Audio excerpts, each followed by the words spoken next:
when you're retiring. Tune into Wealth Health Radio with Joe Murphy, noon to 1 p.m. Sundays on AM 560. The Answer.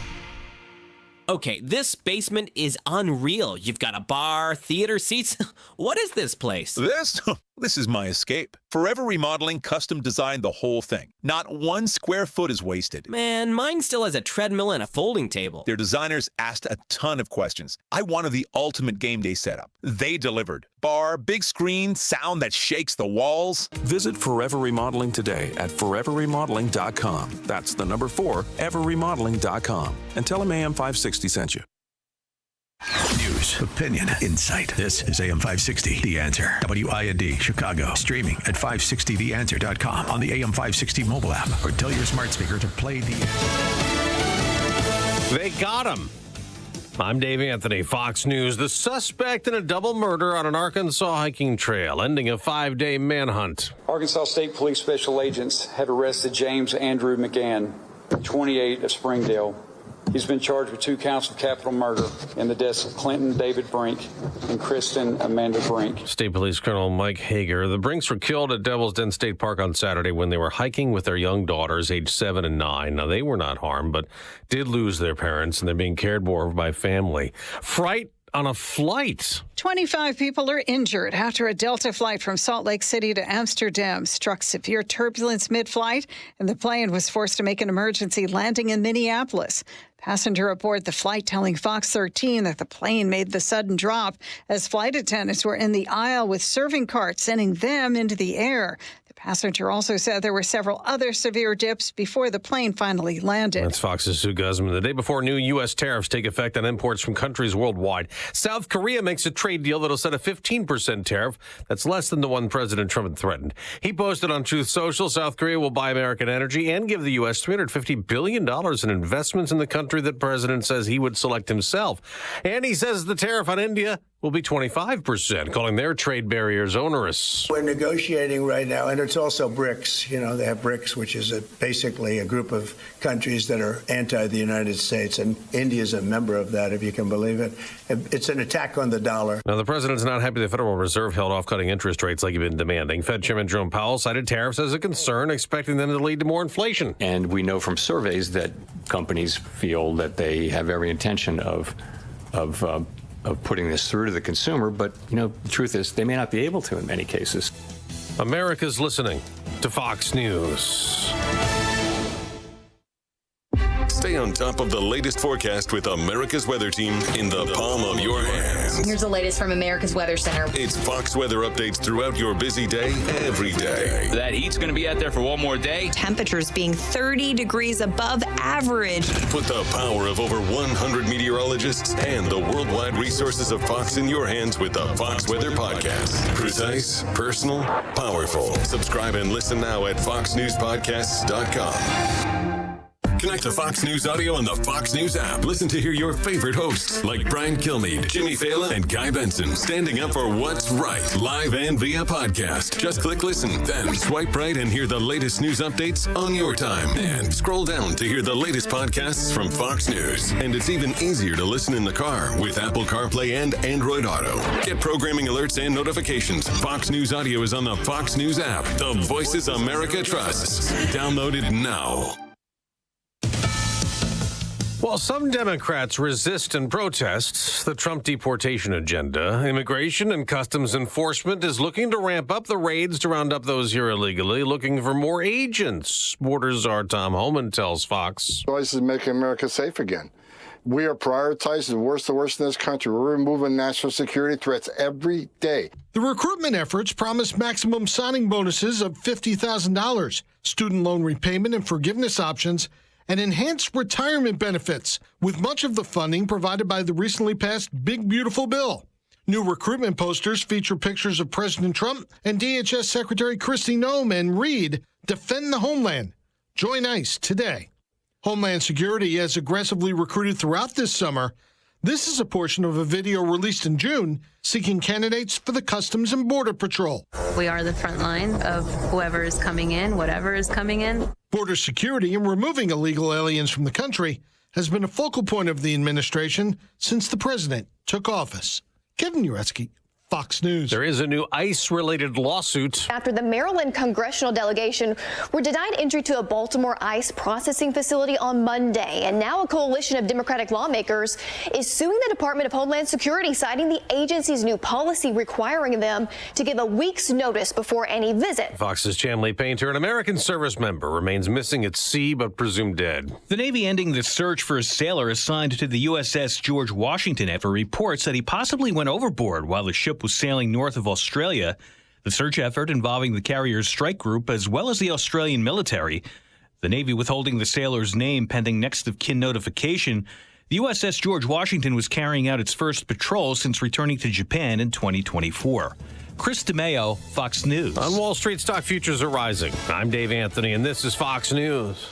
Hey, it's Sean Thompson here for Level 10 Coating. You've been hearing the ads on AM 560 for months. Listeners love the product. Shiny new garage floors. And here's the thing. If you grow up in Chicago, you know a garage isn't just for parking cars. It's a sanctuary for yourself. Sometimes you could throw a kid's party there. Sometimes you can watch a game with your friends. But it doesn't have to be a cracked, dry, ugly cement floor with all dust on it. It can be a product you love.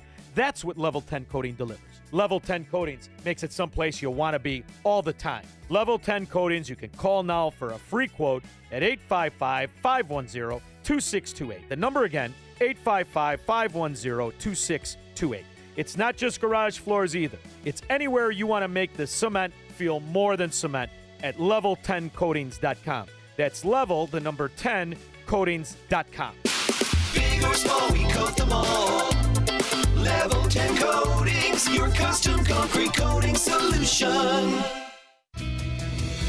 Tee up for a cause at the Cure CMT Golf Challenge on Monday, August 18th at the beautiful Merritt Club in Libertyville, Illinois. Charcot-Marie-Tooth disease, or CMT, is a debilitating genetic disorder affecting peripheral nerves, leading to muscle weakness, sensory loss, and challenges with swallowing, breathing, and speaking. There's no cure yet, but your support can make a difference. For $5,000, your foursome enjoys 18 holes of golf, plus lunch and dinner, with check-in at 10:30 a.m. Your participation benefits the Cure CMT Foundation, funding vital treatments, surgeries, and research by biopharma companies to improve lives for those with CMT. Don't miss this chance to swing for a cure. Visit cure-cmt.org to register your foursome today and join thousands in the fight against CMT.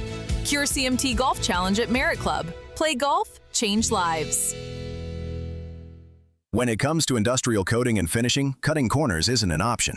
That's why leading manufacturers across the Midwest trust D&D Industrial Coatings in Racine, Wisconsin. From powder coating and liquid painting to blasting and custom finishing, D&D Industrial delivers top-tier protection and performance, fast, precise, and built to last. With over 40 years of experience, ISO-certified processes, and state-of-the-art lines, D&D handles everything from OEMs and petrochemical to agriculture, marine, construction, medical, and government specs. Family-owned, nationally trusted. Whether it's a short run or high volume, your parts are in expert hands, finished on time and finished right. Visit them today, ddindustrial.net. Again, that's ddindustrial.net. Or call them at 262-637-0686 to get your custom quote today.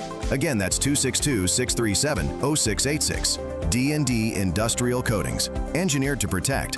Finished to impress. Salem News Channel is America's fastest growing conservative TV network. It's an absolute crazy day. Home to the largest lineup of free speech champions anywhere. Delivering in-depth insight and unapologetic opinion on today's biggest news stories. Americans aren't going to put up with this anymore. SNC brings you the news that matters, told with integrity and clarity. Watch Salem News Channel free 24/7 on your television. Stream now on Pluto TV.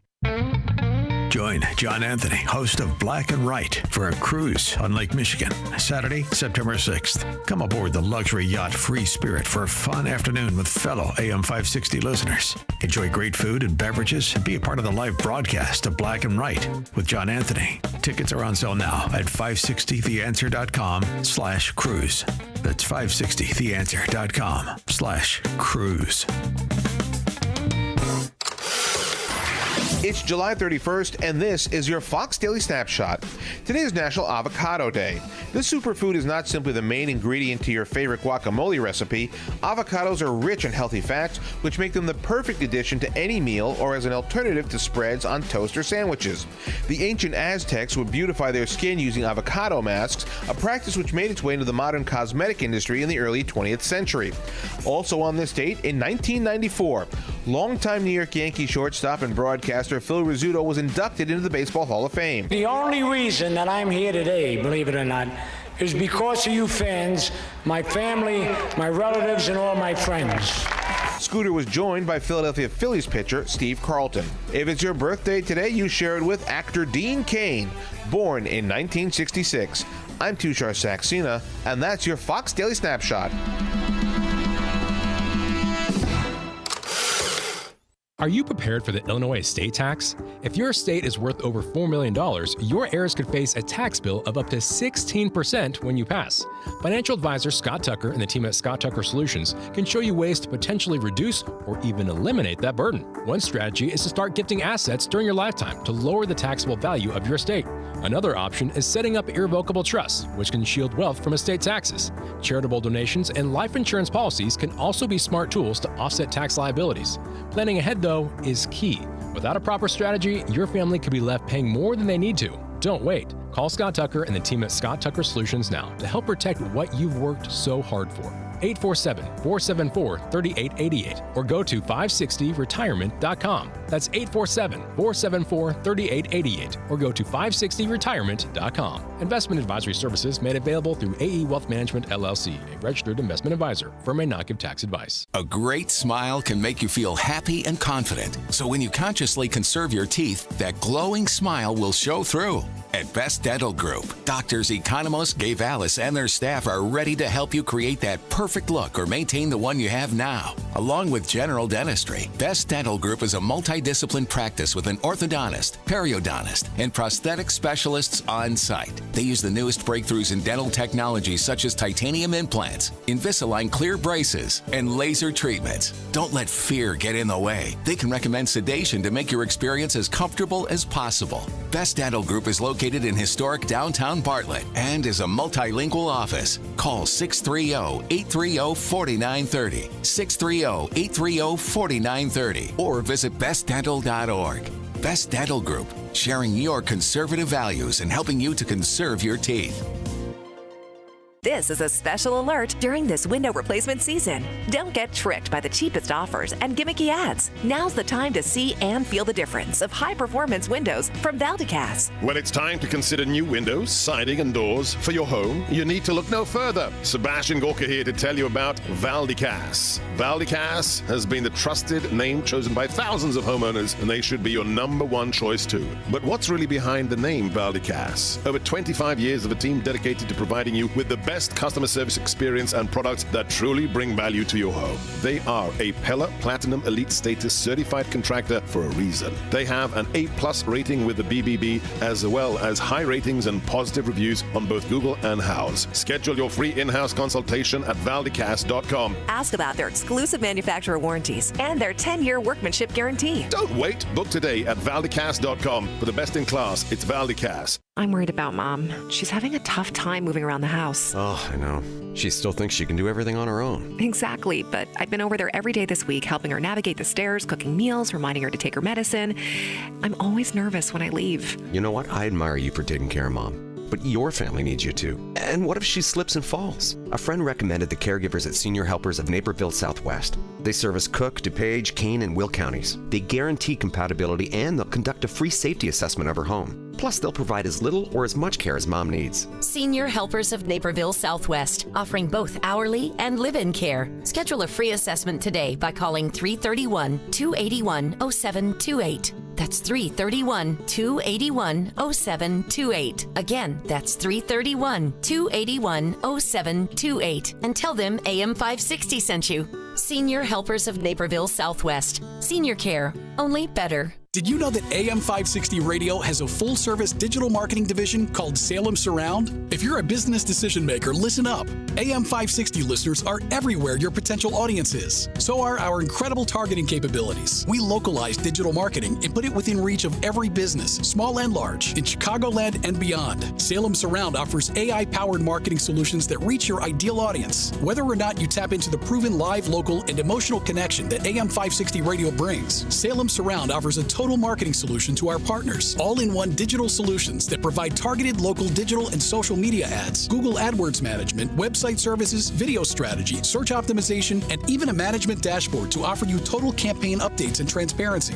Your Salem Surround representative is located right here in Chicago. Experience the Salem Surround digital revolution today. Call 847-472-8951. That's 847-472-8951. The IRS finally caught up with Louie. I hadn't paid my taxes in 8 years. I owe the IRS a lot of money. Louie was in deep trouble. We're going to take your house, put a lien on your bank account, garnish your pay. They don't care. They're going to take your paycheck. Louie found out about Optima Tax Relief, the leading tax resolution firm. A-plus rated by the Better Business Bureau, they've resolved over $1 billion for their clients. Optima Tax, they helped me. They calmed me down. They made me feel comfortable, and I trust them. Louie has a lot to be thankful for. I don't owe the IRS anymore, and I'm able to live a comfortable life, a lot better life. It was because of Optima Tax. For tax help you can trust, call Optima now for a free consultation. Take it from Louie. If you owe the IRS, don't go it alone.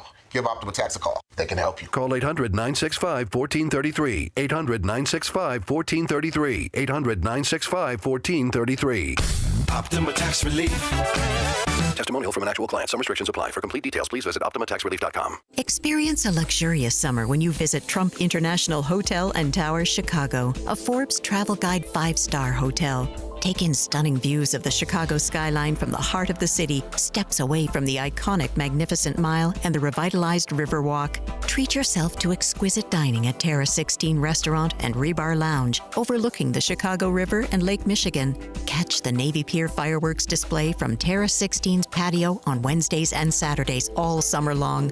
Relax in immaculately designed suites that offer the utmost level of comfort. Refresh in the state-of-the-art spa featuring a 75-foot swimming pool, steam and sauna rooms, relaxation lounge, and more. The Trump Hotel Chicago offers sophistication and elegance to downtown Chicago and is a convenient travel destination for your summer getaway. Simply visit Trump Chicago online to make your reservations today and search offers to find the never settle summer stay. Book today. When it comes to industrial coating and finishing, cutting corners isn't an option. That's why leading manufacturers across the Midwest trust D&D Industrial Coatings in Racine, Wisconsin. From powder coating and liquid painting to blasting and custom finishing, D&D Industrial delivers top-tier protection and performance, fast, precise, and built to last. With over 40 years of experience, ISO-certified processes, and state-of-the-art lines, D&D handles everything from OEMs and petrochemical to agriculture, marine, construction, medical, and government specs. Family-owned, nationally trusted. Whether it's a short run or high volume, your parts are in expert hands, finished on time and finished right. Visit them today, ddindustrial.net. Again, that's ddindustrial.net. Or call them at 262-637-0686 to get your custom quote today. Again, that's 262-637-0686. D&D Industrial Coatings. Engineered to protect. Finished to impress. Okay, this basement is unreal. You've got a bar, theater seats. What is this place? This is my escape. Forever Remodeling custom designed the whole thing. Not 1 square foot is wasted. Man, mine still has a treadmill and a folding table. Their designers asked a ton of questions. I wanted the ultimate game day setup. They delivered. Bar, big screen, sound that shakes the walls. Visit Forever Remodeling today at foreverremodeling.com. That's the number 4, everremodeling.com. And tell them AM 560 sent you. Don't miss cutting-edge coverage of daily news from an America First perspective on the Alex Marlow Podcast on the Salem Podcast Network. Everything I'm seeing from the public is that public does not like the idea of just pure welfare and charity being done for people who are able to work and are not willing to work. So able-bodied people have got to get back to work. Subscribe today on Apple, Spotify, YouTube, Rumble, or at SalemPodcastNetwork.com.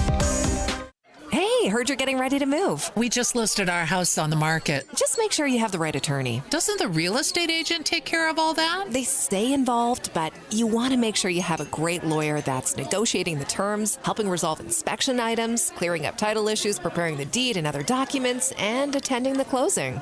The attorneys at Nauman & Associates in Elk Grove Village have decades of experience handling real estate transactions every day all over Chicagoland. NALawGroup.com. You need a construction company, but who? Call Crosscom. A construction company you can trust that shares your Christian and conservative values. For decades, Crosscom has been doing work in Chicagoland, Northwest Indiana, and Wisconsin. Roofs, siding, windows, doors, gutters, basically everything for your home or business, even solar. Quality work and professional services that make you feel great about your decision to work with Crosscom. Call Crosscom. 630-871-5500. Give them a chance to earn your business. If your repairs are due to storm, fire, or flood damage, you need to call Crosscom. They're licensed public adjusters. They work for you, not the insurance company. Crosscom will work to get you the money you deserve, the maximum payout. They know the insurance companies and how to deal with them. They win for you. Call Crosscom. Crosscom Construction and Public Adjusters. This is Dan Lights with Crosscom. You can trust us with your home or business for high-quality work and fair prices. It's the only way we do business. 630-871-5500. CrosscomPublicAdjusters.com. Perhaps you're a collector. Or perhaps all of a sudden you have a collection. Maybe it's an inheritance. How do you know what it's worth?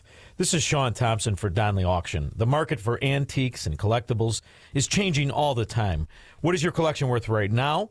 Well, I've got an easy way to find out. It's simple. You contact Donley Auctions. With their worldwide audience of live and in-person auctions, they have a good idea of how to tell you exactly what it's worth at exactly right now.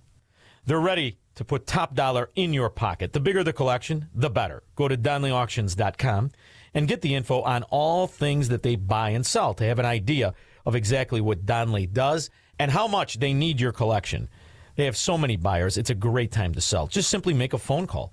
Donley has traveled all over the country to pick up collections. Just call and talk to the people at Donley Auctions at 815-923-7000. Donley Auctions is your trusted partner in turning your collections into cash. DonleyAuctions.com. Now, your official weather forecast. Today will be breezy with some morning rain followed by sunny intervals later. Smoke from Canadian wildfires may affect air quality and visibility. Expect a high of 74. Tonight stays breezy early, then skies clear with a low of 64. I'm meteorologist Jason Caterina on AM 560 The Answer. Get the latest weather, traffic, and news updates online at 560theanswer.com. This hourly segment is brought to you by The Real Story with Jeannie Ives, powered by Breakthrough Ideas, Sunday evening at 7 on AM 560 The Answer. Now, from the Signature Bank Studios. Portions of the following show may be pre-recorded. This is Chicago's Morning Answer with Dan Proft on AM 560 The Answer.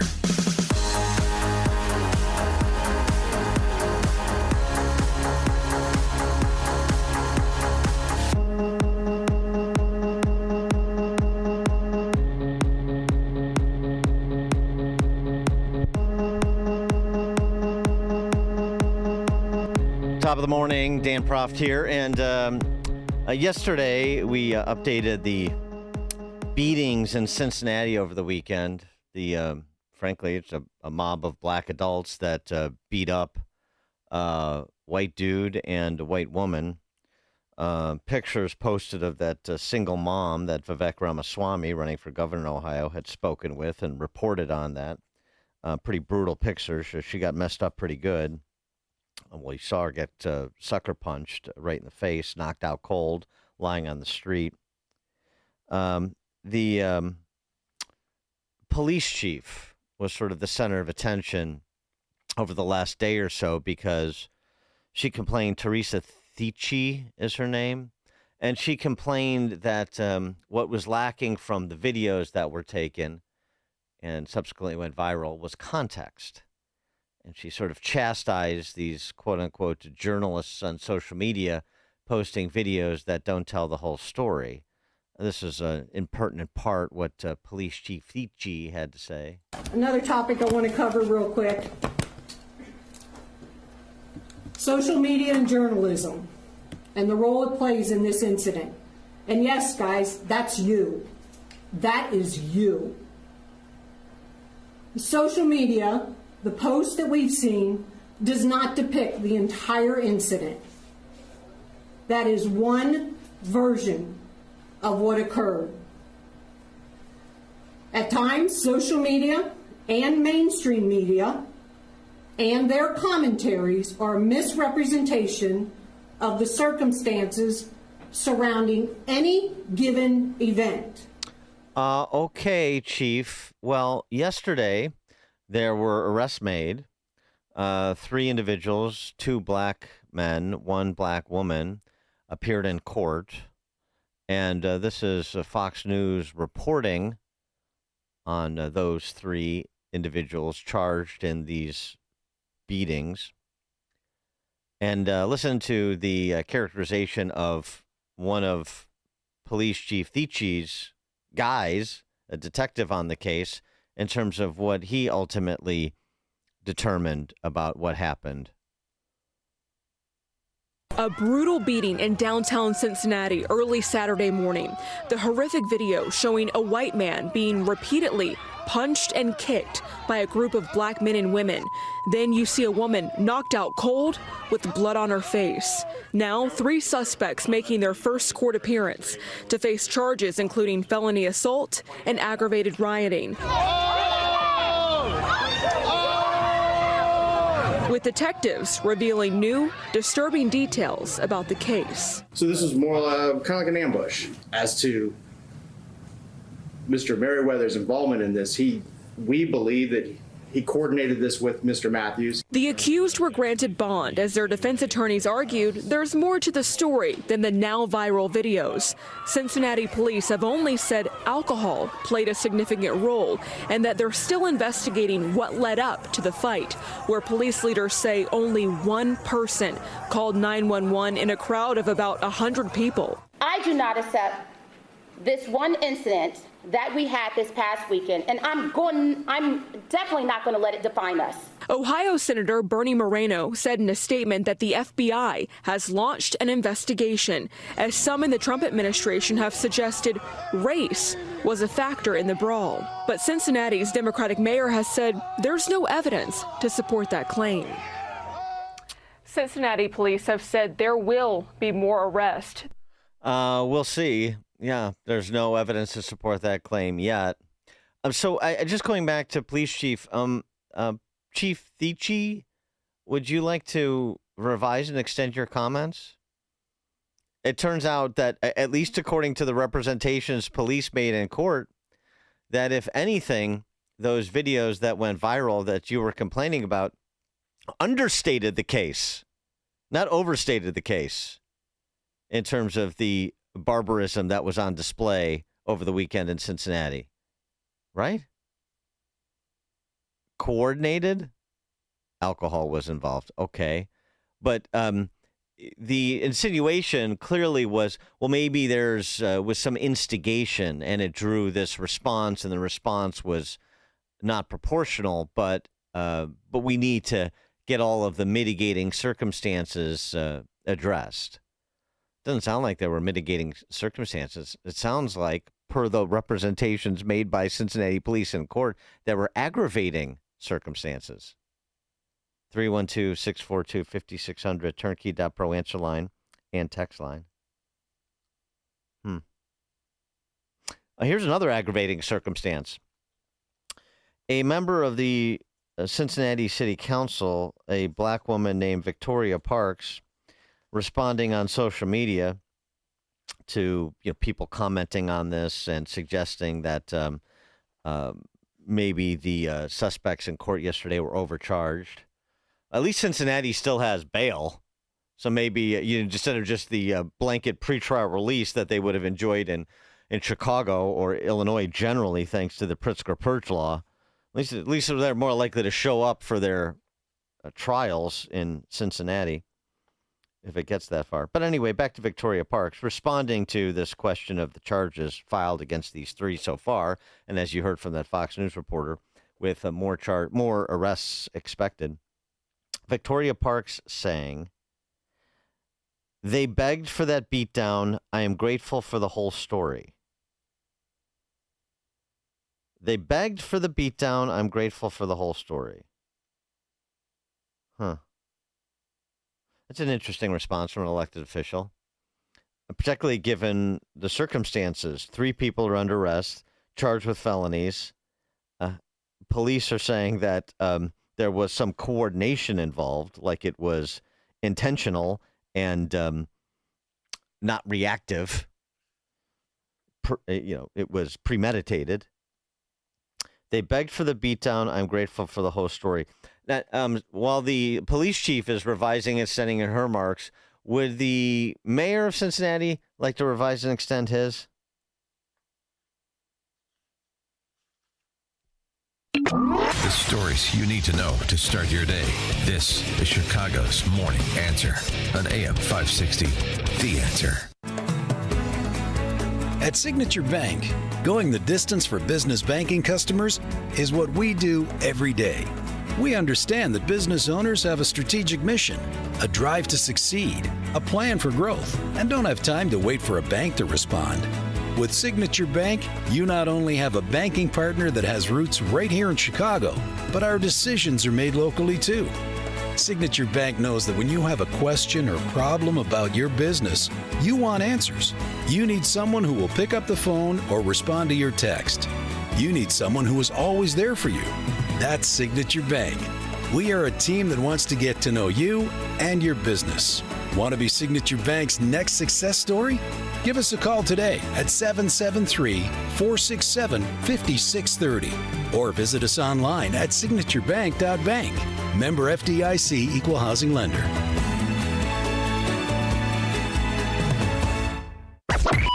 AM 560. The Answer.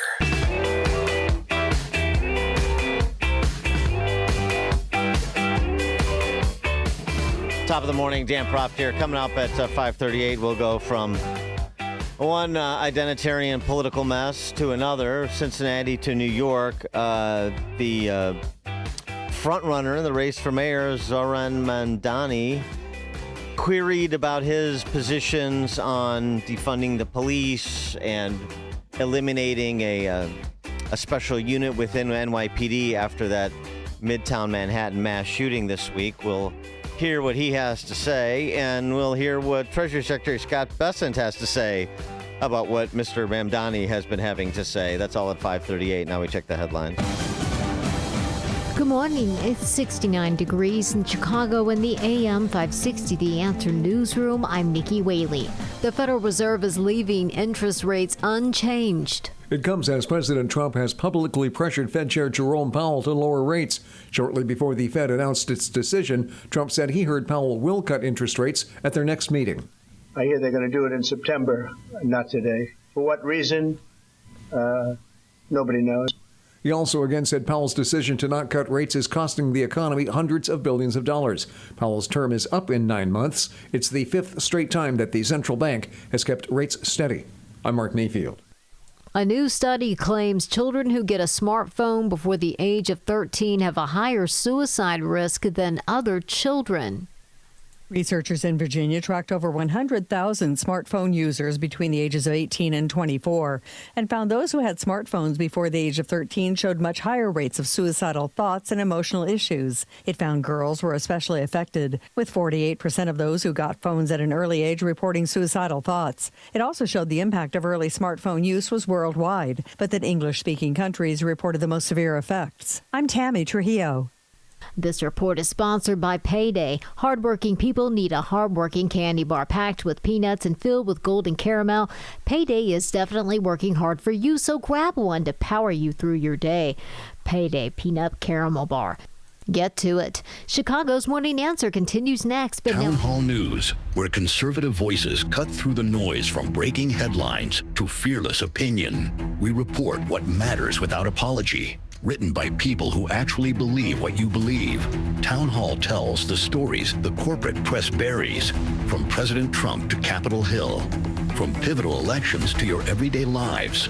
Join the movement at townhall.com. Real stories, real reporters, real conservative media. This is Hugh Hewitt for townhall.com. President Trump ran on closing the border and taming inflation. Done. The border's closed, period. No new law was needed. Deportations will require years of efforts, but the consequences of President Biden's open borders are being reduced on a daily basis. Trump had promised for more than a decade that Iran would not be allowed to have a nuclear weapons program. Trump sent the B-2s and obliterated it. The president told elites that he'd stand with the forgotten men and women passed over and sneered at by the coastal bigs. The president done that by crushing the cherished projects of the elites, DEI and CRT, programs that ignore merit and our Constitution's mandate to be colorblind. And then there's the one big, beautiful bill. The promise of no tax on tips is done. Ditto for overtime and Social Security. The tax rate President Trump put in place in 2017 have been made permanent. Done, done, done. The next 42 months are going to be very interesting. Hey, it's Mike Rowe, and if you want to do business with a company that actually stands for something, switch to Pure Talk. I did.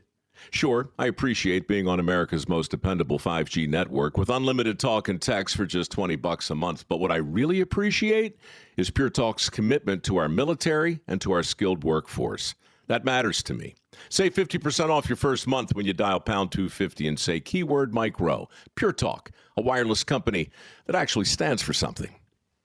Finding great candidates to hire can be like, well, trying to find a needle in a haystack, but not with ZipRecruiter. Its powerful technology actively finds and invites qualified candidates to apply to your job. So while other companies might deliver a lot of hay, ZipRecruiter finds you the needle in the haystack. See why 4 out of 5 employers who post a job on ZipRecruiter get a quality candidate within the first day. Try ZipRecruiter for free at ZipRecruiter.com/free. That's ZipRecruiter.com/free. Viking, dedicated to creating travel experiences for the thinking person, with programs designed for cultural enrichment on board and on shore. Discover more at Viking.com. Now, your official weather forecast. Today will be breezy with some morning rain, then sunny later. Smoke from Canadian wildfires may affect air quality and create a hazy sky. The high will reach 74. Tonight stays breezy early, then clears up. Expect a low of 64. I'm meteorologist Jason Caterina on AM 560, The Answer. Get the latest weather, traffic, and news updates online at 560theanswer.com. Now, from the Signature Bank Studios. Only the biggest stories, only the biggest guests, and only the biggest opinions. This is AM 560, The Answer.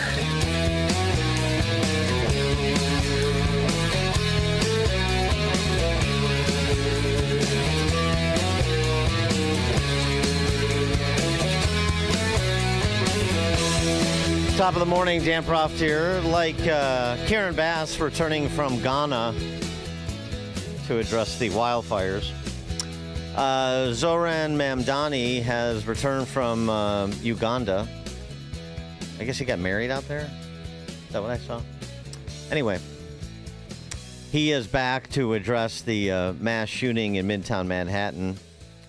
The shooter we've been talking about this week who traveled from Nevada, apparently to indiscriminately kill people because he believed he suffered from CTE as a result of playing high school football. He blamed the NFL, so he went to the building in Midtown Manhattan where the NFL offices were and killed 4 people before turning the gun on himself, including a police officer, NYPD police officer.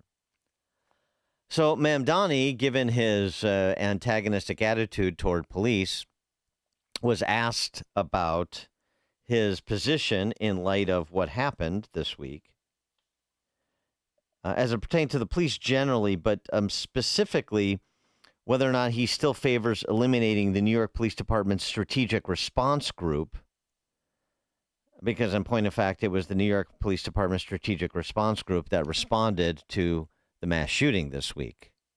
Still your position? What do you think Mamdani is going to say? An ideologue, a Marxist ideologue like Mamdani. Well, he's going to be clever, but he's not going to move off of it. Over the course of this race, I've been very clear about my view of public safety and the critical role that police have in creating that. Public safety that officers are tasked with delivering while we ask them to respond to nearly every failure of the social safety net. And the vision that we've put forward in this campaign, despite what others may say, is not to defund the police. It is, in fact, to allow those officers to respond to these serious crimes that many of them signed up to address, and to do so by ensuring that we ask them to focus on those crimes, and we ask mental health professionals to respond to calls of mental health crises. And as it pertains to the Strategic Response Group, when it was first formed, there was an intention for its use to be more akin to the manner in which it was deployed earlier this week. What we have found, however, is the city has come to rely upon the Strategic Response Group as its primary means of response to acts of protests across the city when New Yorkers exercise their First Amendment rights.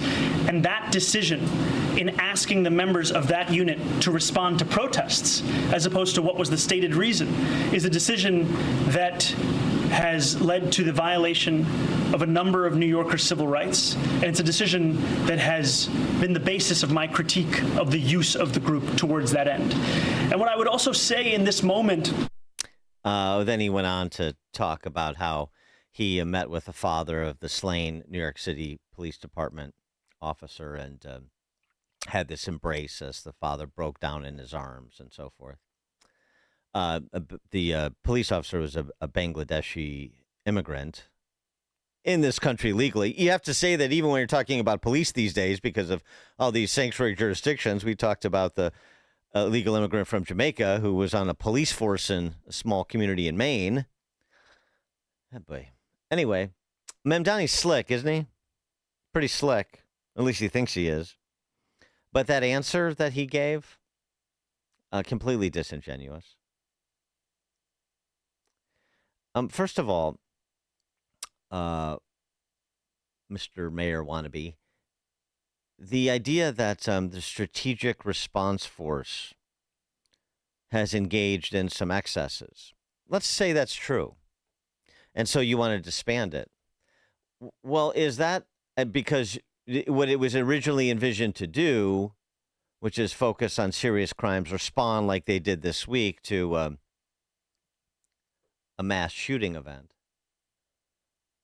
They have gotten beyond that mission, and they've been deployed to manage protests, and they violated the civil rights of New York residents, New York City residents. I'm not stipulating to that, but for the sake of argument, let's say that's true. Well, that sounds like a management issue, doesn't it? Wouldn't you say, Mr. Mamdani, with the right police chief and the right mayor, the right leadership of the city, then that Strategic Response Group would be able to color within the lines that you say they're coloring outside of? That is the typical straw man argument you get from the Marxist ideologue trying to hide the fact that he's a Marxist ideologue. He is going to, he wants to, and he is going to eliminate that special unit within the NYPD because that's where he's coming from, defunding police, particularly any sort of aggressive elite unit that interdicts repeat violent offenders, and turn them over to social workers. You heard the letting police do police work and then mental health professionals do mental health professionals work and respond to mental health or mental distress calls. I mean, it's the same thing as saying social workers over police. He's just dressing it up in flowery language. Question, Mr. Mamdani, if I may follow up. The Midtown Manhattan shooter this week. We know from the reporting and the information about him that has been gathered that he had 2 mental health holds on him in Nevada, that he was grappling with mental health issues, allegedly, that he was on some sort of prescription drug. So was that a mental health distress call that a social worker should respond to, or was that a serious violent crime call that police should respond to? How do you draw those lines? I'd love to hear the philosophy. 312-642-5600, turnkey.pro answer line.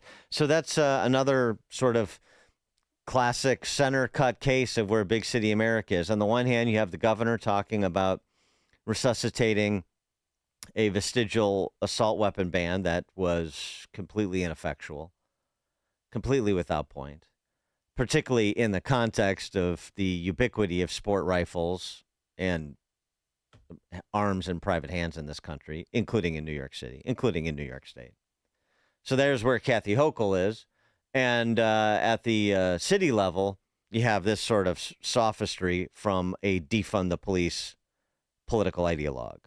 And if you forgot, here's some instant classics from Mamdani when he was just a lowly city councilman before he ascended to the cause celeb of the neo-Marxist party this cycle. It comes out of an understanding that policing is something that does not create safety. And what we need to do is reinvest into things that are proven indicators and creators of safety. And the city council budget did not do that. And it's just mind-blowing. Policing is not something that produces public safety. That's an interesting premise from which to start. And on violence in general, what you think is violence isn't even violence. Oftentimes, we've even found as legislators, when we go into these courts, the term violent crime is even used when people are stealing packages.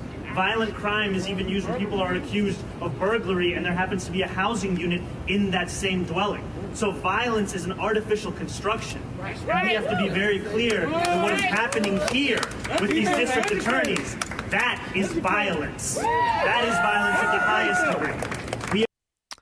Race is an artificial construction. Gender is an artificial construction. Violence is an artificial construction. These are all things that can be redefined as needed. And Mamdani is just the guy to do it. It's interesting. I was talking to somebody yesterday who was in town from New York City, commercial real estate guy. And he was here to look at a property they just bought for pennies on the dollar on North Michigan Avenue. Oh, gee. Pennies on the dollar. You don't say. You mean our commercial strip that's doing so well at the Bullmish? Anyway, so we were talking a little bit about that and whether or not they should go forward with the deal. And then he was talking about New York City, too, and he still thinks Eric Adams is going to win. Very interesting with all the zeitgeist behind Mamdani. At the end of the day, even though you have sort of the anti-Mamdani vote split between Cuomo and Eric Adams, he believes that, basically racial identity politics is going to win the day in New York City, much like you saw it win the day in Chicago a couple of years ago when BLM Brandon was elected. And Adams's support among black residents of New York City will allow him to eke out a victory with a plurality of the vote. I don't know. I don't know about that. I mean, possibly New York City could avoid a more serious self-inflicted wound by choosing to stick with Adams as opposed to embrace this neo-Marxist, fork-tongued neo-Marxist. Well, is there any other kind? But regardless of the outcome,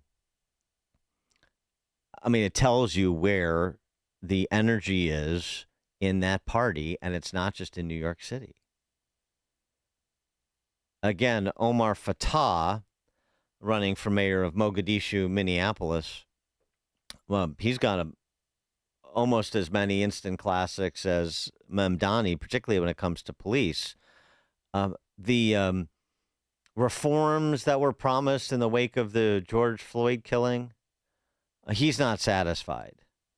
And the idea that the takeaways from the rioting and the destruction of a police precinct after it was abdicated by police at the mayor's orders, that the response should be, sort of reimagining policing as opposed to restocking the police department.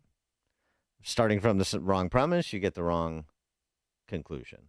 Have you seen any change in policing 5 years later since what happened to George Floyd that caused one of the great movements that we've seen in American history? I Unfortunately, no. The mayor has promised continuously to our communities that there would be real meaningful reform, and 5 years later, there is still no plan. Yeah.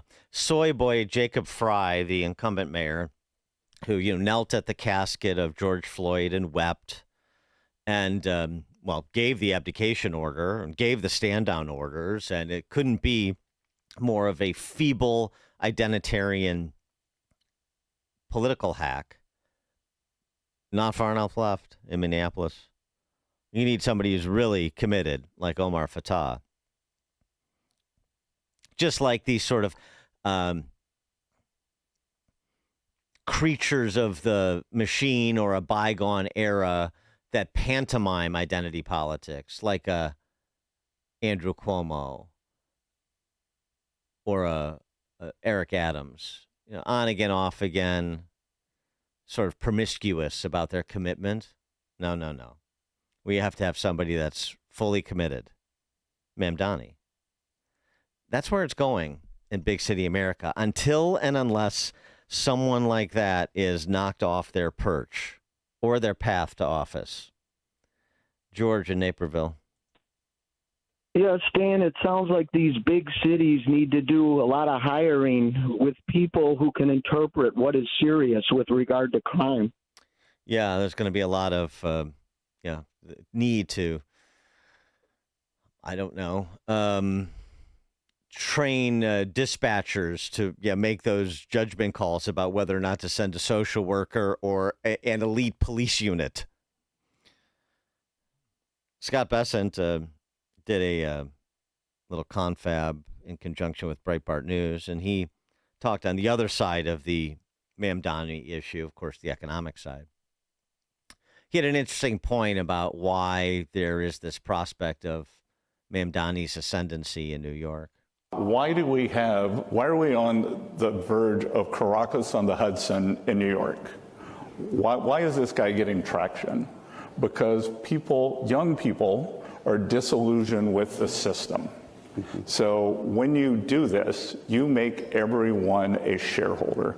You make everyone a stakeholder. People who are part of the system do not want to bring down the system. Well, that's true. He's sort of touting the idea that the $1,000 Trump accounts for every newborn is a way to a short circuit the rise of pals like Mamdani. I mean, I agree with him conceptually. I don't think the Trump $1,000 account for newborns does the, gives people the buy into the system so they don't participate in the disintegration of the system that he's suggesting. So he's right theoretically, but he's, I think, way overstating the importance of the Trump accounts. And nonetheless, it speaks to where these big cities are going, including Chicago. There's a good podcast over at Reason. Nick Gillespie did. Richard Farley is the author of Drop Dead, which is a history of how New York City got addicted to spending, saturated in debt, and crashed the municipal bond market. And then was fortunate to get a federal bailout in the nick of time. This is back in the mid-'70s when New York City almost went bankrupt. And he argues, does Farley, who looked at that history and is sort of doing a compare and contrast to the present, that the same conditions are reemerging today. And that was before Mamdani's rise and the prospect of the policies he would pursue if elected. The policies Chicago has been pursuing for 2 years. What Mamdani is promising, we're 2 years into trying to make good on. The difference is, I don't know. I mean, it would be really interesting to see if you had a Detroit moment for a city like New York or Chicago under Trump. Because on the one hand, especially in New York, he has great affinity for. And I think he has an appreciation for the importance of big city America, as do I. On the other hand, the only way these politicians and the people who elected them are going to learn is if they feel something approximating the full consequences of the choices they made. Interestingly, I mentioned it, was it yesterday or earlier in the week, this good piece in City Journal about William Dugan, the outgoing mayor of Detroit, who's running as an independent candidate for governor of Michigan. And this is a guy who sort of came out of, I think, the healthcare sector. I think he was like a hospital executive. And after Detroit did go bankrupt, and there was the administrator, and people took haircuts on their pensions, and roads were being scarified, and Detroit was, going the direction of the third world, but it had to sort of clear out and reorganize its debt and then chart a different course. And he's done that. And Detroit has reemerged. I mean, it's still a long way to go, but it's definitely on the comeback trail.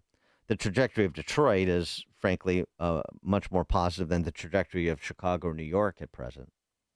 In fact, this has been the case for a long time, that Chicago has higher debt per capita than Detroit did prior to its bankruptcy.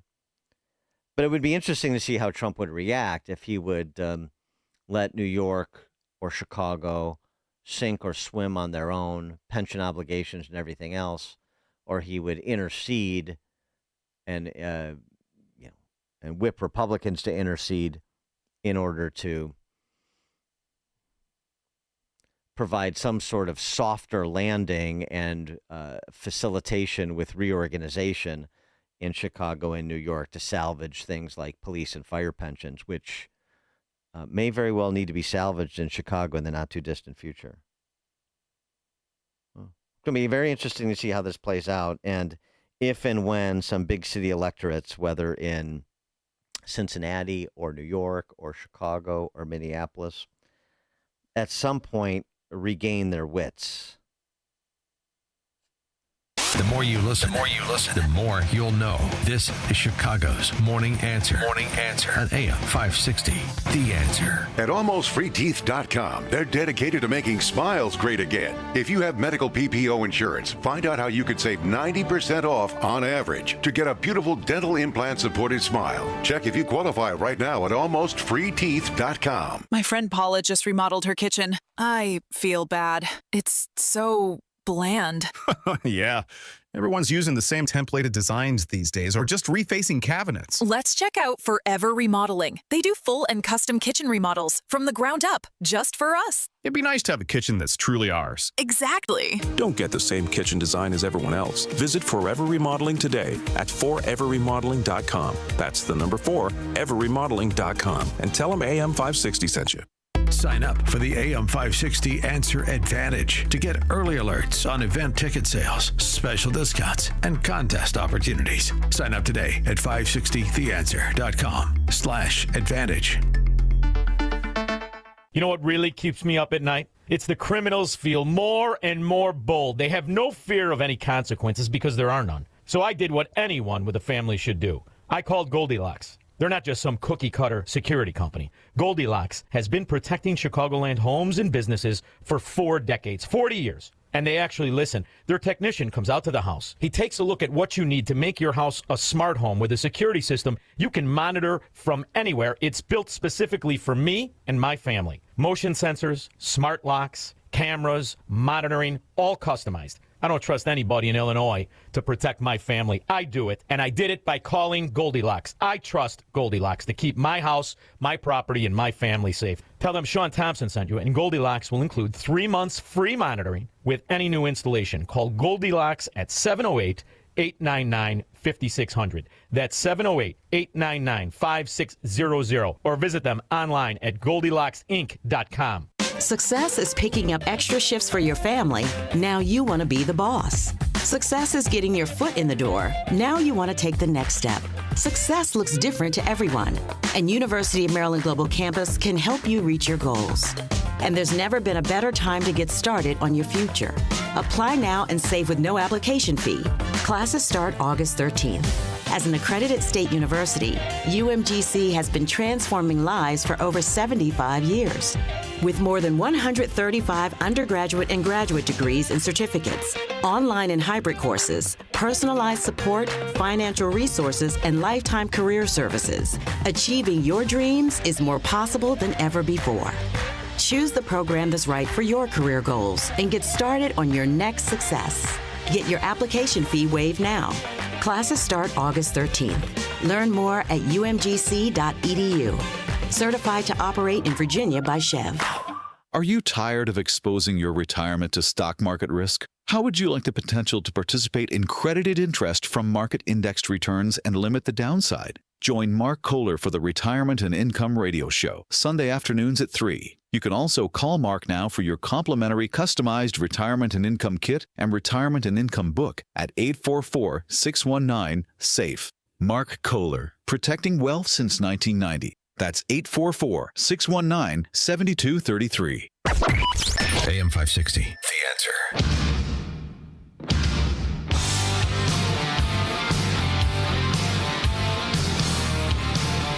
Top of the morning, Dan Proft here. Coming up at 6:06, Trump wants Nancy Pelosi investigated for insider trading. And Nancy Pelosi doesn't want to talk about it.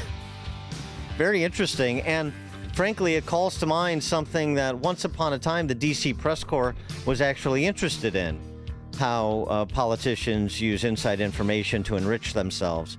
We'll discuss at 6:06. It is now 6 a.m. on AM 560 WIND Chicago. He was arrested while getting a haircut. I'm Dave Anthony, Fox News. Ending a 5-day manhunt in Arkansas for a suspected killer accused of murdering a couple on a hiking trail. If you commit a violent, senseless act here in our state, our law enforcement will hunt you down and bring you to justice. Governor Sarah Huckabee Sanders. That suspect, James McGann, who's a school teacher, is charged with double murder. And Clinton and Kristen Brink's deaths, they were with their young daughters when they were attacked. The 7- and 9-year-old girls were unharmed physically, but they lost their parents. The day before new tariffs go into effect on imports from around the world, there's a new trade deal with South Korea setting a 15% tariff there. President Trump posts on Truth Social, South Korea will spend $350 billion on investments owned and controlled by the United States and buy $100 billion worth of liquefied natural gas or other energy products. South Korea also agrees to open up trade to American vehicles and agriculture. That's Fox's Chris Foster. The president just posted on Truth Social, tariffs are making America great and rich again. And he's also reacted to Canada joining Britain, threatening to recognize a Palestinian state if Israel does not agree to a ceasefire. The president added that will make it very hard for us to make a trade deal, ending the post with, "Oh, Canada." An American negotiator goes to Israel for talks today about the war against Hamas in Gaza. Reports indicate U.S. Special Envoy Steve Witkoff may visit the Gaza Strip when he comes to the region to see the humanitarian situation firsthand. Fox's Trey Youngst in Tel Aviv amid growing concern of starvation. Aid trucks are now distributing supplies on a daily basis, while Israeli officials have concerns that Hamas or criminal gangs could intercept the supplies. Palestinian officials say 48 more people were killed in attacks near food distribution sites. Severe turbulence shook up a Delta plane last night flying from Salt Lake City to Amsterdam. 25 people on board were injured, treated when the flight was diverted to Minneapolis. America's listening to Fox News. Good morning. It's 69 degrees in Chicago in the AM 560 The Answer Newsroom. I'm Nikki Whaley. State Secretary of State Alexi Giannoulias is launching a statewide campaign aimed at preventing insurance companies from using certain data to charge higher auto insurance rates. As part of his Driving Change campaign, Giannoulias is asking residents to share their stories about unfair and discriminatory rate-making practices employed by auto insurance companies. Car insurance companies charge you more for auto insurance based on your credit rating, the neighborhood you live in, and your age. Illinoisans can share their stories online or at a series of town halls being held across the state. Lollapalooza kicks off today at Grant Park. The annual music festival runs through Sunday. This lineup includes Tyler, the Creator, Luke Combs, Korn, Twice, Sabrina Carpenter, and more. The event draws hundreds of thousands of people to Chicago's lakefront for dozens of performances on multiple stages. Former President Joe Biden will be in Chicago today. Biden will be speaking at the National Bar Association's annual gala. His visit comes 2 months after he publicly disclosed that he's battling prostate cancer. The former president spoke at this year's conference of advocates, counselors, and representatives for the disabled in Chicago in April.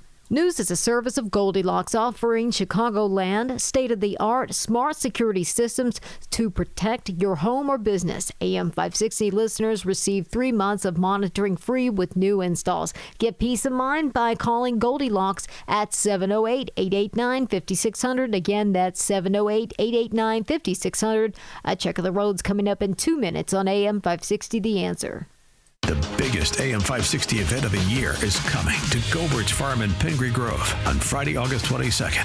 It's Sean Fest 2025. Join hundreds of fellow AM 560 listeners for the summer's best party. Be a part of the on-location broadcast with Sean Thompson, followed by live music, photo opportunities, food and dessert trucks, and it's all free. Registration is requested at 560theanswer.com/SeanFest. That's 560theanswer.com/SHAUNFEST. An official message from Medicare. I turned 65 this year. I knew it was time to figure out Medicare, and I had questions like when to enroll and how to enroll. So I went straight to the official source, Medicare.gov, to get the facts about Medicare. I found answers to all my questions, and I'm ready to get started. And so can you. Just go to Medicare.gov to get the real facts about Medicare. Paid for by the U.S. Department of Health and Human Services. Heroes like Austin Reese have paid a high price for our freedom. Austin served 3 deployments to Iraq. He spent 13 years with the Navy Explosive Ordnance Disposal Unit and became a military freefall instructor. But in what was thought to be a routine jump, something went terribly wrong. Austin was left paralyzed. Tunnel to Towers built Austin a specially adapted smart home. Help heroes. Donate $11 a month to Tunnel to Towers at T2T.org. That's T2T.org. Are you turning 65 and thinking about Medicare? Or are you over 65 and haven't enrolled yet because you still have coverage at work? Either way, Medicare done correctly will be the best health insurance you will ever have. Imagine having an annual deductible of only $257. There are only 2 good things about aging, wisdom and Medicare. But to navigate the Medicare maze properly, you need a mentor. Best part? My guidance costs you nothing. Call me. I can help. If you're tired of calling a bureaucrat at an 800 number to help you navigate Medicare, then you need a local expert on your side. Your own health insurance mentor. C. Stephen Tucker from healthinsurancementors.com is someone I know and trust. He's a 30-year licensed broker who's been educating our listeners for more than a decade. Steve, how can our listeners get in touch with you? Thanks, Dan. They can visit healthinsurancementors.com or call me directly at 630-674-1551. That's 630-674-1551. From the Team Hochberg Traffic Center, I'm Nikki Whaley. On the Edens inbound from Lake Cook to Montrose, 14 minutes. Outbound is about 13 minutes. On the Kennedy inbound from Montrose to the Byrne Interchange, 10 minutes. Outbound is about, around 41 minutes. On the Eisenhower inbound from Wolf to the Old Post Office, 12 minutes. Outbound is about 15 minutes. On the Stevenson inbound from the Tri-State to Lakeshore Drive, 16 minutes. Outbound is about 15 minutes. On the Dan Ryan inbound from 95th to the Byrne Interchange, 12 minutes. Outbound, 10 minutes. Traffic is a service of Fox Valley Coins. No waiting, no problems, no charge for in-store verbal appraisals. Bring your gold or silver in today. FoxValleyCoins.com. Chicago's Morning Answer continues next, but now a check of your forecast from the National Weather Service. Today will be breezy with some morning rain followed by sunny intervals later. Smoke from Canadian wildfires may affect air quality and visibility. Expect a high of 74. Tonight stays breezy early, then skies clear with a low of 64. I'm meteorologist Jason Caterina on AM 560 The Answer. Get Get the latest weather, traffic, and news updates online at 560theanswer.com. Now, from the Signature Bank Studios, this is Chicago's Morning Answer with Dan Proft on AM 560. The Answer.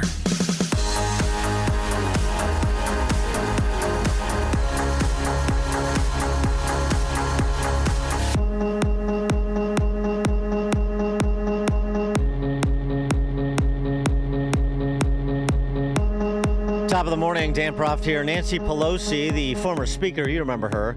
She should be investigated for insider trading. Trump resuscitated that issue yesterday after being asked about legislation that Missouri Senator Josh Hawley filed to rein in, even though there's legislation on the books that's a decade plus old, rein in insider trading by congressional humans. Trump was asked about it. He sort of withheld judgment on Hawley's specific proposal, but had this to say about Pelosi. Thank you, Mr. President. Senator Hawley introduced legislation that would ban members of Congress from owning or trading individual stocks. It extends to the president and the vice president. Are you in favor of that legislation? Well, I like it conceptually. I don't know about it, but I like it conceptually. And, you know, Nancy Pelosi became rich by having inside information. She made a fortune with her husband, and I think that's disgraceful. So in that sense, I'd like it, but I'd have to really see I study these things very carefully, and this just happened. So I'll take a look at it. But conceptually, I like it. And what I do think is Nancy Pelosi should be investigated, because she has the highest return of anybody practically in the history of Wall Street, save a few. How did that happen? It happened by she knows exactly what's going to happen, what's going to be announced. She buys stock, and then the stock goes up after the announcement's made. And she ought to be investigated. Yeah, I don't think she was as successful with equities as Hillary Clinton was with cattle futures, but I take the president's point. Nancy Pelosi bristled at the idea, didn't even want to talk about it. She was on with Jake Tapper on CNN. You know, that whistleblower. Remember Jake Tapper, the whistleblower who blew the lid off the whole Biden senility cover-up? Right, sure. Anyway, one fraud interviewing another. Nancy Pelosi was there, though, to celebrate the welfare state. She wasn't there to talk about her insider trading or allegations therein. So she sort of waved it off. This was interesting. We're here to talk about the 60th anniversary of Medicaid. That's what I agreed to come to talk about. But I and wanted what that means in the election. I wanted to give you a chance just to respond. He accused you of insider trading. What's your response to that? That's ridiculous. In fact, I very much support the trading of members of Congress. Not that I think anybody's doing anything wrong. If they are, of course not. They are prosecuted. Of course. No, and of course nobody thinks anybody's doing anything wrong. Thus the need for the Stock Act, Stop Trading on Congressional Knowledge Act she was referring to that Congress passed in 2012. How's that working out? Sort of like what you always hear when politicians talk about landmark ethics legislation, particularly in Illinois. We pass landmark ethics legislation. We do every cycle or every other cycle, and then it's wonderful. Looks great as a bullet point on a mailer. It doesn't really have any impact in practice, though. That's the only issue.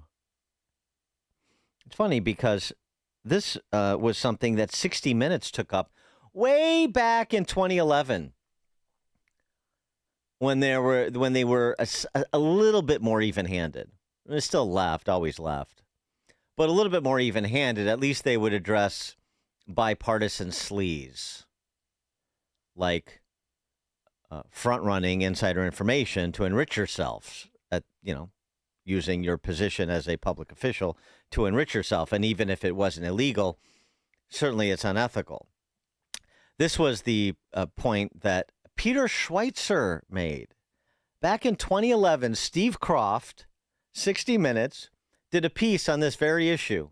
And Peter Schweizer, who, of Clinton Cash and Secret Empires of fame now, he was at the Hoover Institution, just getting his Government Accountability Project up and going, and this was something he seized upon.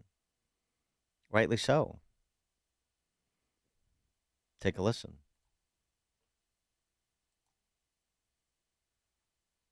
This is a venture opportunity. This is an opportunity to leverage your position in public service and use that position to enrich yourself, your friends, and your family. Peter Schweizer is a fellow at the Hoover Institution, a conservative think tank at Stanford University.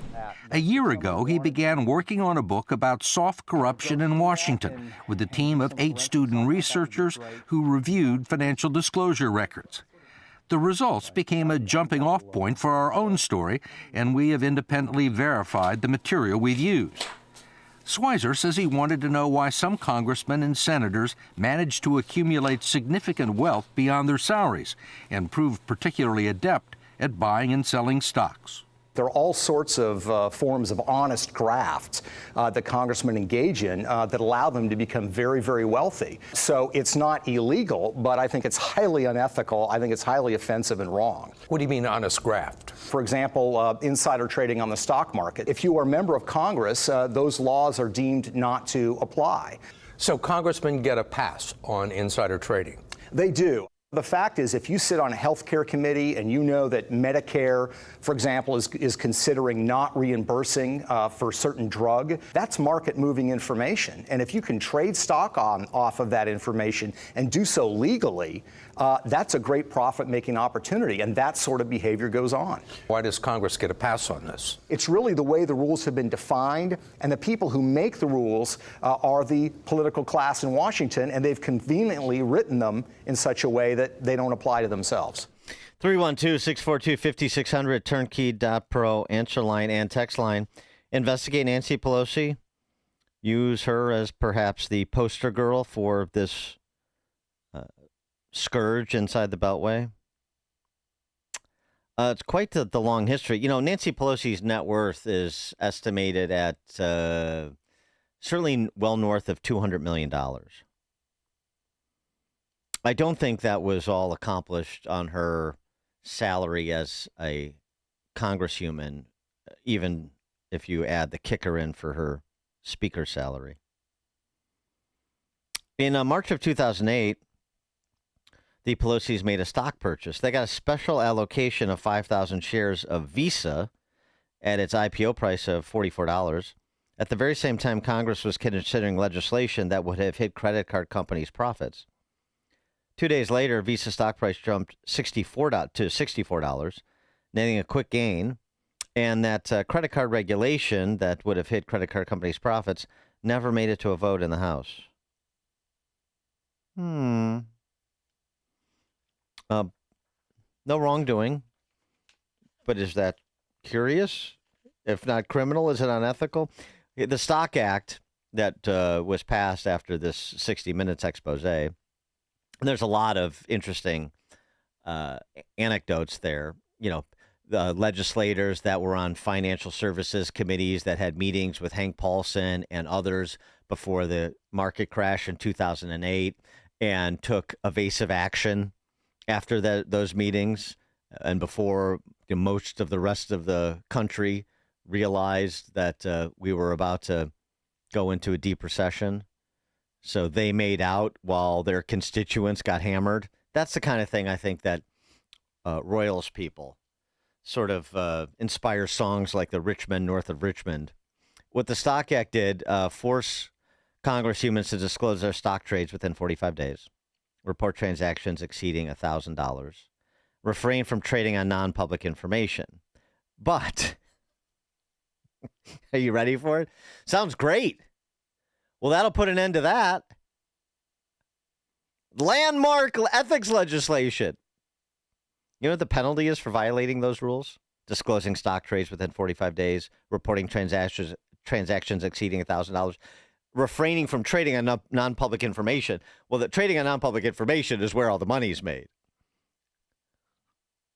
The penalty for violating the rules, $200 fine. Real teeth. More on Nancy Pelosi's incredible record of stock picking. In December 2020, Paul Pelosi, that's her husband, purchased 25 call options for Tesla worth up to $1 million. Just a few weeks later, in January of 2021, The incoming Biden administration announced plans to electrify the federal vehicle fleet, which naturally boosted electric car companies like Tesla. Did the Pelosi's know something? No evidence. In March of 2021, Paul Pelosi made a huge bet on Microsoft. On March 19th of 2021, he exercised call options to acquire 15,000 Microsoft shares at $130 each. That's about $1.95 million in spend. He bought 10,000 more shares at $140 each, another 1.4. 12 days later, Microsoft won a massive $22 billion U.S. Army contract for AR headsets that caused Microsoft's stock to jump 10 to 11%, which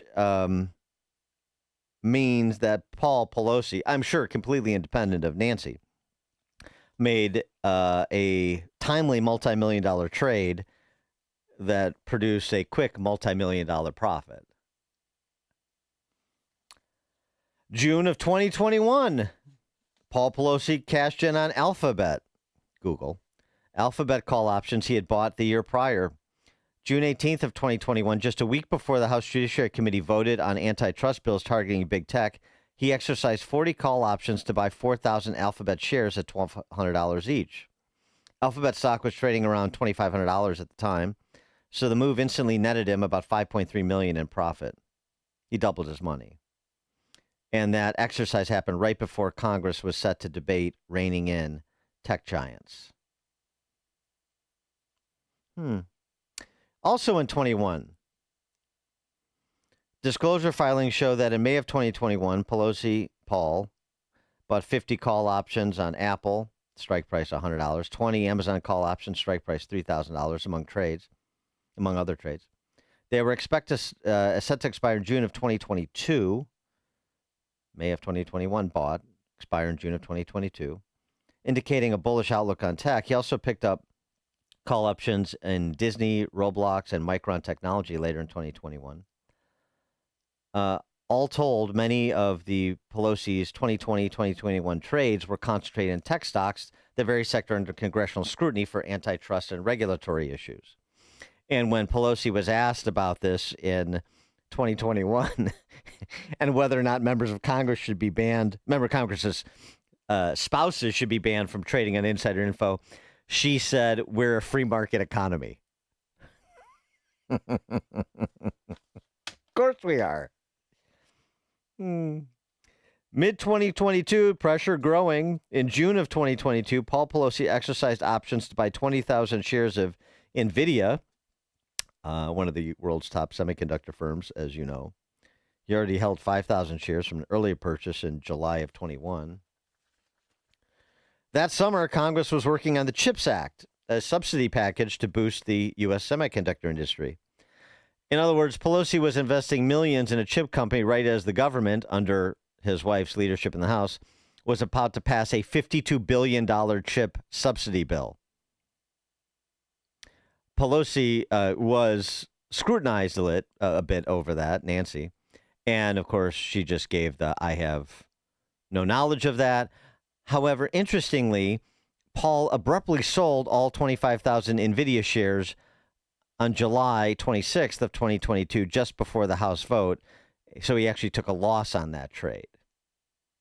But the loss on the trade was only to sort of keep up appearances.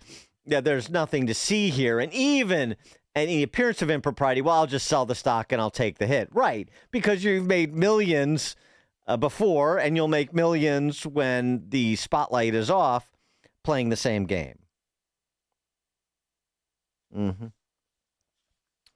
Very interesting story. And something else that's interesting, Josh Hawley, who introduced this legislation that Trump was asked about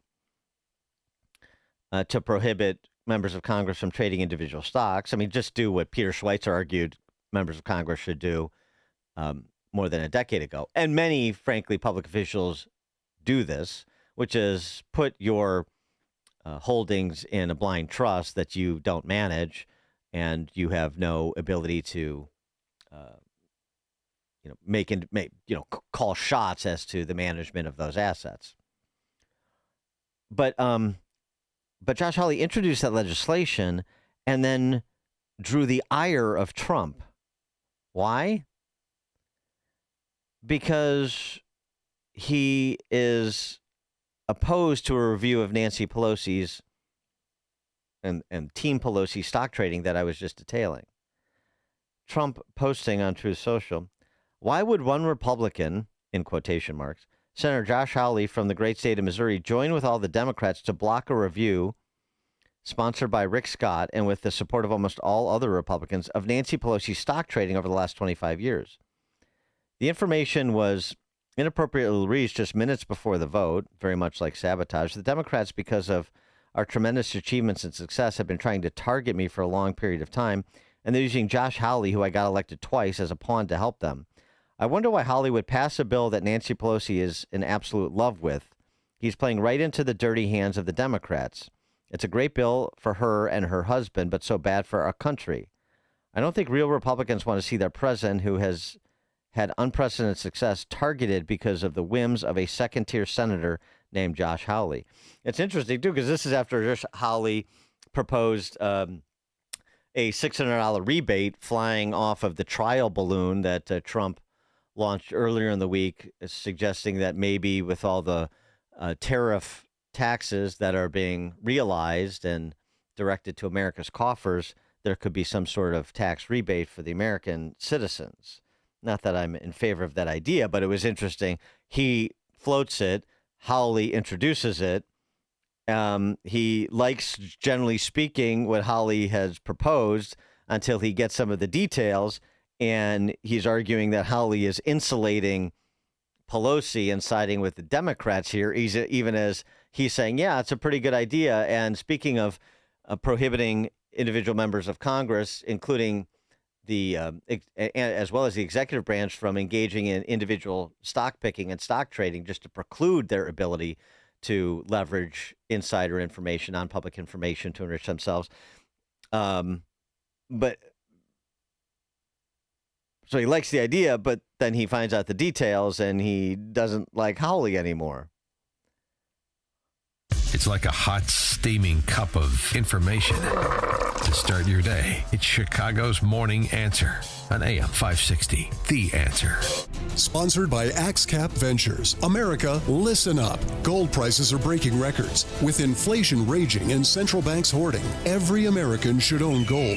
And like President Trump said, whoever holds the gold makes the rules. AxeCap Ventures owns one of Nevada's largest undeveloped gold deposits and trades for pennies on the dollar. This could be your way to ride the gold boom. AxeCap trades under GARLF on the OTC. Visit axecapventures.ca today. Are you tired of exposing your retirement to stock market risk? How would you like the potential to participate in credited interest from market indexed returns and limit the downside? Join Mark Kohler for the Retirement and Income Radio Show, Sunday afternoons at 3. You can also call Mark now for your complimentary customized retirement and income kit and retirement and income book at 844-619-SAFE. Mark Kohler, protecting wealth since 1990. That's 844-619-7233. Let me take a moment to talk about one of our loyal sponsors, QC Kinetics Non-Surgical Therapy. You've been hearing their ads for 2 years, and the response from listeners has been overwhelming. QC Kinetics is a great company. I'm proud to have them as a sponsor. So many listeners are getting relief from chronic joint pain thanks to platelet-rich plasma and cellular therapies offered by QC Kinetics at their facilities in Oak Brook, Naperville, Boynton Grove, Crystal Lake, and Gurnee. Listen, if you have chronic joint pain in your knee, hip, back, or shoulder, and are stuck in a cycle of painful steroid shots and considering surgery, this message is for you. Stop now and contact my friends at QC Kinetics. Grab a pen and paper or your phone, because QC Kinetics is going to determine if you're a good candidate and show you why surgery is not your only option. Get a second opinion. You have nothing to lose.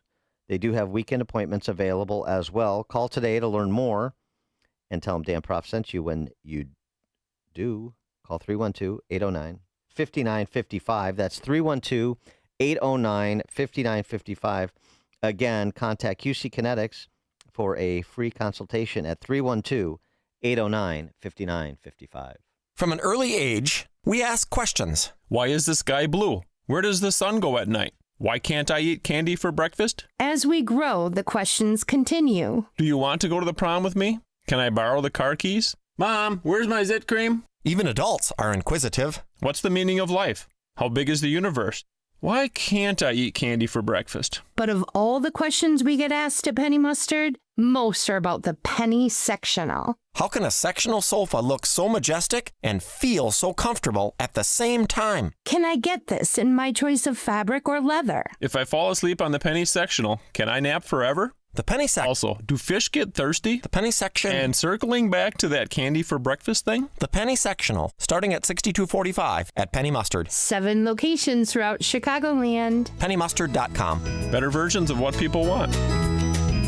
Penny Mustard Furnishing.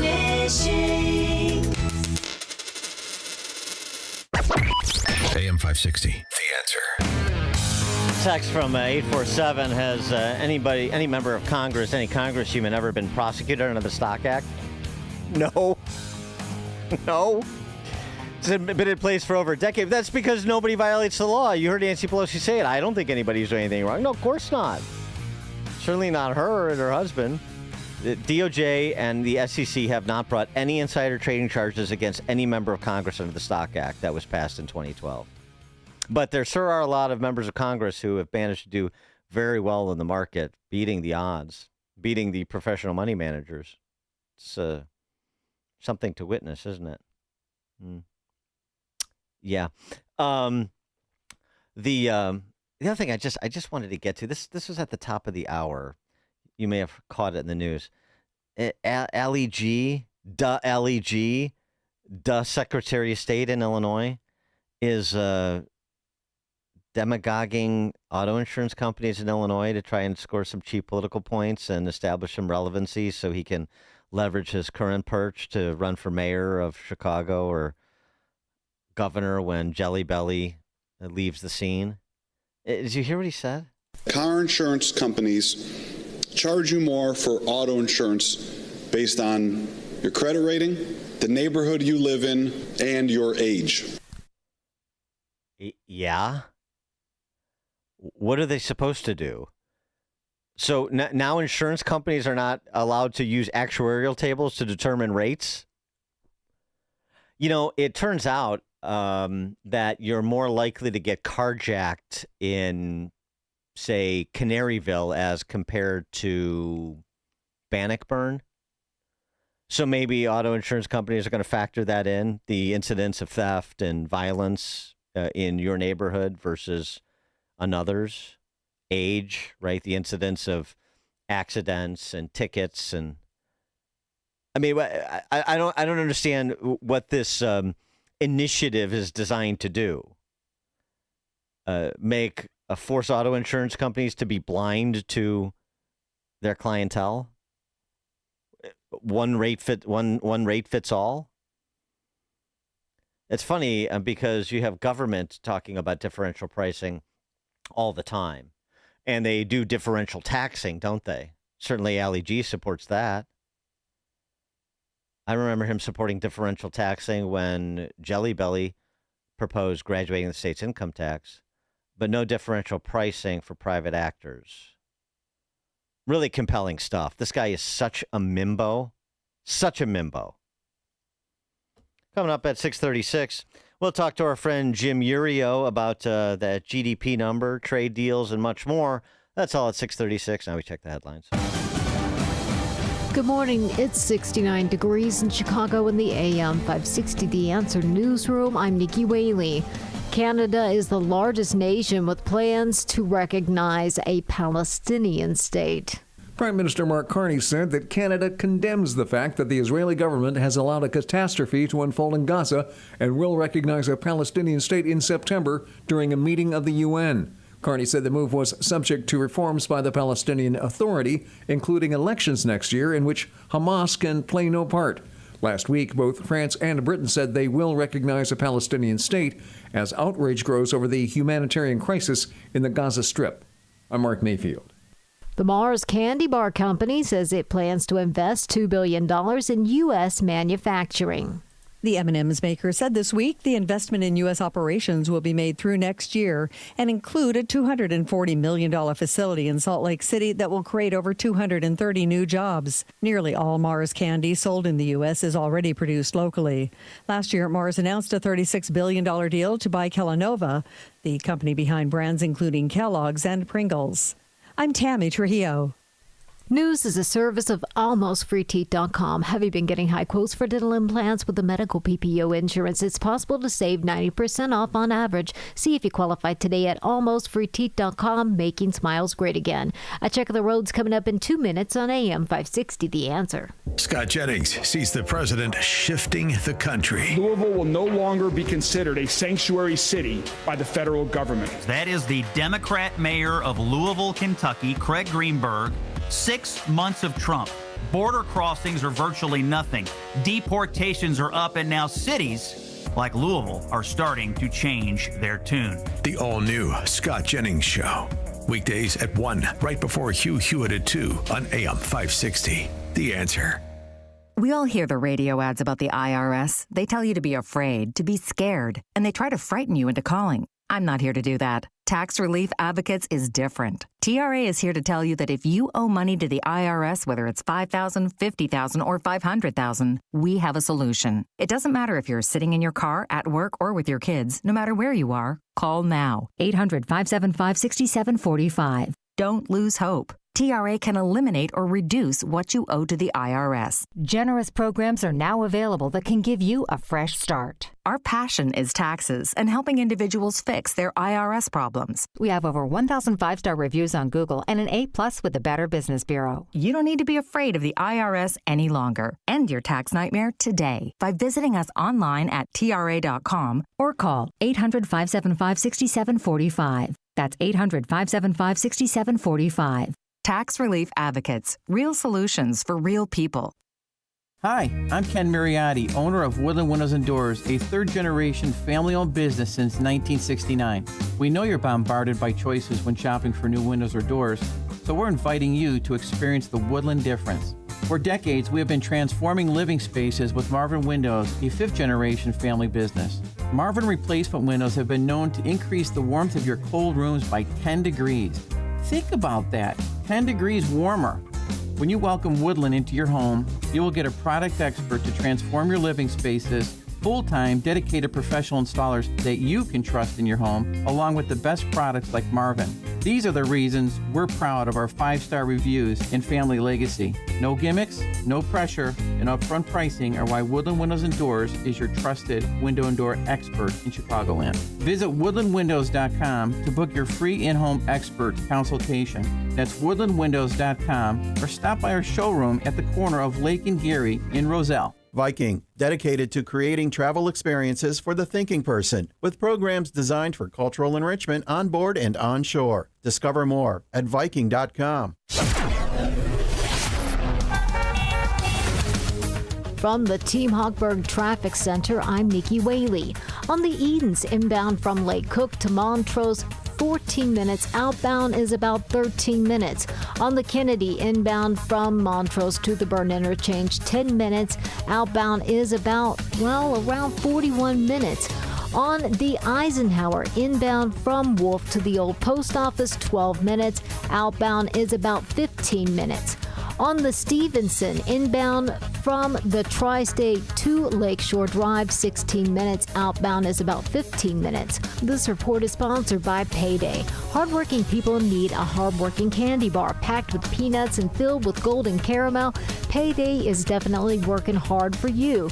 So grab one now to power you through your day. Payday Peanut Caramel Bar. Get to it. Chicago's Morning Answer continues next, but now check your forecast from the National Weather Service. Today will be breezy with some morning rain, then sunny later. Smoke from Canadian wildfires may affect air quality and create a hazy sky. The high will reach 74. Tonight stays breezy early, then clears up. Expect a low of 64. I'm meteorologist Jason Caterina on AM 560, The Answer. Get the latest weather, traffic, and news updates online at 560theanswer.com. Now, from the Signature Bank Studios.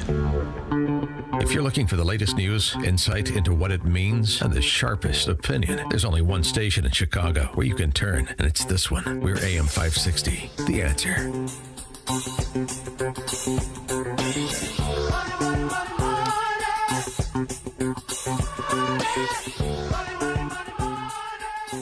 Top of the morning, Dan Proft here, and big day yesterday as we talked with Stephen Moore. GDP number out for the Q2, 3% GDP growth, which was better than expected, although there may be some devils in the details. And then Jay Powell took to the podium to say he's standing pat with interest rates because basically things are stable and, let's just move along at a consistent pace here. Essentially, that was it. Although there were two dissenting members of the Fed on this, which is not cutting rates. They wanted a 25 basis point cut, which is highly unusual. And it seemed to me there was a disagreement over whether the sort of inflationary pressure of tariffs was a one-time thing, was a one-off thing, any price increases associated with tariffs as Trump is working through these trade deals. Is that a one-off thing, or is that something that is going to have some stickiness? And Powell was concerned about stickiness, and those two Fed board governors who wanted the 25 basis point rate cut were arguing that it was a one-off thing. So what is the net of the information that was injected into the marketplace yesterday, both the data as well as the arguments? For more on this, we're pleased to be joined by Jim Iuorio. He is the host of the Futures Edge podcast, special contributor to WirePoints, wirepoints.org, all things Illinois policy related, and the proprietor of Brandt's Restaurant in Palatine. Jim, thanks for joining us. Appreciate it. Thanks for having me, Dan. So do I have that right in terms of why Powell zigged when two Fed members wanted him to zag?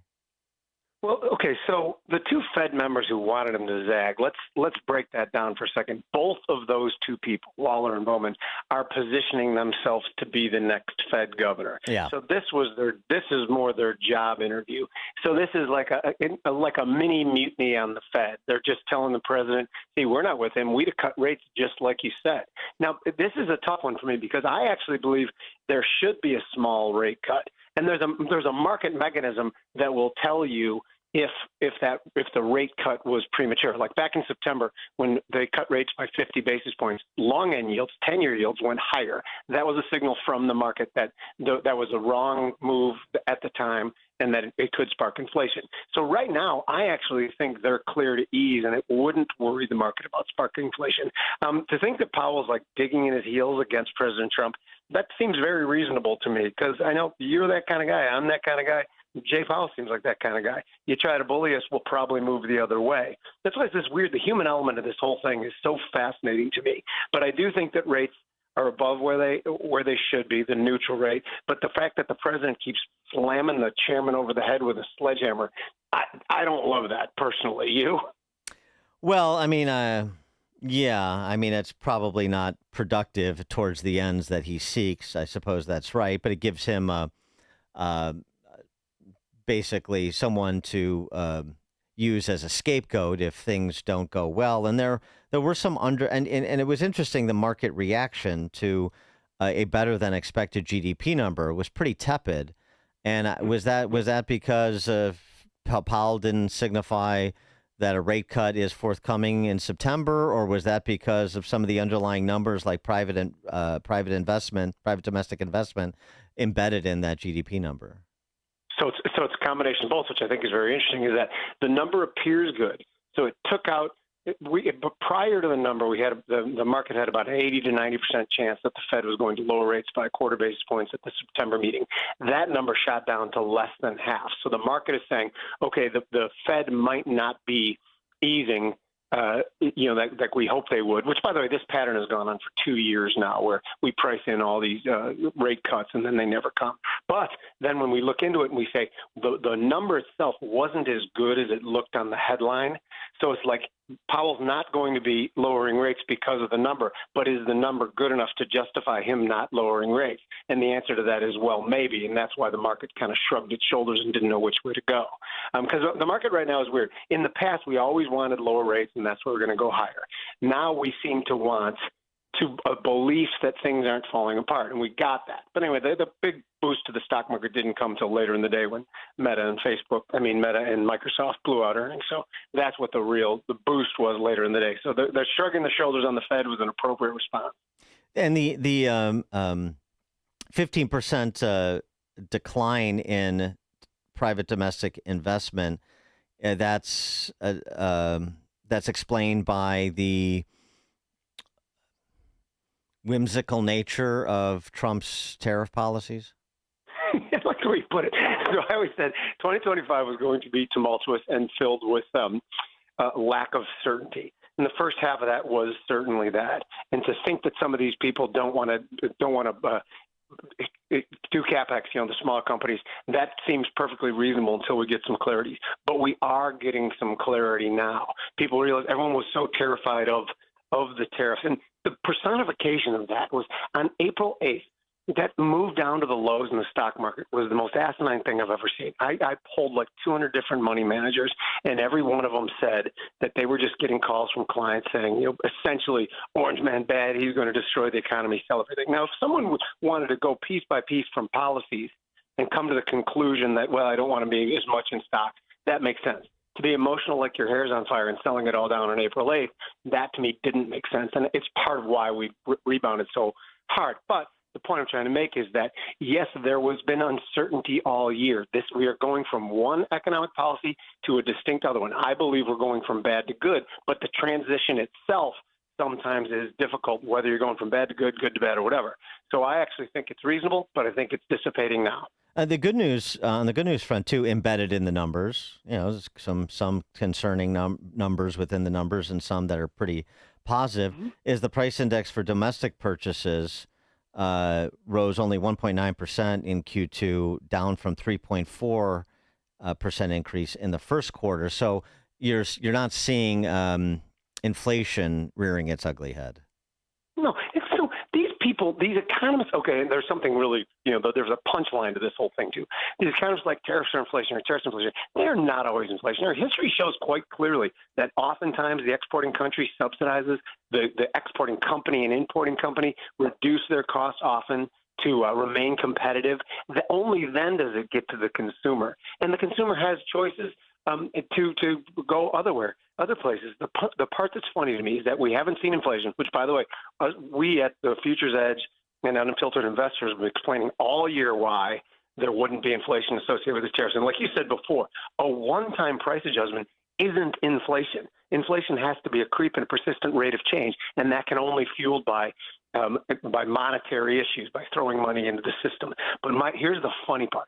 All these leftist economists we see these numbers, we see these trade deals, and they're all like, yeah, of course, we didn't say we were going to see inflation today. We said we were going to see it in 2027. Did you see all that? Like, are you guys really that desperate that you're pushing it out 18 months to say when the inflation's coming just because we can't see it today? Because it's not there. Yeah, well, right. I mean, all the leftist economists, the Krugman and the gang, who are in favor of, just about every tax increase under the sun, but aghast that tax increases called tariffs.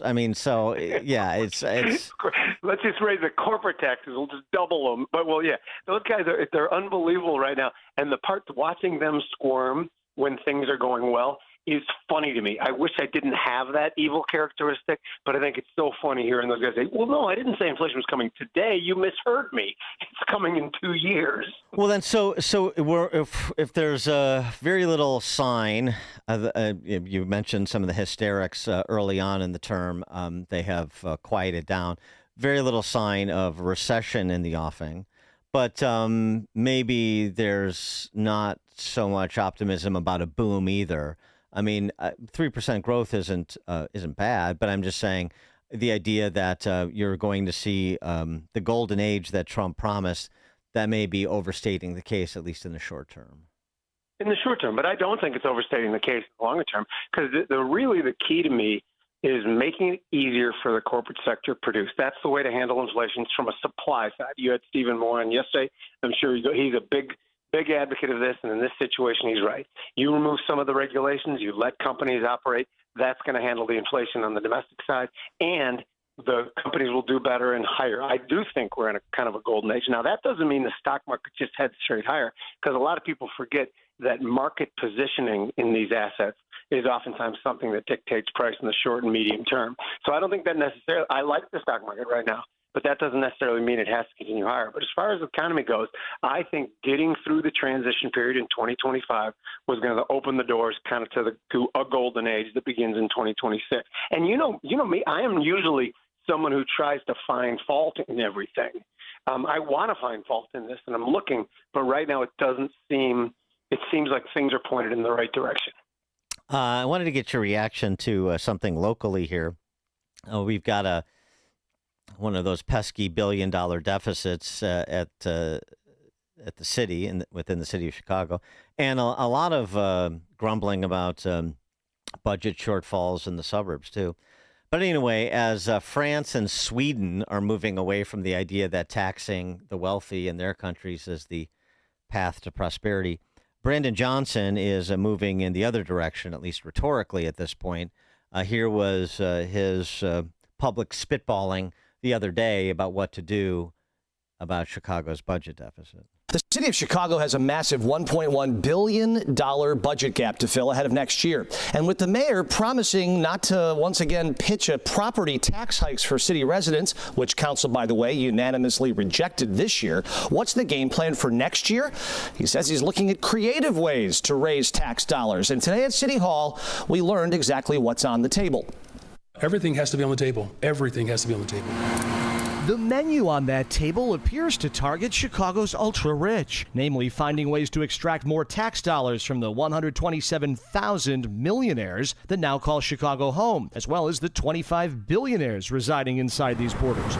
As for the concerns that these ultra-rich will leave if they get taxed more, they're not leaving Chicago. So this notion somehow that we're scaring millionaires away, it's just the opposite. Nobody's leaving, Jim. I have to respond to that.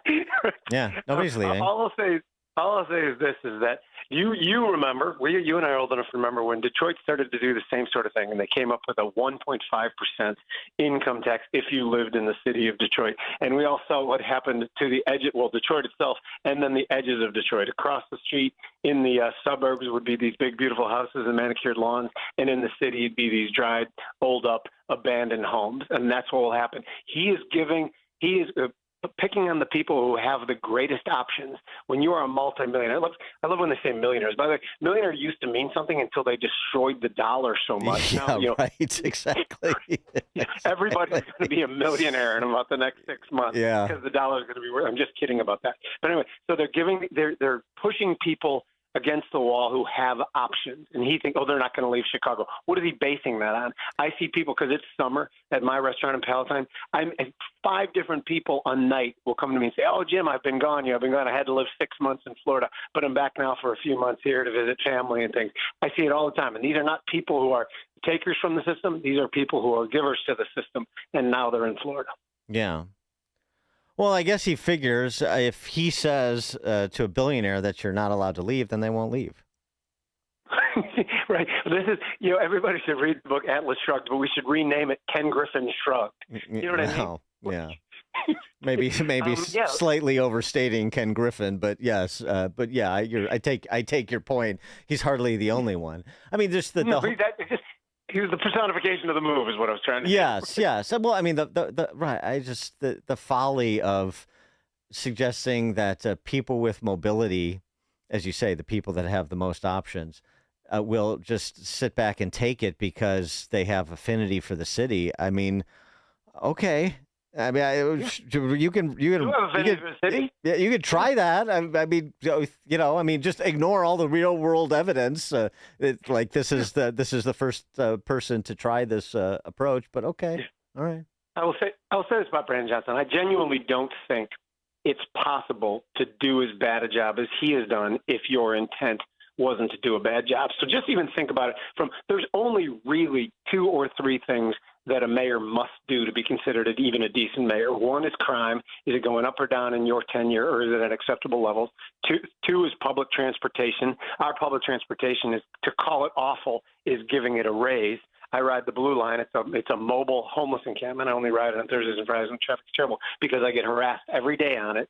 And 3 would be to make things open and welcome for money, whether it be on the personal level or the business level, to bring it into your city. He's failed conclusively on all 3 of those things without any debate to the other side.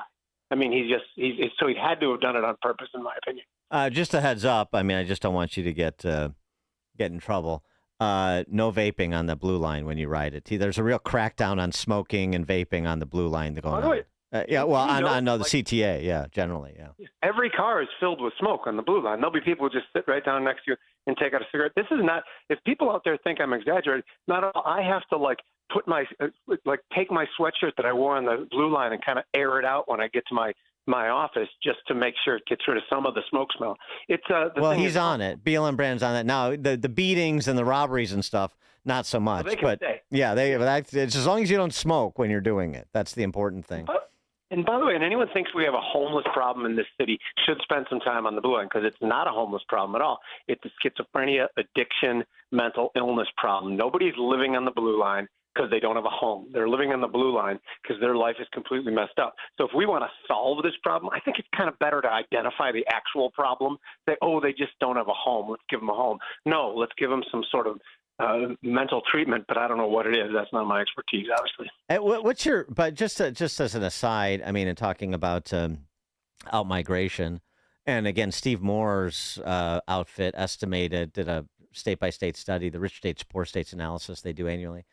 More than 1 million people in the last decade have net left Illinois, taking about $100 billion in gross domestic product with them. So that's a real people and real money. Pritzker and Brandon Johnson don't recognize it, that they don't have to, but those are the numbers. So take them as you will. But the exchanges, I mean, any indication that there's, because they've long rumored and the threats if CT got its way with the LaSalle Street tax and so on and so forth. Is there any more rumbling that the exchanges, being what they are at this point, could pull up stakes anytime soon? Well, yes. I don't want to comment too much on that. These are friends of mine who run the CME. Yeah. But I will say this.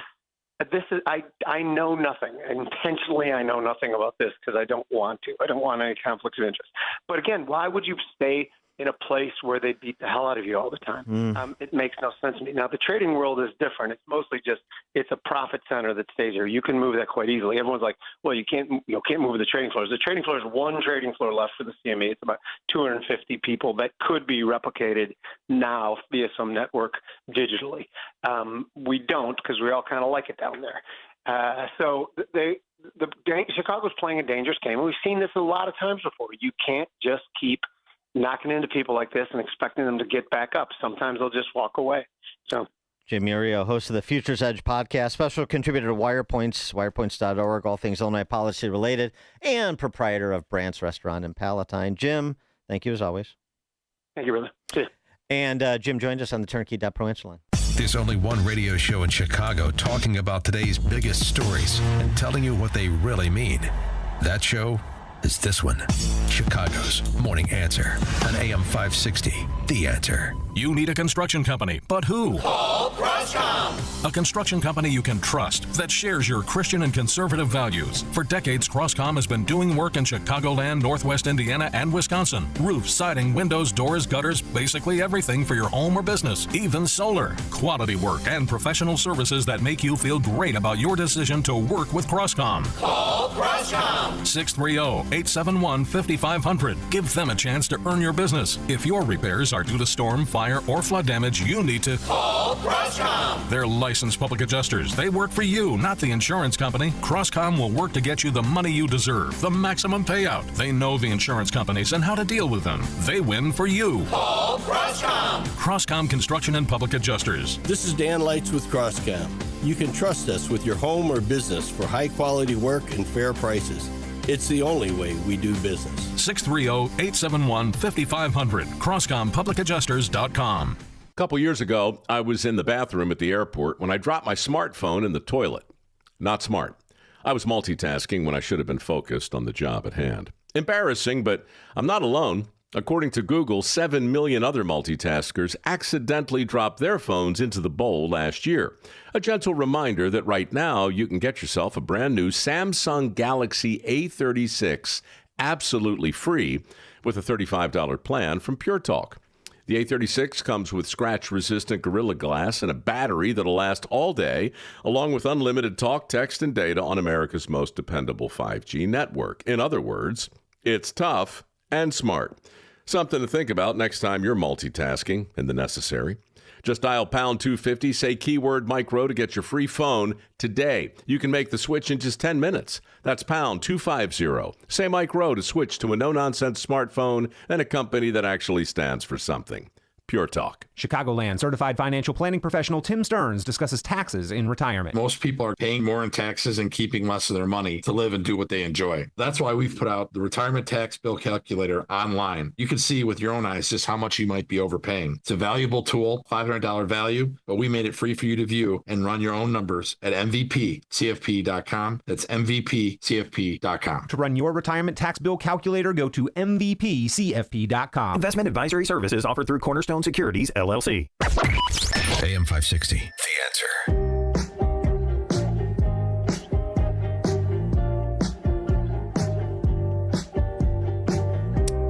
Dan Proft here. Coming up, we're going to talk to Cornell Law Professor William Jacobson about both Trump and the Ivy League, how those battles are being waged because more Ivy League schools have capitulated.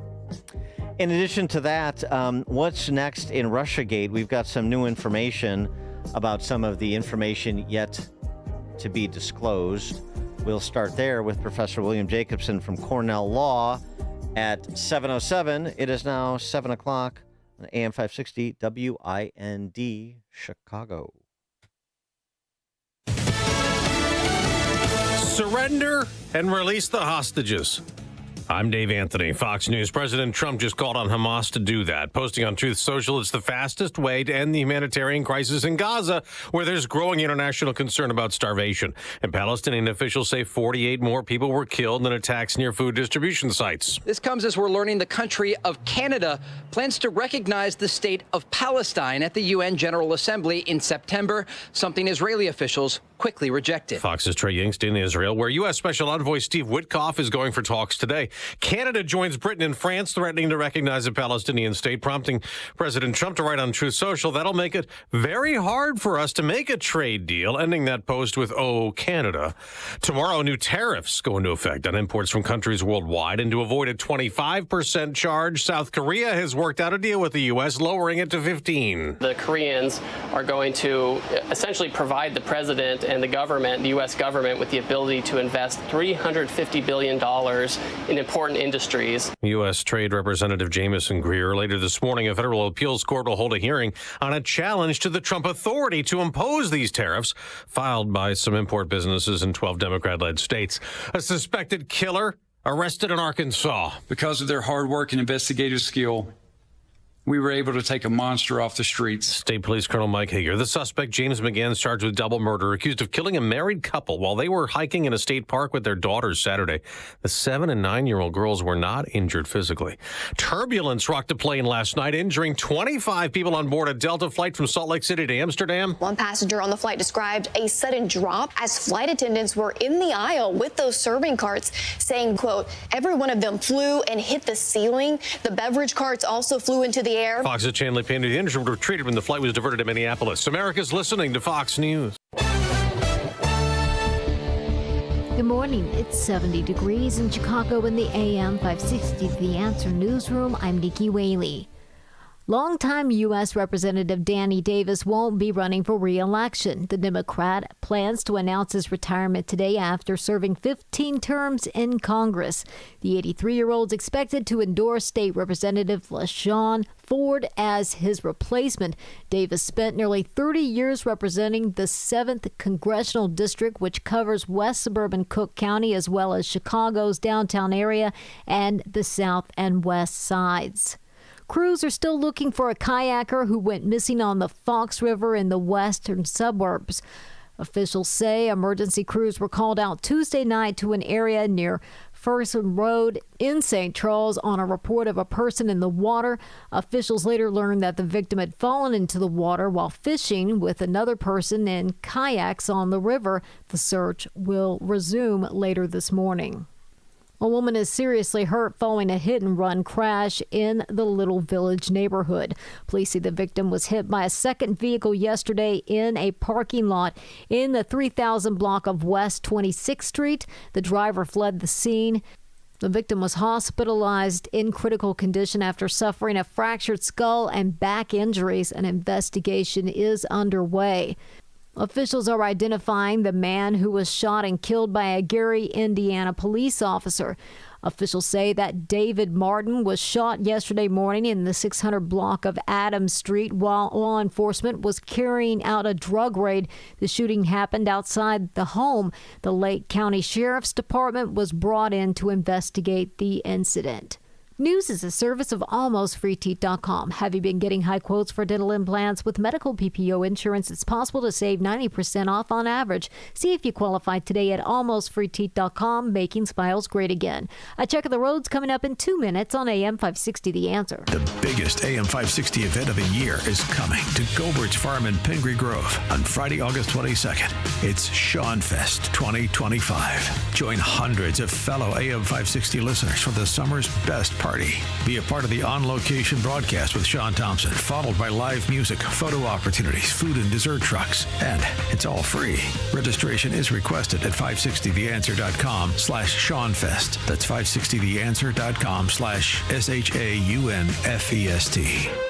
When was the last time you hopped out of bed without joint pain or walked downstairs without groaning? Dan Proft here for QC Kinetics Non-Surgical Regeneration. Schedule your free consultation with my friend, Dr. Caravelli. There are thousands of patients who will tell you they wish they would have called sooner. 92% success rate. So many AM 560 listeners turn their lives around with QC Kinetics regenerative treatments that work with your body to help restore and repair damaged joint tissue. Natural cellular therapies. No scalpels, no pills, no steroid shots. I'm talking long-term pain relief without time off from work. Bring your x-rays and MRIs to QC Kinetics for a free, no-pressure chat and thorough evaluation to see if you're a good candidate for regenerative therapy. Appointments are available weekdays and Saturdays. Worst case, you learn something new. Best case, you get your life back. Grab your phone and call now, 312-809-5955. Again, 312-809-5955. One more time, that number for QC Kinetics, 312-809-5955, and tell them I sent you when you call.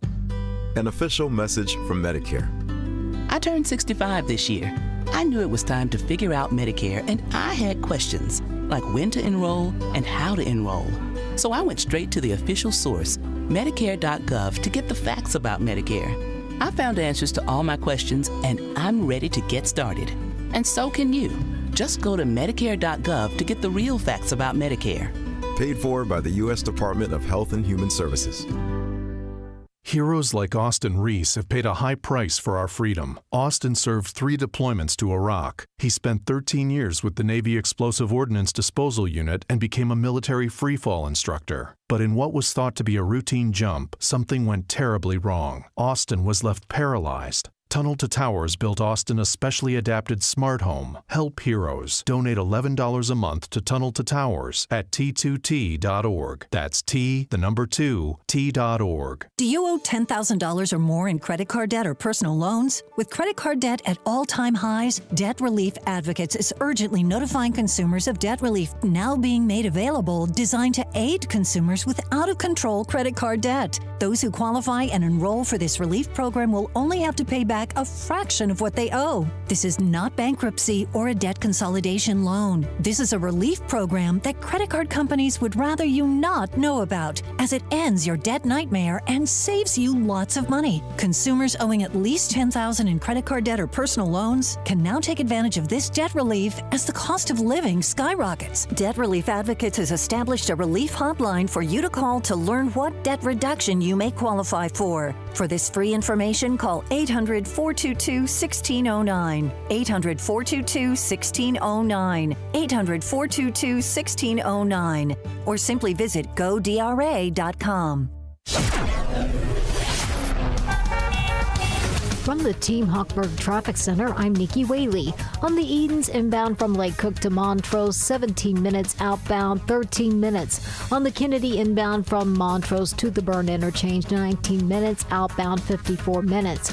On the Eisenhower inbound from Wolf to the Old Post Office, 21 minutes outbound, 21 minutes. On the Stevenson inbound from the Tri-State to Lakeshore Drive, 18 minutes. Outbound is 17 minutes. On the Dan Ryan inbound from 95th to the Byrne Interchange, about 15 minutes. Outbound, 10 minutes. Traffic is a service of almostfreeteeth.com. Have you been getting high quotes for dental implants? With medical PPO insurance, it's possible to save 90% off on average. See if you qualify today at almostfreeteeth.com, making smiles great again. Chicago's Morning Answer continues next, but now check your forecast from the National Weather Service. Today will be breezy with some morning rain, then sunny later. Smoke from Canadian wildfires may affect air quality and create a hazy sky.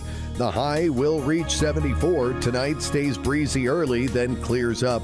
Expect a low of 64. I'm meteorologist Jason Caterina on AM 560, The Answer. Get the latest weather, traffic, and news updates online at 560theanswer.com. Now, from the Signature Bank Studios, this is Chicago's Morning Answer with Dan Proft on AM 560, The Answer.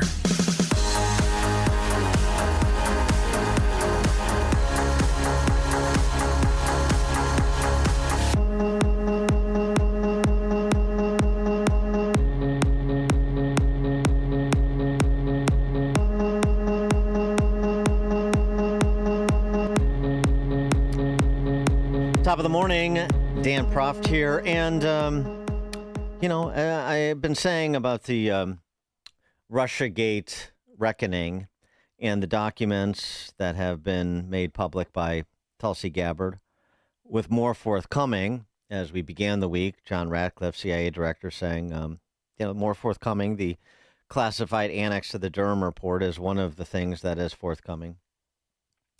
We're getting more and more information that makes fatalism about at least some of the principal parties here being held accountable less and less tenable, I hope. A crony of then DNI, James Clapper, threatened to withhold a promotion from a senior intel official unless that official concurred with the fake ICA, Intelligence Community Assessment, on Russia's meddling in the 2016 election. This is the Federalist reporting. The notes have made public for the first time yesterday recount a conversation that a top analyst for the Office of DNI had with an unnamed superior who worked closely with the then director, James Clap-on, Clap-off, Clap-on, Clap-off, James Clapper. Here's how that went. Now, this is a recollection of the conversation that happened 6 years after the conversation. Why? Because according to the Federalist, the analyst's efforts, the unnamed analyst's efforts, he's a whistleblower effectively, his efforts to share his concerns, first with the Inspector General of the intelligence community, then later with Special Counsel John Durham and Virginia Senator Mark Warner, proved unsuccessful. Only later did the analyst receive an inquiry for more information about his claims, leading to drafting of a summary statement. The notes capture the analyst claiming that in early January 2017, his supervisor told him, quote, "This is reporting you're not allowed to see. If you saw it, you would agree with the revised Obama-mandated intelligence community assessment." After noting he concurred, quote, with varying confidence with most of the 2017 ICA's key judgments, the analyst said he would need to review any reporting himself in order to consider it. Clapper's crony countered, "You need to trust me on this." And he stated to the analyst that the analyst would, quote, need to demonstrate his ability to outgrow his refusal to sign off on assessments he did not share in order to be recommended for a promotion. "I need you to say you agree with these judgments so that DIA will go along with them," quote unquote. The prospective conspirators circle widens. And then there's this from Fox News reporting on Kash Patel. FBI Director Kash Patel found a trove of sensitive documents related to the origins of the Trump-Russia probe buried in multiple quote-unquote burn bags in a secret room inside the FBI. One of the documents FBI officials found in a burn bag was the classified annex to former special counsel John Durham's final report, which includes the underlying intelligence he reviewed. That's what Ratcliffe was talking about earlier this week with respect to what is yet to come. The declassified annex is going to be transmitted to Senate Judiciary Committee Chairman Chuck Grassley, who will ultimately release the document to the public. So that review of the classified annex to essentially process it to be declassified and then released to the public is going right now. But how that classified annex wound up in a burn bag in a secret room inside the FBI is also an interesting development and question that I certainly would like an answer to. And maybe the Department of Justice would as well. Maybe that strike force that has been assembled on the topic is working to unearth answers to said questions. For more on this and a few other matters, pleased to be joined again by William Jacobson. He's a clinical professor of law and director of the Securities Law Clinic at Cornell Law School. Also the founder of LegalInsurrection.com and the president of the Legal Insurrection Foundation, as well as the founder of the Equal Protection Project. Professor Jacobson, thanks for joining us. Appreciate it. Thanks for having me back. You know, the legal opinions on just how far the information that is in the public domain may take us in terms of criminal prosecutions of brand names within the anti-Trump, pro-Russia collusion hoax circles in law enforcement and intel vary widely. We've heard them on this show, and from folks at the Article 3 Project who think there is even legal exposure for Obama to, the Andy McCarthys of the world that are much more skeptical. Based on, what we have to date, where do you come down in terms of how you think about this information and what you would like to see the Department of Justice do with it? Well, I'd certainly like to see the Department of Justice go as far and as quickly as they can on this. My big takeaway is how manipulated we were as a nation by the false Russia collusion connection claims. And it started at the very top. I mean, I remember when we were going through this, and there were leaks to the New York Times. There were all sorts of things. I consciously knew this was nonsense. I mean, it was so clear. Yet, kind of subconsciously, it planted a lot of doubts. I remember thinking at the time, I don't believe it. There's no evidence. And we know that some things like the so-called secret server connection turned out to be completely false. But what if they're right? What if can all these people be wrong? And it turns out, yes, they were, but it planted enormous doubts. I mean, it really was a psychological, terror campaign against our electoral process, where as it's coming out, and I think we knew this, but we're getting more details, there was an organized operation to mislead and manipulate the American public that had a profound impact on our politics. I mean, even today, the numbskulls protesting on the side of the street hold the signs about, Trump and Putin, all that sort of stuff. Yeah. It really was outrageous when you think about it. Yeah. The thing to me is there's a lot of sort of grandiose theorizing about conspiracies and what federal statutes may be implicated, conspiracy to defraud and conspiracy to perjure. Even people making arguments about sedition, which probably is a little strong based on the information we have to date. But my point is this, and I wanted to see if you agree. Look, even if we just go and it just turns out that we have very strong cases that say Comey and Brennan and Clapper, and maybe Hillary Clinton when she was interviewed by Durham, perjured themselves.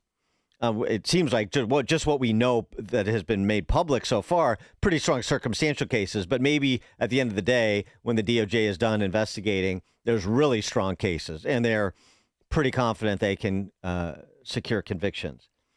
That should be pursued. I mean, there's some question like if you can't go big enough, then you shouldn't do anything because it's just going to be treated as dismissed as lawfare and Trump vendettas.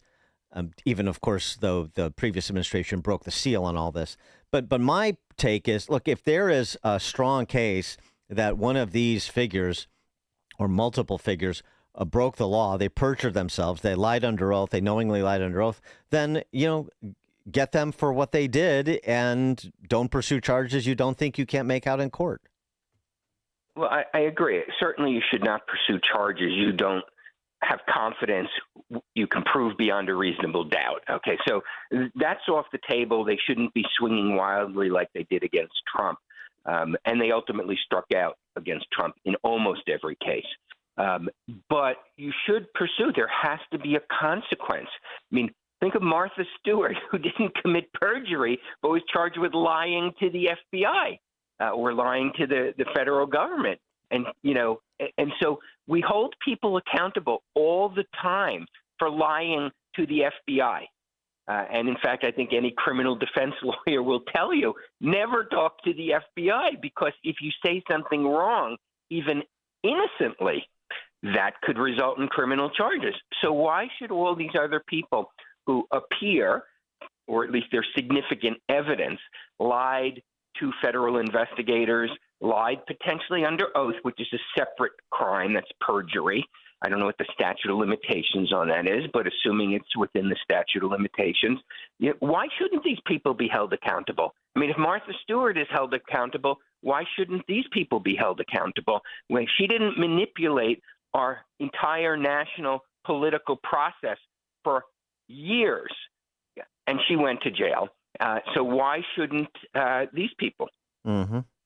I wanted to get your reaction to Trump and the Ivy League, since you're there in the Ivy League at Cornell Law. So Columbia cuts this $200 million deal to, sort of make the antagonism go away and restore the prospect of research funding from the federal government. Brown University yesterday announced they've struck a deal with the White House, $50 million they'll pay out to settle discrimination complaints and restore frozen research funds, and then set them up to be treated as a good faith party in future applications for research funds. My alma mater, Northwestern, seems to be taking another tack like Harvard is, which is they're cutting positions amid the research funding freeze, but they have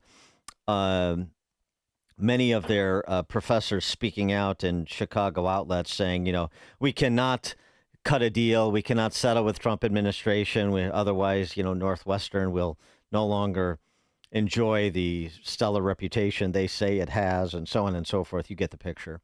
But how satisfied are you with the deals that are being cut between the Trump administration and some of these Ivy League schools, and how do you react to quote unquote elite schools that are digging in and waging legal battles with the administration?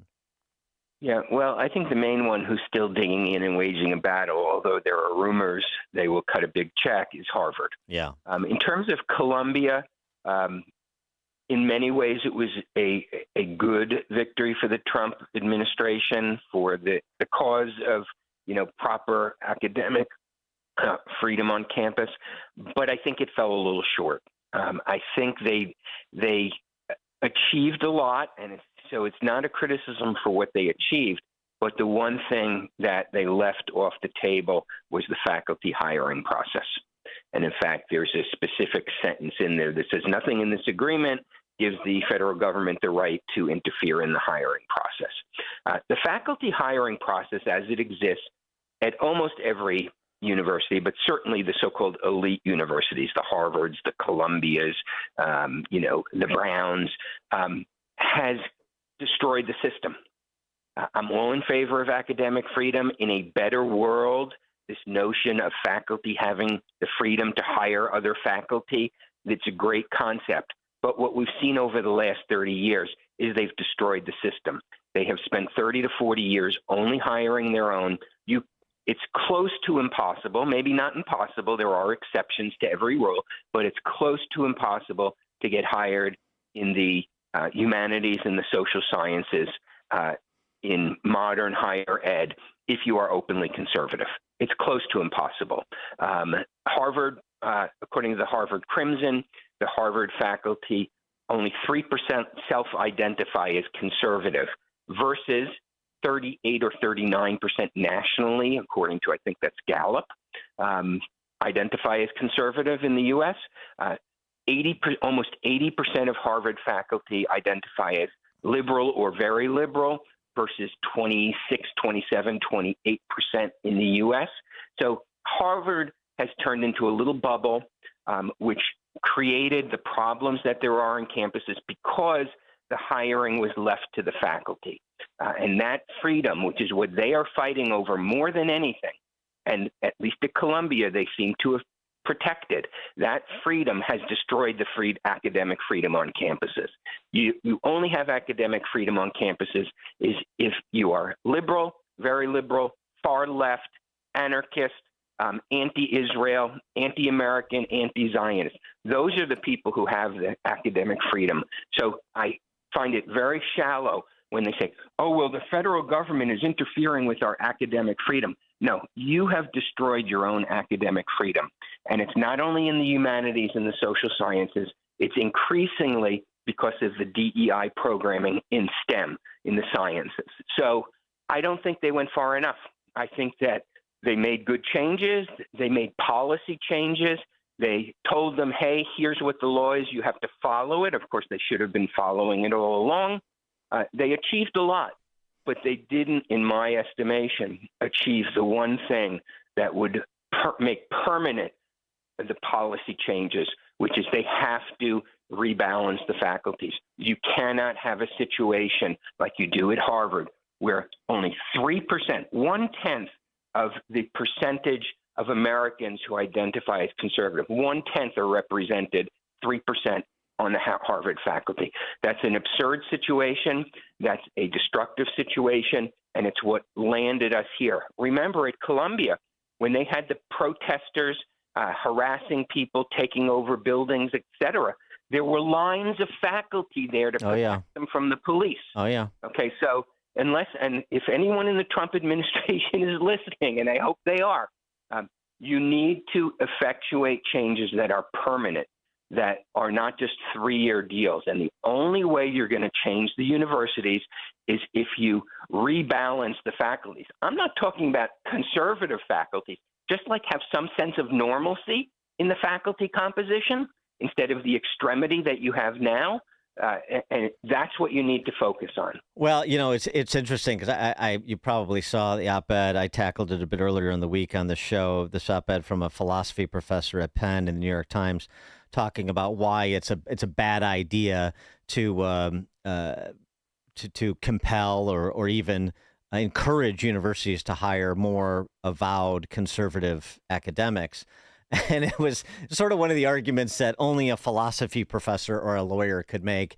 I mean, one of the things she said was, like, it's better if I do it, if I represent the conservative perspective. Like in one of my philosophy classes, I always include the work of Robert Nozick. So that, that balances it out. I include the work of a philosopher who was a skeptic of central power. So, I'm covering the expanse of discussion and ensuring open and honest debate in my classroom. And that's coming from a person of the left, so it's better. We can't get into this business of, of setting aside positions for ideology any more than conservatives would say you should set aside positions for race or sex. It was really an interesting way to try to defend the status quo of gatekeepers who do exactly what you say, ensure that that the dominant ideology, the orthodoxy that's imposed through the dominant ideology on campus is this, this neo-Marxist ideology that you see manifested everywhere, particularly the Ivy League. Yeah, well, that's such a ridiculous argument that person is making because we know the reality as it exists today. I completely agree that getting the federal government involved in hiring decisions at universities is a bad idea, but it's a less bad idea than what the current situation is.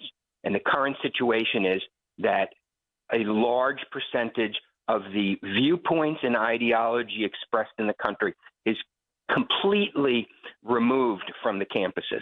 So, yes, getting the federal government involved in all these things is not ideal.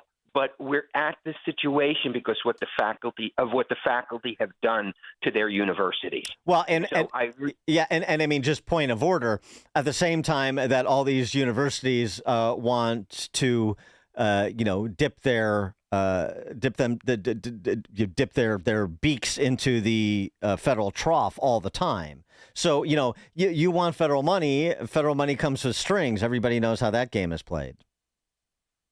Yeah, exactly. And, the notion that actually supporting a diversity of viewpoints on campus is the equivalent of hiring people based on immutable characteristics like skin color. Okay. The two are not equivalent. Okay. Right. Fostering an open environment on campus with viewpoint diversity is not the same thing as racial preferences in admissions and hiring. They're just two very different things. There are laws against racism in hiring. There are no laws against diversity of viewpoint in hiring. And so they're just they're picking one thing that has nothing to do with the other, and they're trying to play conservatives. Oh, you're opposed to race-based affirmative action. How dare you insist on viewpoint-based affirmative action? Well, they're two very different things. One has nothing to do with the other. One is unconstitutional. One violates equal protection of the laws. The other doesn't. So they're not equivalent things. But this is, you say it was a philosophy professor who wrote that. Yes, now it makes sense that, it's a philosophy professor. Okay, yes. But nobody in the real world thinks that fostering viewpoint diversity in a extreme left bubble is a bad thing. Professor William Jacobson, clinical professor of law and director of the Securities Law Clinic at Cornell, founder of LegalInsurrection.com, and president of the Legal Insurrection Foundation, as well as the Equal Protection Project. Professor Jacobson, thank you as always. Appreciate it. Great. Thank you. Take care.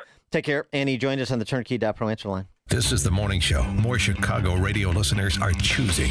This is Chicago's Morning Answer on AM 560. The Answer. A large retail store just canceled a huge order, leaving MyPillow with a ton of extra MyPillows. But you know what?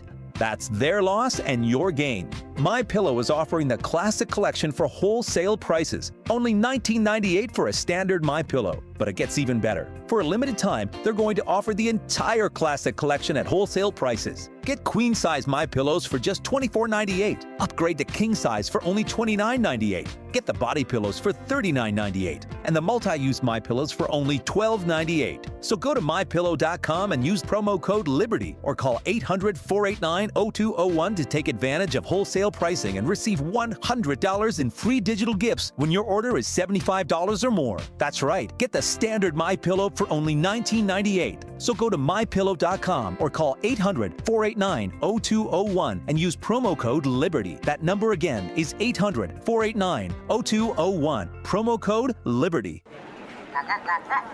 Yes, we can do that, sir.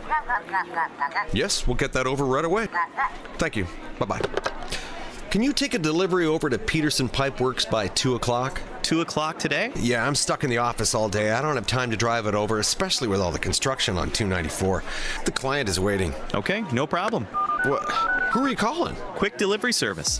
Why DIY your deliveries? Call Quick Delivery Service. They'll battle Chicagoland traffic and deliver your items so you can get work done. Quick Delivery Service makes it easy. No forms, no labels, no scanning. They'll deliver anything from large pallets of materials to important documents. Simply tell Quick Delivery Service where it's going. They'll pick it up and get it to your destination quickly. Plus, your delivery's tracked with real-time GPS. Notifications are delivered right to your inbox. Okay, done. They'll be here shortly. Sweet. Go to quickdelivery.com or call now 847-534-2244. AM 560, The Answer.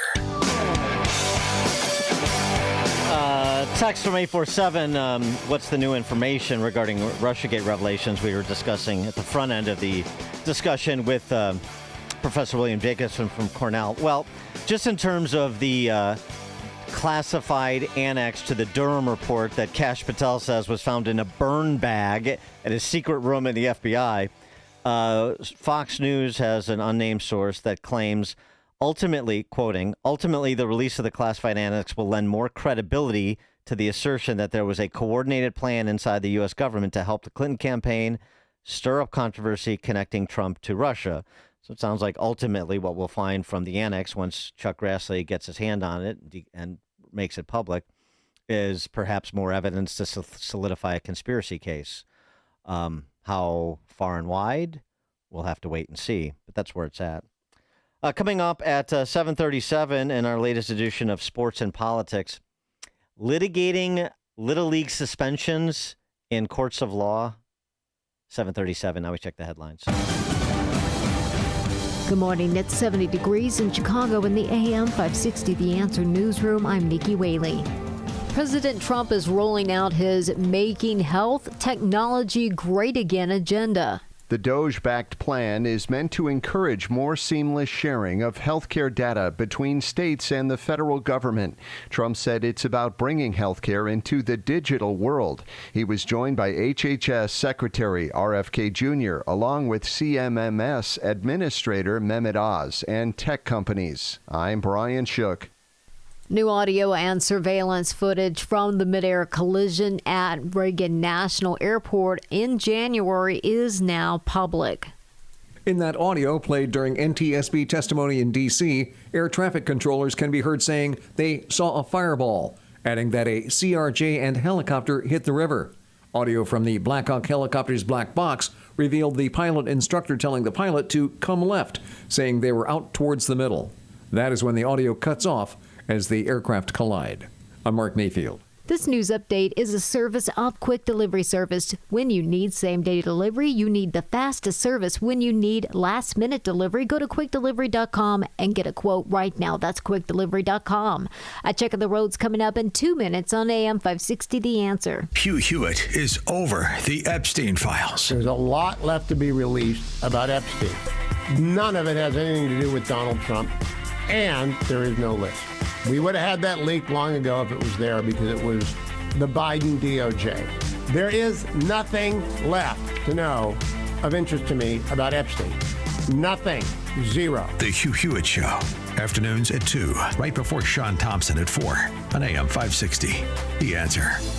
Signature Bank is Chicago's fastest growing independently owned business bank, a bank where relationships still matter. I'm Dan Proft, and I know this because Signature Bank is my business bank. Hey all, Jim Carr here. I am the owner of Carr Machine and Tool in Elk Grove Village and loyal customer of Signature Bank. As a second generation owner, I knew I had to shift from operating as an old school machine shop to what I can proudly say is now one of the fastest growing aerospace manufacturing facilities in the region. Signature Bank was there every step of the way through our expansion efforts, including financing our new state-of-the-art facility. Their valuable industry expertise and constant communication throughout the construction process made our vision possible. Many thanks to Signature Bank for supporting Car Machine and Tool. You set the bar high for other banks. Signature Bank helps local businesses succeed. Want to learn how Signature Bank can help turn your business vision into reality? Visit signaturebank.bank. Member FDIC, Equal Housing Lender.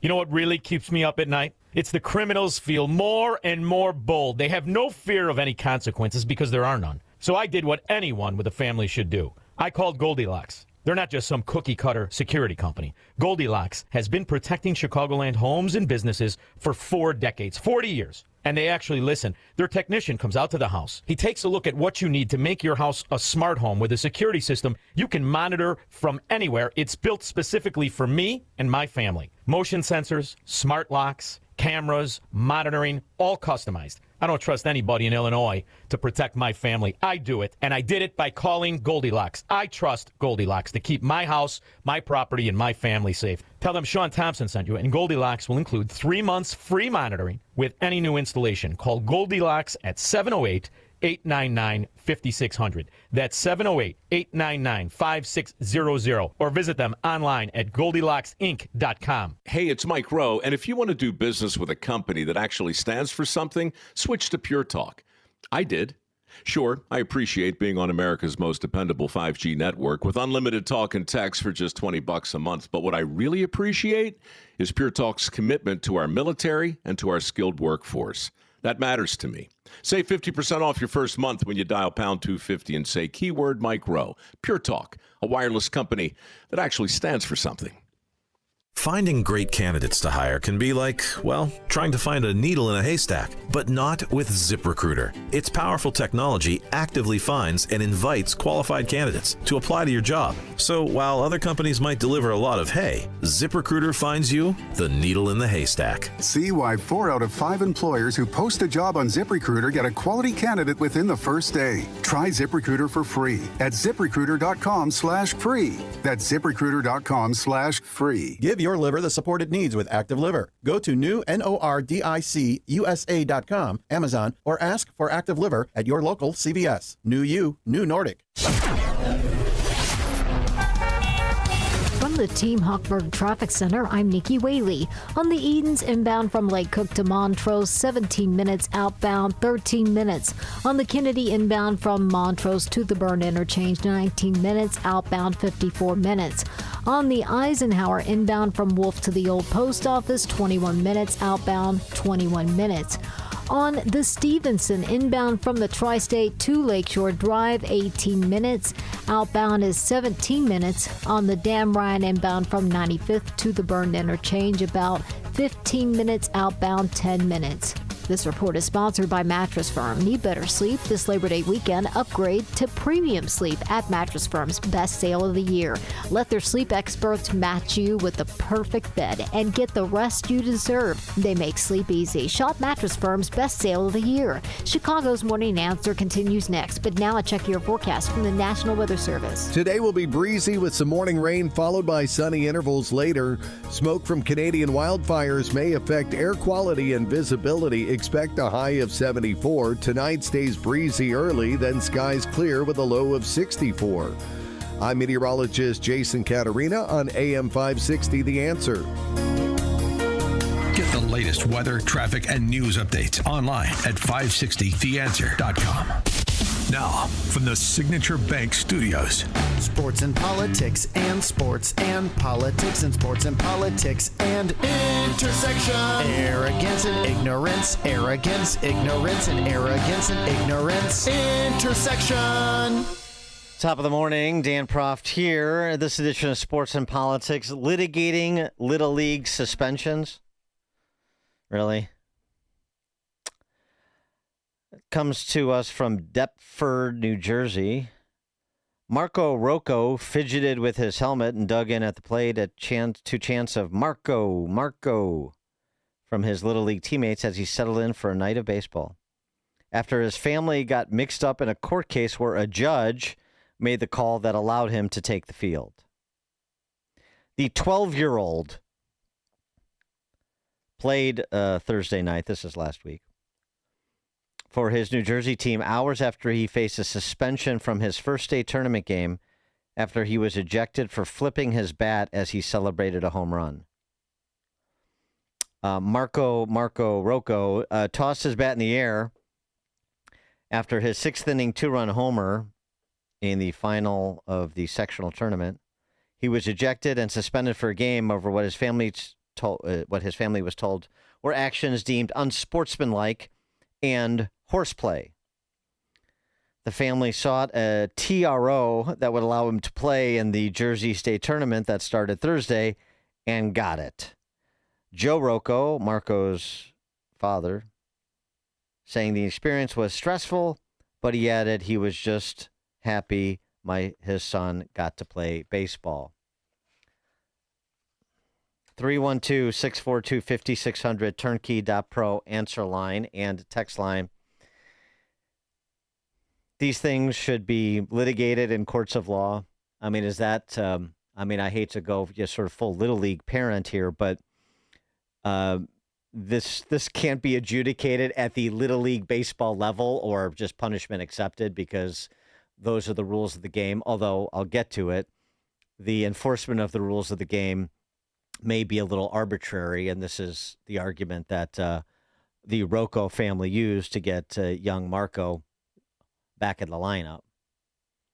But if your kid got suspended from a Little League game or a youth football game for excessive celebration for quote-unquote unsportsmanlike conduct, a little bit too exuberant when they scored a touchdown, pointing a finger after dunking a basketball, pointing a finger at your opponent, you dunked on. Anything like that speaks to unsportsmanlike conduct at the youth level that you often see professionals get flagged for. Would you take it to a court of law? 312-642-5600, turnkey.pro answer line.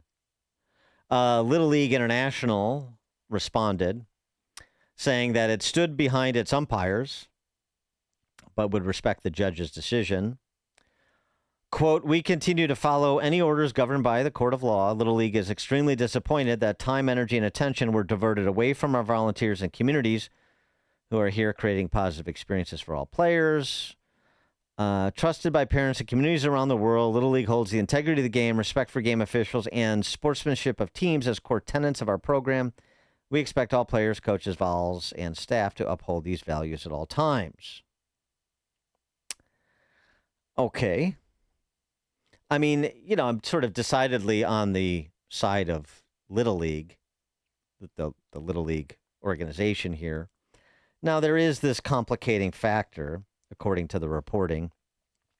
Little League Baseball posts videos of bat flip celebrations on social media that do not result in punishments. Marco Rocco, his father, Joe, we tried to settle with them. They refused to do it, so I had no other option other than to take him to court and get a TRO. There's no rule in the Little League book against flipping a bat in celebration. And the Rocco family attorney argued when it suits Little League's interests, it not only condones the flipping, but actually promotes the bat flipping. They punish a kid on one occasion and not a kid on other occasions, or not another kid who did the same thing. And so we don't have equal enforcement of the law, if you will. One other parent, not named Rocco, who was at the game, has a son on the same team, said he was surprised by the objection. This is sort of interesting. "I've seen a lot of Marco bat flips," said this father. "It was a little high, but it wasn't anything out of the ordinary. It went straight up and landed down right where he was. I didn't think it was ridiculous. It certainly was a high flip. It's the championship game, the last inning. It put the game away." So, the arbitrary and capricious. I guess my point about this stuff is these experiences in youth sports are supposed to be educational in addition to, athletic. I mean, you're supposed to learn how to compete, but you're also supposed to learn, sportsmanship, for lack of a better word. You're supposed to learn how to win gracefully and how to lose gracefully, too. And you're also going to be treated to the reality of life that sometimes the breaks go against you, and sometimes the umps miss a call, and sometimes a rule is enforced against you that isn't enforced against somebody else who did the same thing. I mean, that's life, that's sports at the highest levels. You want to litigate every such instance of this so that when you see somebody get ejected for something that clearly was unsportsmanlike conduct, but then the parents, go into the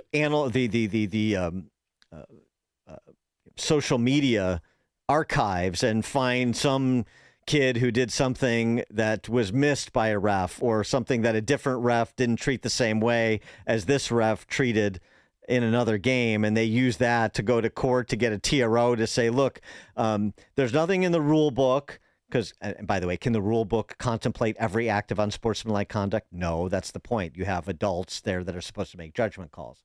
And so I'm going to, even if something was clearly, taunting, clearly over the top, but in one game, one ref or ump made one decision, and another game, another ref or ump made a different decision, and now that becomes the source of getting a TRO to make sure that your kid doesn't have to pay the penalty for what was deemed unsportsmanlike conduct. I mean, is that really how you want youth sports to go? 312-642-5600, turnkey.pro answer line. Bill on the Northwest Side. Yeah, come on, talk about an overreaction.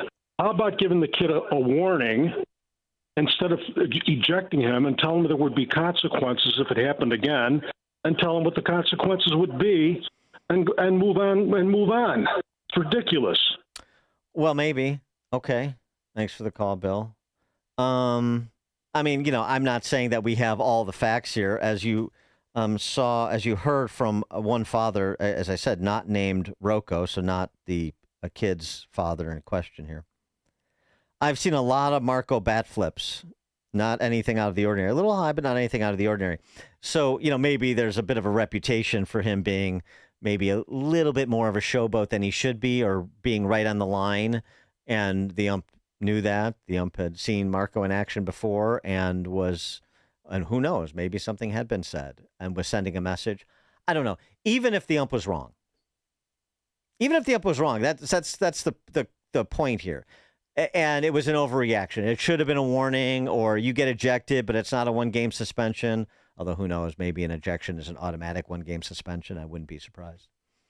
Next game suspension.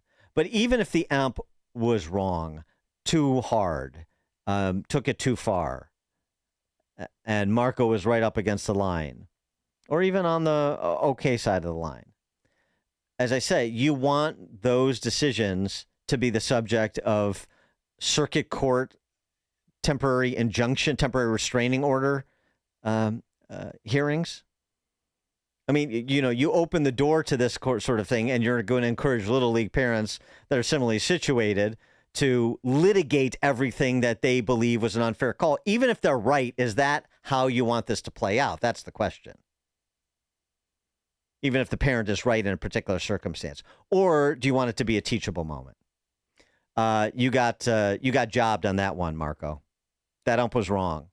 But that happens in life. Sometimes you get a bad break, or somebody treats you unfairly, and it happened here. So we're going to have to learn to live with that. Jeff in Mount Greenwood. Hey, how you doing? I coached for years and years, and, with Little League especially, how about the dad, instead of taking him to court, take the kid and say, hey, you acted the fool, it's on you, and take the punishment. Yeah. Thanks for the call, Jeff. Well, I mean, that's what I say. One of the things, I know you were excited. I know that you like to do the bat flip, but you know what? Let's take the Walter Payton approach. We just put our bat down like we've hit a home run before. You just hand the ball to the ref like you've been there before. I mean, you're not a professional who is entertaining fans for compensation. Let's not do that. Let's not emulate the pros in that way. Just like a high school football player would not get away with the icky shuffle in the end zone. So this isn't the time or place for that stuff. And it was a great moment for you, and it was a great athletic feat. But you have to be respectful of the other team too. And you were right up against the line, maybe a little bit over it. Maybe the ump was too hard on you, but you put yourself in a situation you should have put yourself in. So let's learn from it. How about that? Tony in Downers Grove. Dan, as they say, you're off base on this one, I think. Okay. There's a better way to, this is a sectoral game. You're talking about Little League championship, and you're going to punish the kid for doing something that other kids are doing. I don't think it's going to cross the bounds of if the kid is out at third and it's a bad call that the parents are going to litigate it, because I think that's the point that you're making. But in this instance, no, Little League World Series, other kids are doing it. The rule has to be followed across the board, or don't have the rule. It's that simple. Well, but the problem. Thanks for the call, Tim. But again, the problem is unsportsmanlike conduct is eye of the beholder. No, I wasn't talking about like they missed the call at third base. I'm talking about the ump or the ref making a judgment call about unsportsmanlike conduct. You want all unsportsmanlike conduct calls to wind up in circuit court? Because I guarantee you, even if it's one where you get general agreement was on unsportsmanlike conduct, somebody will be able to dig up something that's close to what occurred and see an umpire and a ref who didn't impose the same punishment and say unequal treatment under the rules. And it just is endless. Think about the precedent you're setting. Is that how in Little League, is that how youth sports, is that how you want it to go? Jim in LaGrange. Hey, Dan, how are you? So I've been a high school baseball coach for over a decade. I personally don't think that a kid should be thrown out for that. Yeah. But what I would do in a game is I would talk to the umpire afterward and go, look, kind of borderline unacceptable. I kind of watch that and give him a warning. But here's the other thing that I would do. I would absolutely talk to the other head coach and say, look, man, you got to get your team in line, because that's not acceptable and it's not cool. And it's not a sportsmanship situation. We don't do that to you. Don't do that to us. So teachable moment, Dan. Teachable moment. Thanks. Yeah, I agree. I think that's right. Yeah, that's right. That's sensible. I mean, the point is to say in youth sports, it's supposed to be driven by the adults. And adults are supposed to have the capacity for dispute resolution. I mean, family attorneys should not be involved in circumstances like this, in my view. And just like Jim said, you talk to the ump, fine. Talk to the other coach, talk to the other team. Let's set the ground rules, how we're going to behave vis-a-vis one another. Exactly. My kid's got to play because it's a sectional, or because it's the first game of the state tournament. That's not the most important thing. It may be to the kid in the moment, but this is where the adult is supposed to have broader judgment, right? Chris, outside. Dan, you're doing a great job. I absolutely agree with what you're saying, but karma came back to that team. They got smoked 10-0 in the next game. So Little League should never have caved to this. The umpires are umpires. I have kids in youth sports. I'm telling you, this is just going to create nothing but problems and backlash and all kinds of nonsense for these well-to-do parents that can go run to a family attorney and say, this ump hurt my child and this and that and the other. Hey, the kid got caught doing something that the ump didn't like. That's life. Exactly. That's just how it's got to be. Thanks for the call. When I get pulled over for speeding, the police officer's not impressed when I say, the guy in front of me was going faster. Why didn't you get him? No, I got you.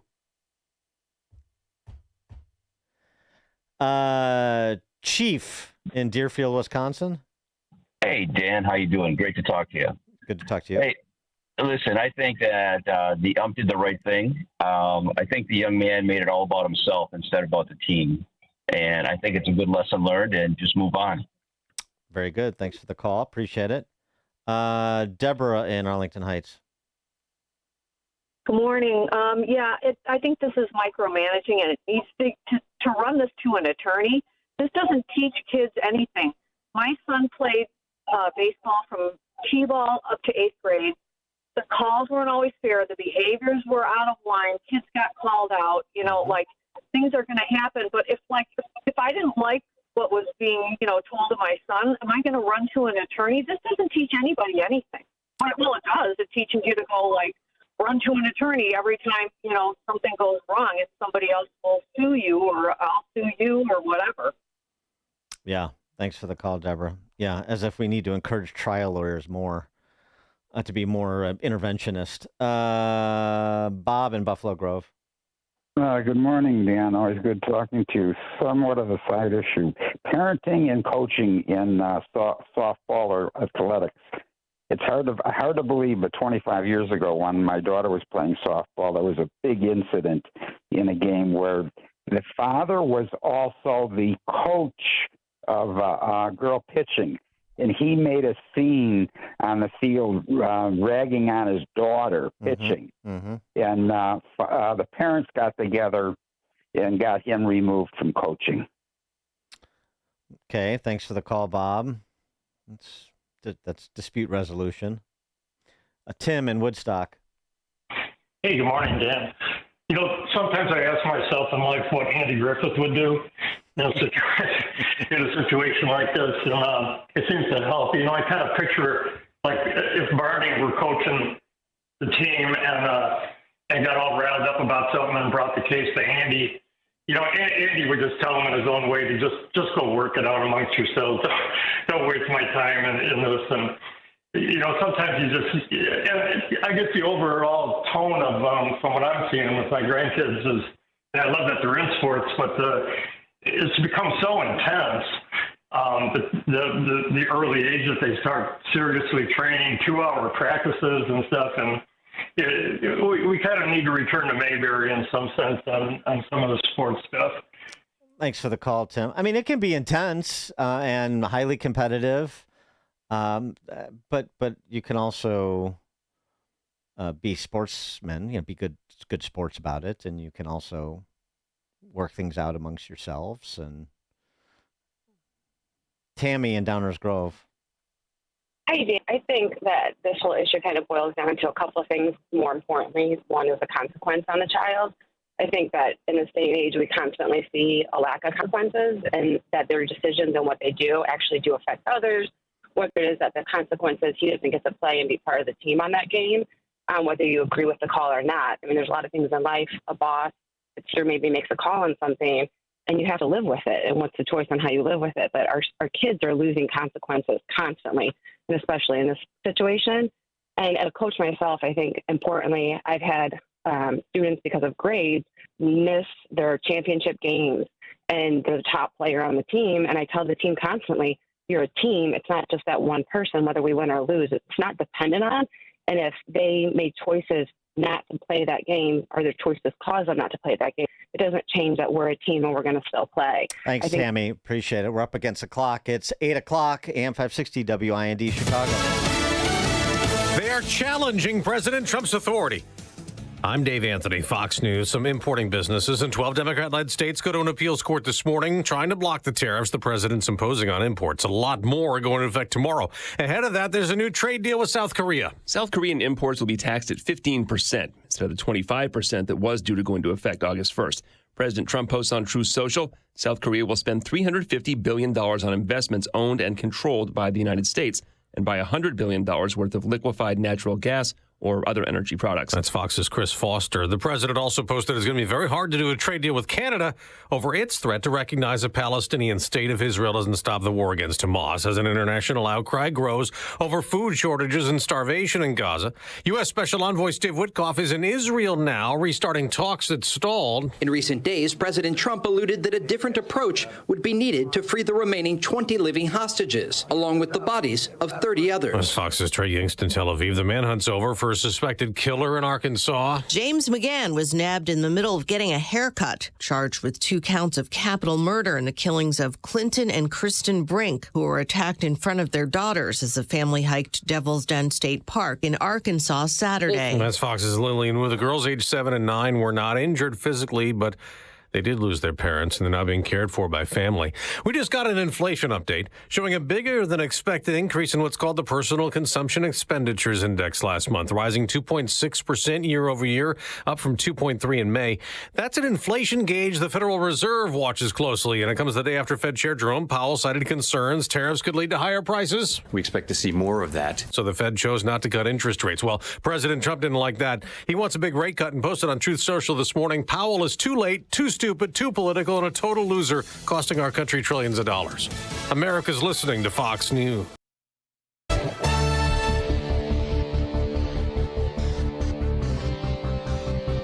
Good morning. It's 71 degrees in Chicago in the AM 560. The Answer Newsroom. I'm Nikki Whaley.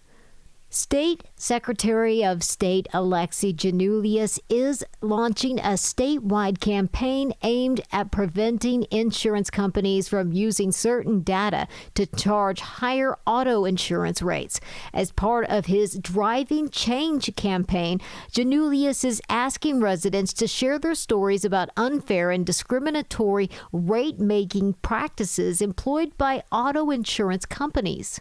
Car insurance companies charge you more for auto insurance based on your credit rating, the neighborhood you live in, and your age. Illinoisans can share their stories online or at a series of town halls being held across the state. Lollapalooza kicks off today at Grant Park. The annual music festival runs through Sunday. This lineup includes Tyler, the Creator, Luke Combs, Korn, Twice, Sabrina Carpenter, and more. The event draws hundreds of thousands of people to Chicago's lakefront for dozens of performances on multiple stages. Former President Joe Biden will be in Chicago today. Biden will be speaking at the National Bar Association's annual gala. His visit comes 2 months after he publicly disclosed that he's battling prostate cancer. The former president spoke at this year's Conference of Advocates, Counselors, and Representatives for the Disabled in Chicago in April. News is a service of AlmostFreeTeeth.com. Have you been getting high quotes for dental implants? With Medical BPO insurance, it's possible to save 90% off on average. See if you qualify today at AlmostFreeTeeth.com. Making smiles great again. A check of the roads coming up in 2 minutes, but now time for the Signature Bank Business Beat.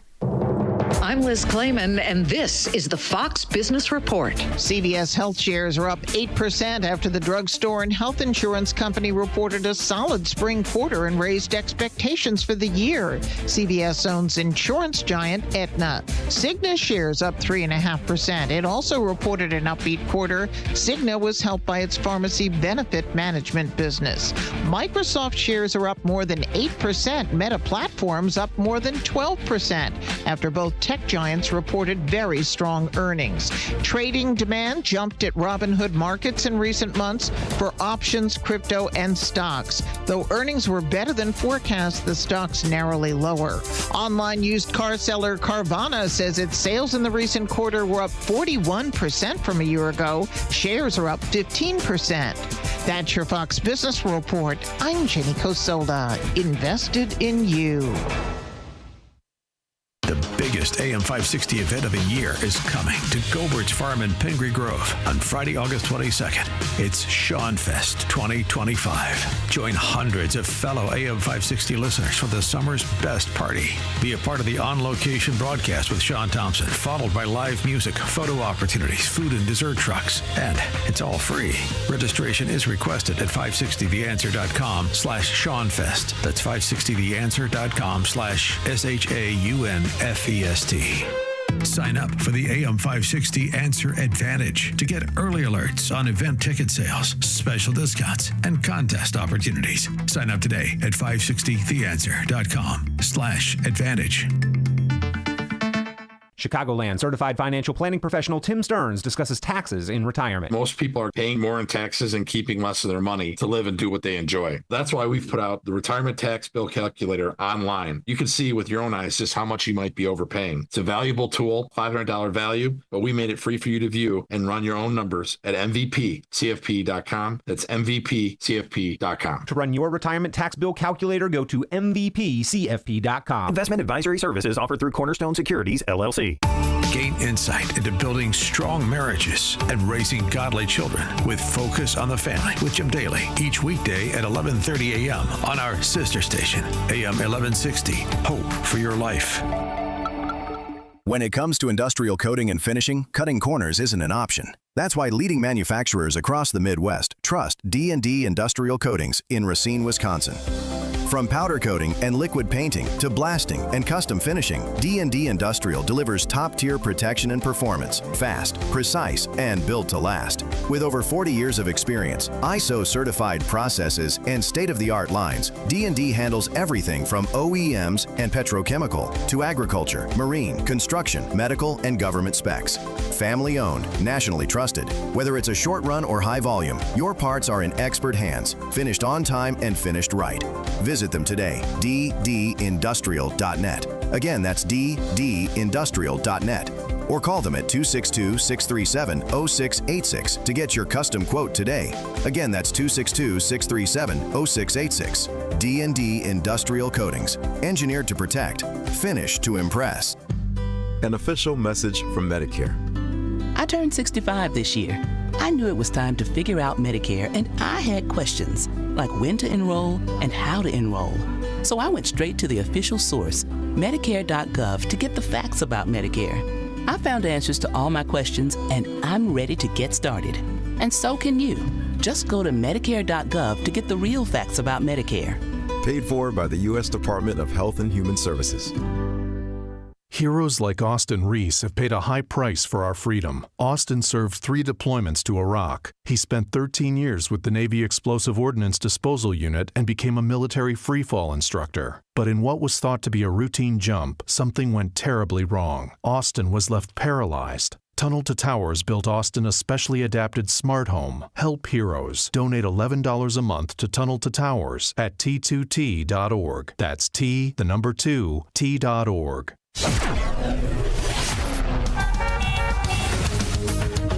From the Team Hochberg Traffic Center, I'm Nikki Whaley.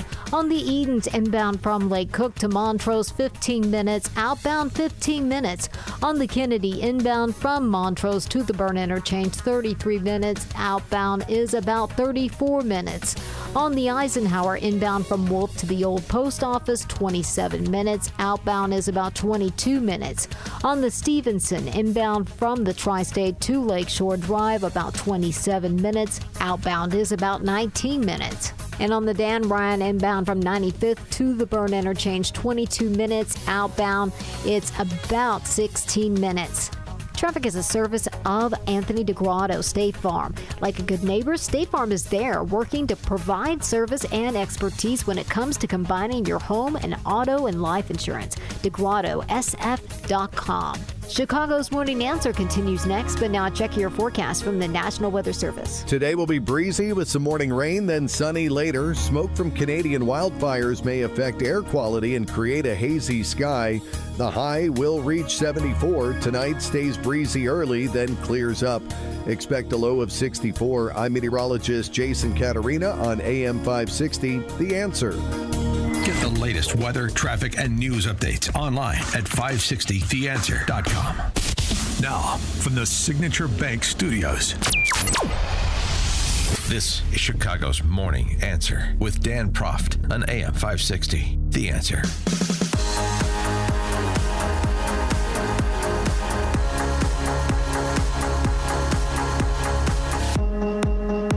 Top of the morning, Dan Proft here. There's an interesting little 9-minute video put together by Kite and Key Media about sports gambling.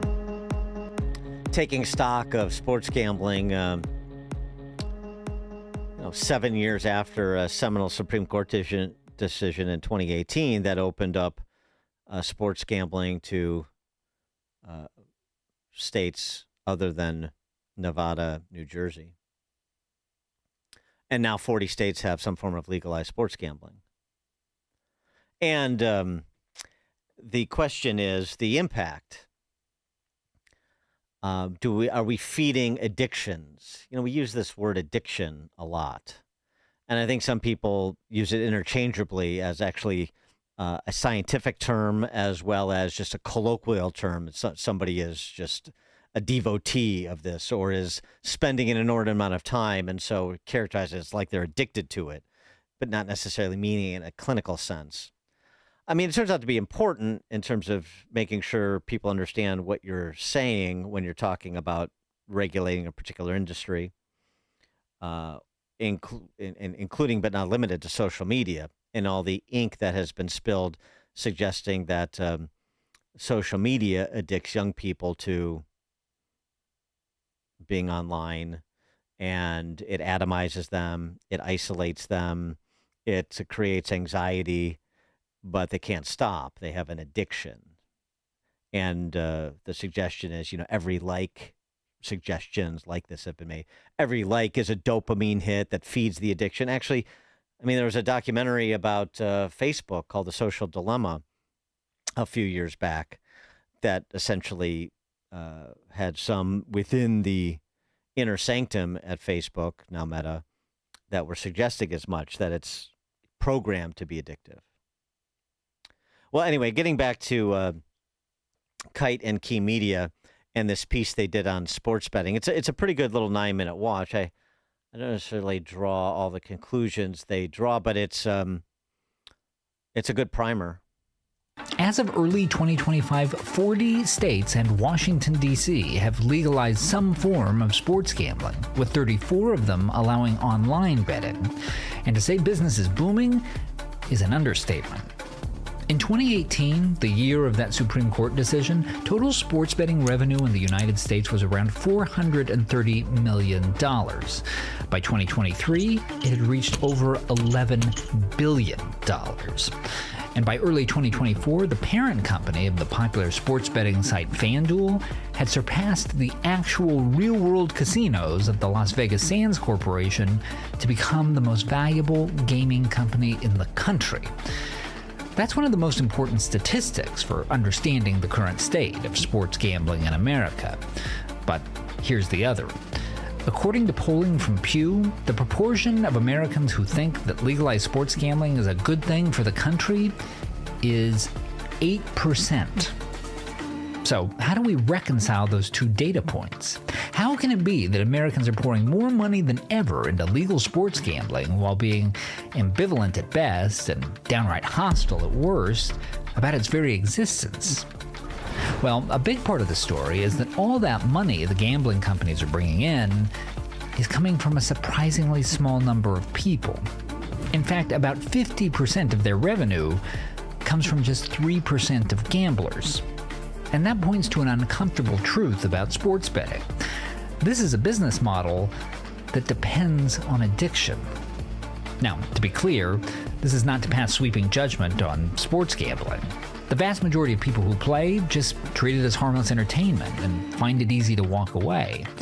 Researchers found that the median gambler on a sports app deposits $136 over the course of 5 years, which isn't anyone's definition of a crisis. Hell, it's not even anyone's definition of fun. But if you're the kind of person who's prone to gambling problems, a population that's estimated to include over 10 million Americans, having a virtual sportsbook in your pocket is a surefire recipe for disaster. And a lot of the arguments in favor of sports gambling rely on blurring the lines between those two groups. Mm-hmm. And how sports betting feeds, these sports betting outfits feed the addiction. Again, the perspective of the authors of this piece. A study of over 700,000 gamblers that tracked them for nearly 5 years found that less than 5% of them ended up withdrawing more money than they deposited, which, again, is probably not that big a deal for the casual gambler, but is a huge problem for the compulsive gambler, especially because these companies go to extreme lengths to keep the compulsive gambler hooked. In 2024, a New Jersey woman sued the sports betting site DraftKings after her husband lost over $940,000 of her family's money, some of it taken from their young children's savings accounts, over a 4-year period. Why was she blaming the site rather than her spendthrift husband? Because she alleges DraftKings was constantly trying to entice him with VIP status, free trips, and Apple products, despite the fact that they knew he was a problem gambler because, as part of that VIP status, company representatives were talking with him every day. And despite the company's official policy of making high-dollar bettors turn over financial records to prove they aren't overcommitting, they nevertheless ignored that he was at one point wagering more than 4 times as much as his annual salary of $175,000. The whole topic area of addiction and what to do about it, particularly when it represents a small percentage of an overall population that sees, for example, in this case, gambling as a leisure activity, not an investment opportunity. For more on this, as it pertains to social media, because I think there's some analogies to be made, Chris Ferguson joins us, professor of psychology at Stetson University in Florida, author of Catastrophe, The Psychology of Why Good People Make Bad Situations Worse. Chris, thanks for joining us. Appreciate it. No, thanks for having me on this morning. It's always great to be on. Yeah. So this discussion of addiction, you take it up in a piece you wrote for Real Clear Investigations about TikTok and, by extension, social media, and argue basically the science that despite what you've read, dopamine is not why kids are spending a lot of time on TikTok or Instagram.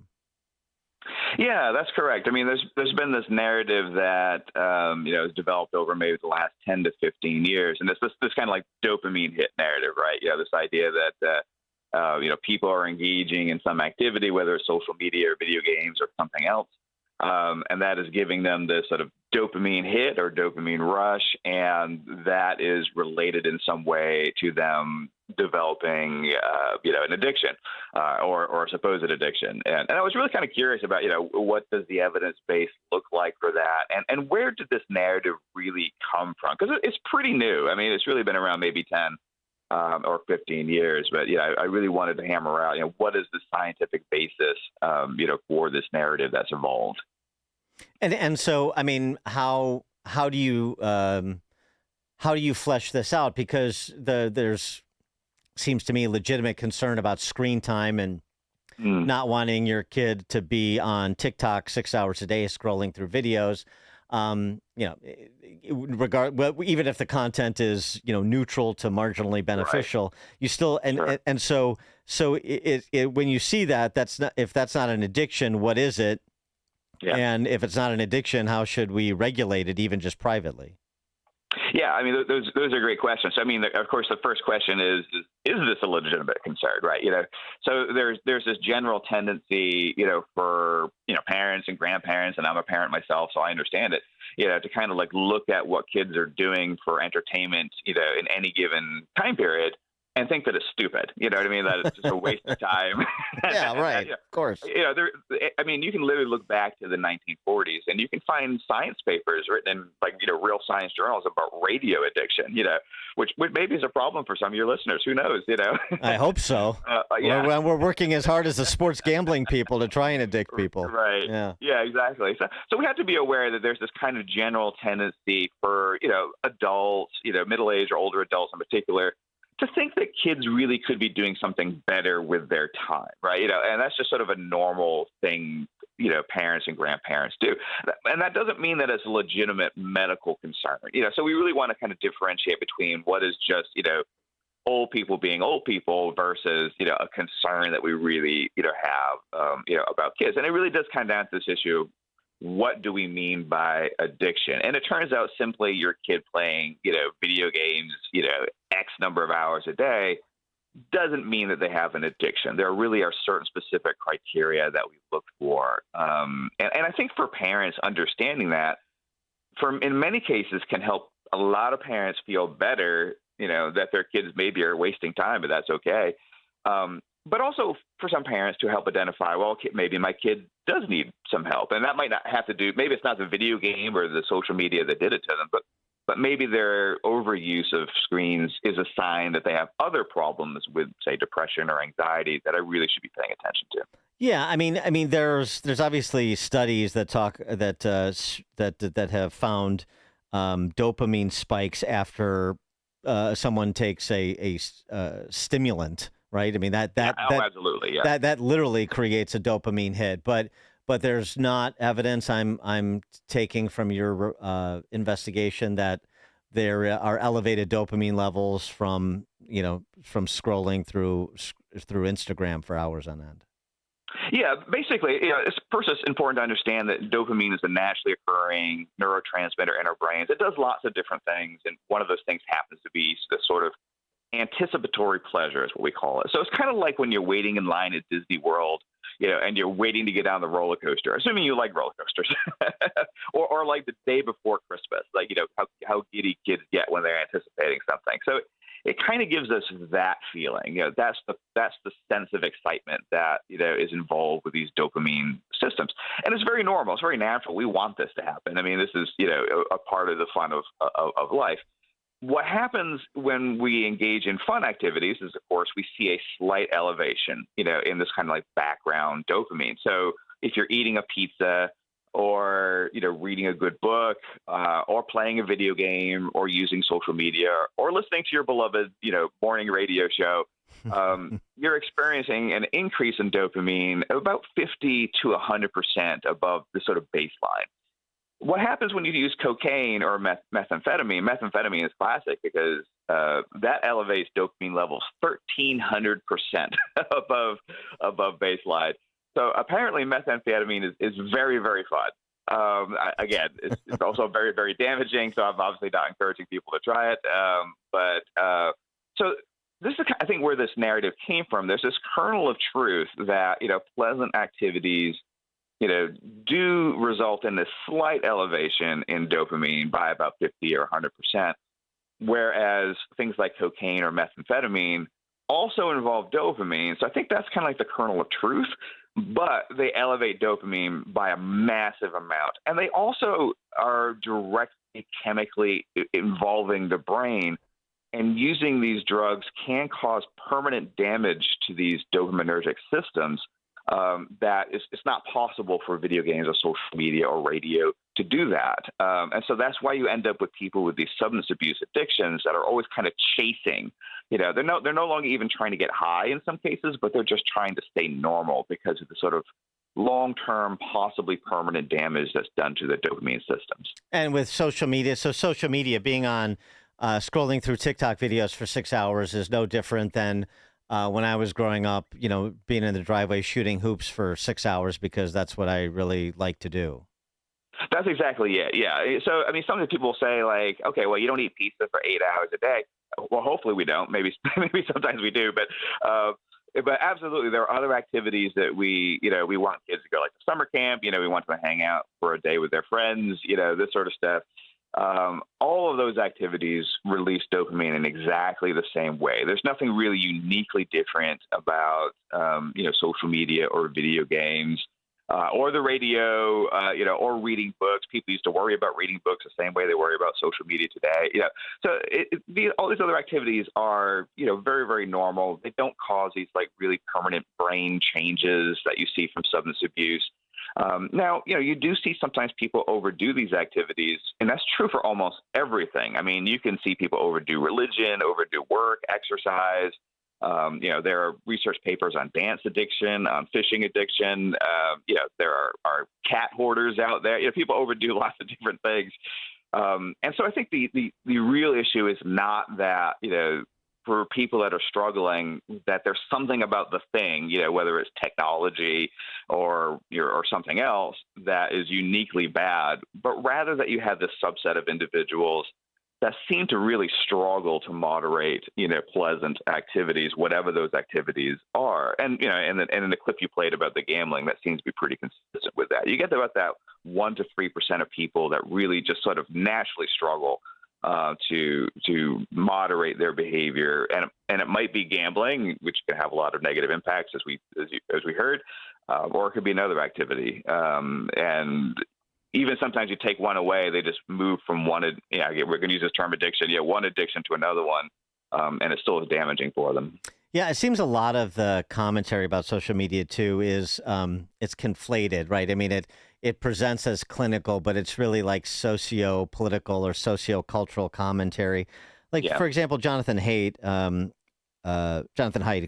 who said this about social media platforms. They quote, "Dissolve the mortar of trust, belief in institutions, and shared stories that had a large and diverse held a large and diverse secular democracy in America together." I mean, that's a pretty big indictment. I'm not sure. I'm not sure it's done all that. It's sort of just an instrumentality of the human condition. It seems to me more. But I mean, but that's really a commentary. That is maybe you think about children's use of or young people's use of social media, but you have this this conception in mind of what social media is doing to the larger social fabric. And so you want to intercede because it's only going to get worse if what I think the social media platforms have already done is going to be multiplied exponentially by young people coming up using it even more than, Gen Xers. Yeah. And I think what's interesting in the quote you just mentioned is, and you see this quite a bit in these dialogues about social media, it's this kind of like nostalgic utopianism, right? There's this grand past that we've lost and that somehow we need to get, back to. I mean, this idea that this the social fabric of the U.S. I mean, we fought a civil war without social media. You know what I mean? It's like we had segregation without social media. You know what I mean? So, and then you hear people talk about like, in the 70s, we used to just get together in the playground with our friends and hold hands and sing Kumbaya. Yeah, nobody ever called people names until social media. I grew up in the 70s and 80s. That wasn't my experience. But also it's important that generation that everybody's, nostalgic about that 70s and 80s, which is my generation. I mean, that's when I grew up. They were the worst on record. They had the highest violent crime rate, drug use, alcohol use, smoking. They dropped out of school more than anybody else. Teen pregnancy was through the roof. Suicide actually was through the roof. They were horrible. We were horrible, and it's funny to see people like, we should go back to the 70s and 80s. It was like the worst generation of kids on record. But today's kids are actually doing pretty good for the most part. Well, I mean, Freaks and Geeks wasn't exactly a documentary. I agree with you. But But now the flip side is to say, I mean, and part of this was everything bad was exacerbated during COVID. But there were some studies that suggested higher incidence of anxiety, higher instances of suicidal ideation. I remember talking about this before COVID, and a lot of it was because of the more intense environment that social media creates and sticks with you, different than the playground from a bygone era. Yeah, we don't really see much evidence, for that. I mean, so, if you look at studies collectively, obviously some studies find effects, some studies don't. But if you look at them kind of together in meta-analyses, you overall find that like time spent on social media is actually not a good indicator of like anxiety or depression or suicidality or things like that. Usually where kids are having difficulties are from two sources. One of those, unfortunately, is their own families. So, kids that have a lot of what we call these adverse childhood events, which can be like, abuse, of course, but also, if mom or dad committed suicide or mom or dad is incarcerated, or these sorts of things. And the other is schools. So, the kids have been trying to tell us for years, if you look at like surveys of kids, about 70 to 80% will say that schools are a toxic mixture of boring and stressful. So really, if you look at like what sorts of things, predict youth depression, for instance, the first one is just what's going on in their families. And it's important to recognize that, suicide rates among middle-aged adults are actually, many times higher than they are among teenagers. We tend to think of teenagers as being this like, high suicide, cluster. In fact, middle-aged men, sort of, men in my age category, and this isn't a cry for help, by the way, but, men in my category are about 3 to 5 times more likely to kill themselves than a teenage girl, for instance. And so a lot of what you see in terms of like when kids are suicidal, oftentimes it's because they've experienced a suicide in their family, or their parents are chronically mentally ill, or there's some other kinds of stressors that are going on. So I think part of the problem that we've had with social media is we looked at kids in isolation rather than looking at the sense of like, well, suicide in the U.S. has gone up for everybody, and it's actually gone up more rapidly and more dramatically in middle-aged adults than it has in teenagers. And by contrast, we're not seeing that pattern in other countries. Teen suicide has stayed fairly static, across the world during the social media age. So we have a very specific U.S. problem, and it's not one that's localized specifically in teenagers. He is Chris Ferguson. He's a professor of psychology at Stetson University in Florida, author of Catastrophe, the Psychology of Why Good People Make Bad Situations Worse. Catastrophe is the name of Professor Ferguson's book. And do check out his piece, Addiction Fiction, Dopamine is Not Why Kids Love TikTok, at RealClearInvestigations.com. Chris Ferguson, thanks as always. Appreciate your time. Always great being on. Have a good day. You too. And Chris Ferguson joined us on the Turnkey.Pro answer line. This is Chicago's Morning Answer. Your show keeps me alive during the week. There's nobody I'd rather listen to between 5 and 9 in the morning than you guys. On AM 560, The Answer. Experience a luxurious summer when you visit Trump International Hotel and Towers, Chicago, a Forbes Travel Guide 5-star hotel. Take in stunning views of the Chicago skyline from the heart of the city, steps away from the iconic Magnificent Mile and the revitalized Riverwalk. Treat yourself to exquisite dining at Terrace 16 Restaurant and Rebar Lounge, overlooking the Chicago River and Lake Michigan. Catch the Navy Pier fireworks display from Terrace 16's patio on Wednesdays and Saturdays all summer long. Relax in immaculately designed suites that offer the utmost level of comfort. Refresh in the state-of-the-art spa featuring a 75-foot swimming pool, steam and sauna rooms, relaxation lounge, and more. The Trump Hotel Chicago offers sophistication and elegance to downtown Chicago and is a convenient travel destination for your summer getaway. Simply visit Trump Chicago online to make your reservations today and search offers to find the never settle summer stay. Book today. That shot was money, Lisa. Hey, speaking of, did you ever figure out what to do with your parents' old coin collection? Not yet. I need a reputable dealer to appraise them. I have no clue what they're worth. I just finished working on my dad's estate collections. I took it all to Fox Valley Coins. Their customer service was the best. Plus, they're super honest and reputable, but most importantly, experienced. They'll give you the best prices. Really? They handle estate collections? Absolutely. Buying, selling, appraising, they do it all. It was quick and simple, and we maintained our privacy. Fox Valley Coins made the whole process easy. That's exactly what I need. Are they local? Right in Naperville. They have an easy website to remember. FoxValleyCoins.com. Perfect. Now let's see if you can return this shot. Whether buying or selling or just want valuation, Fox Valley Coins is your trusted gold and silver dealer. Visit Fox Valley Coins, 1 light north of I-88 on Route 59 at the Naperville-Warrenville border. FoxValleyCoins.com. Family-owned integrity since 1981. AM 560, The Answer.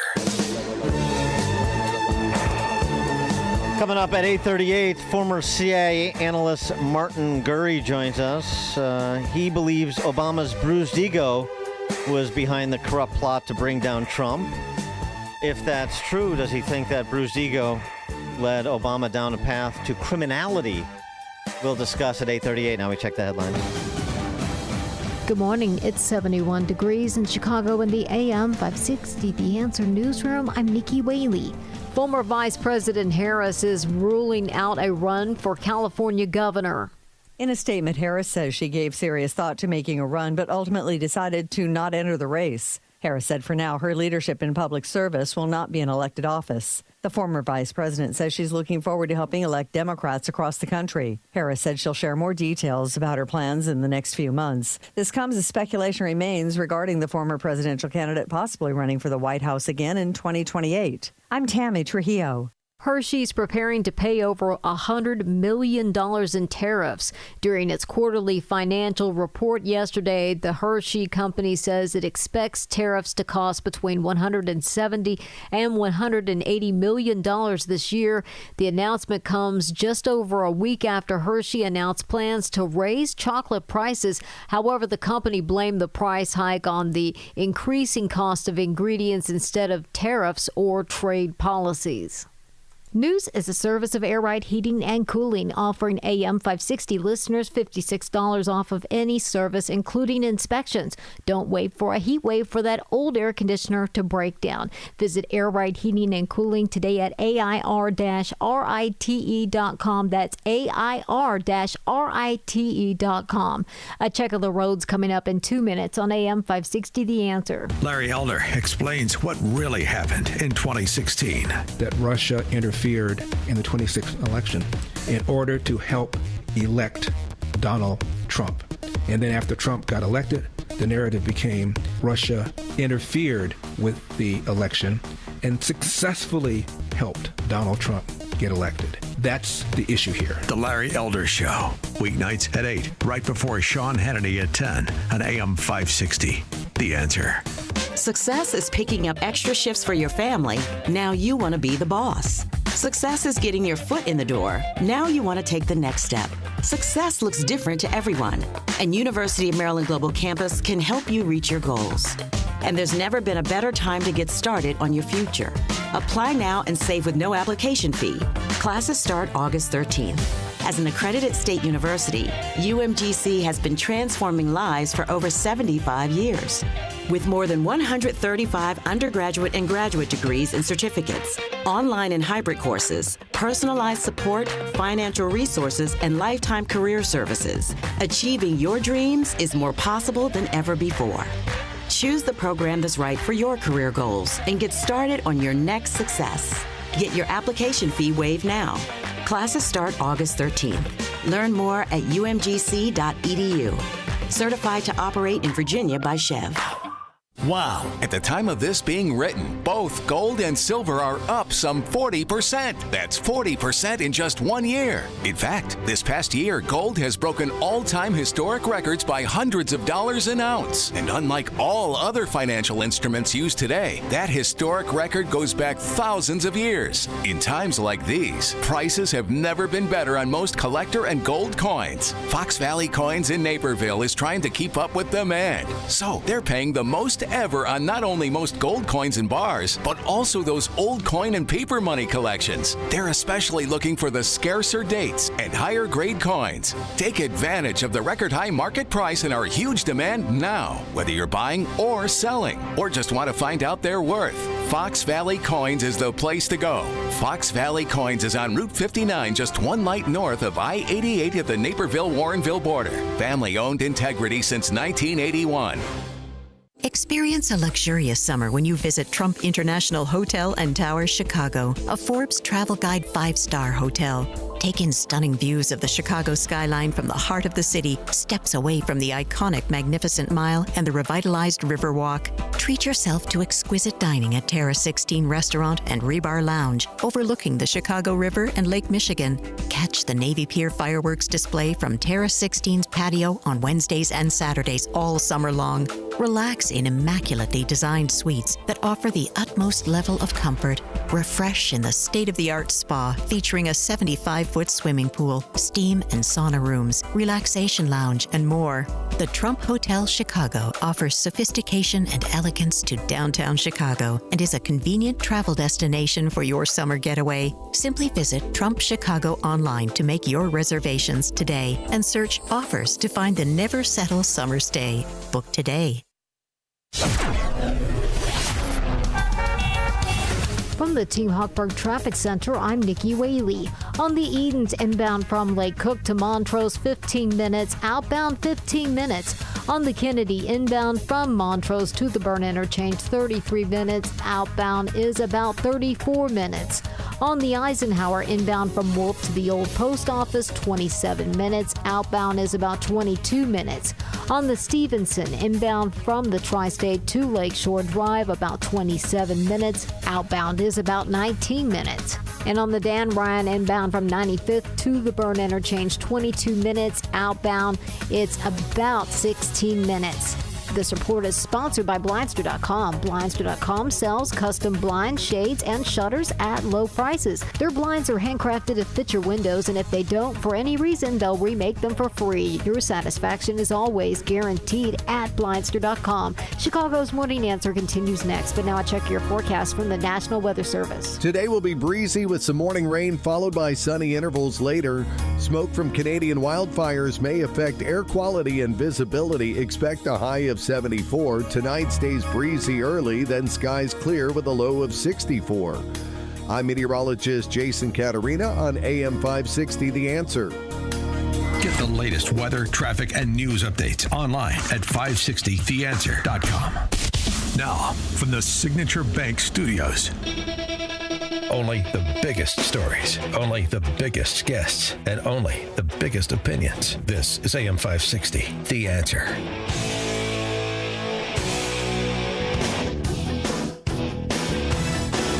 Top of the morning, Dan Proft here. Last hour, we got a legal perspective on the latest information surrounding the Russiagate reckoning. Now we are going to get an intel perspective from Martin Gurry, former CIA analyst. The latest information, just in brief, to summarize, from as we discussed earlier in the program with Professor William Jacobson from Cornell. One, Kash Patel saying that, reporting that the classified annex to the Durham report was found in a quote-unquote burn bag in a secret room at FBI. And now that classified annex is being processed by the Bondi Strike Force and will ultimately be turned over to Senator Chuck Grassley from Iowa, Senate Intel Committee, and declassified and presented once they have, run it through the traps for declassification and then presented to the public. And an unnamed source telling Fox News they expect what the annex will show is just further corroboration that this was a purposeful effort inside the government under President Obama to further Hillary Clinton's electoral chances by knowingly, falsely sliming Trump as a Putin agent. The other piece we get, the Federalist reporting, that there was pressure put on a DNI analyst to go along with the revised Obama-directed intelligence assessment memo.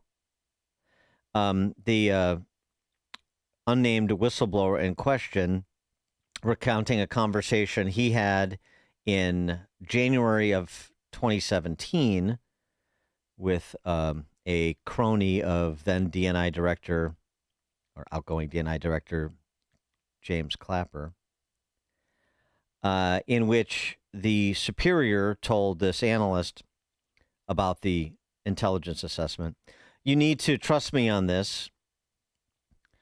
And the superior telling the analyst that he would need to demonstrate his ability to outgrow his refusal to sign off on assessments he did not share in order to be recommended for a promotion. The analyst remained firm, according to the notes, which led his exasperated superior to reply, "I need you to say you agree with these judgments so that DIA will go along with them." For more on that relatively new information, and generally speaking, some commentary from an intel perspective on what we know to be true from the documents that have been disclosed over the last week or so. Martin Gurry is a former CIA analyst and presently a visiting fellow at the Mercatus Center, George Mason University. Also author of The Revolt of the Public and the Crisis of Authority in the New Millennium. Martin Gurry, thanks for joining us again. Appreciate it. Happy to be back. Does the pressure for underlings to comply with what superiors were doing, does that particularly with respect to an intelligence assessment. Does that particularly surprise you? Is that something that is customary in intel agencies? Is, look, this is what the consensus opinion is, and you're going along with it. We don't need anybody rowing their oars in the opposite direction. Well, there was always in the intelligence community a kind of a Soviet attitude that you had to come up with a joint political line about whatever the analysis was. But that kind of pressure is shocking. To me, is shocking.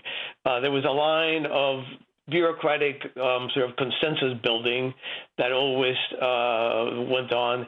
This was pretty naked political crushing pressure. Threatening a promotion. Yeah, I mean, somebody tells you that it's essentially blackmail, right? You being threatened. So I had never heard of that. I'm not surprised given this whole exercise, which to me is like this is not the organization I worked in for so many years. This is a strange place. Coming up with judgments that were based on nothing. Well, what happened to the organization, the CIA, that you worked for so many years, and at whose hands did it happen? Yeah, I mean, this was entirely an Obama-run operation. Trump Russia, and it is a very strange one, in my opinion. People tend not to notice this, but you said they were trying to, basically it began with Hillary Clinton coming up with this Steele dossier, and that made sense. She wanted to win. She wanted to smear Trump so that he would lose. But Trump won.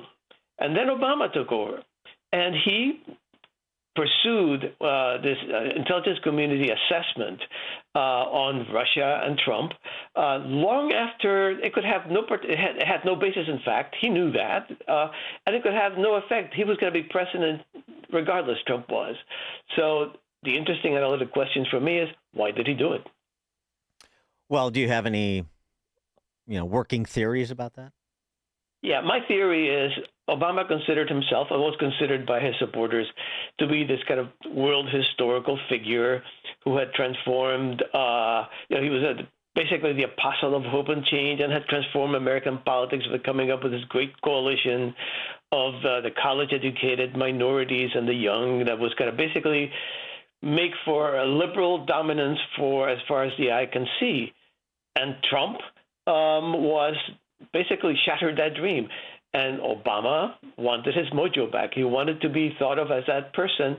And so Trump had to be somehow brought down to some level of, depravity or collusion with a foreign power that, by comparison, would build Obama up. It worked. That aspect of it worked.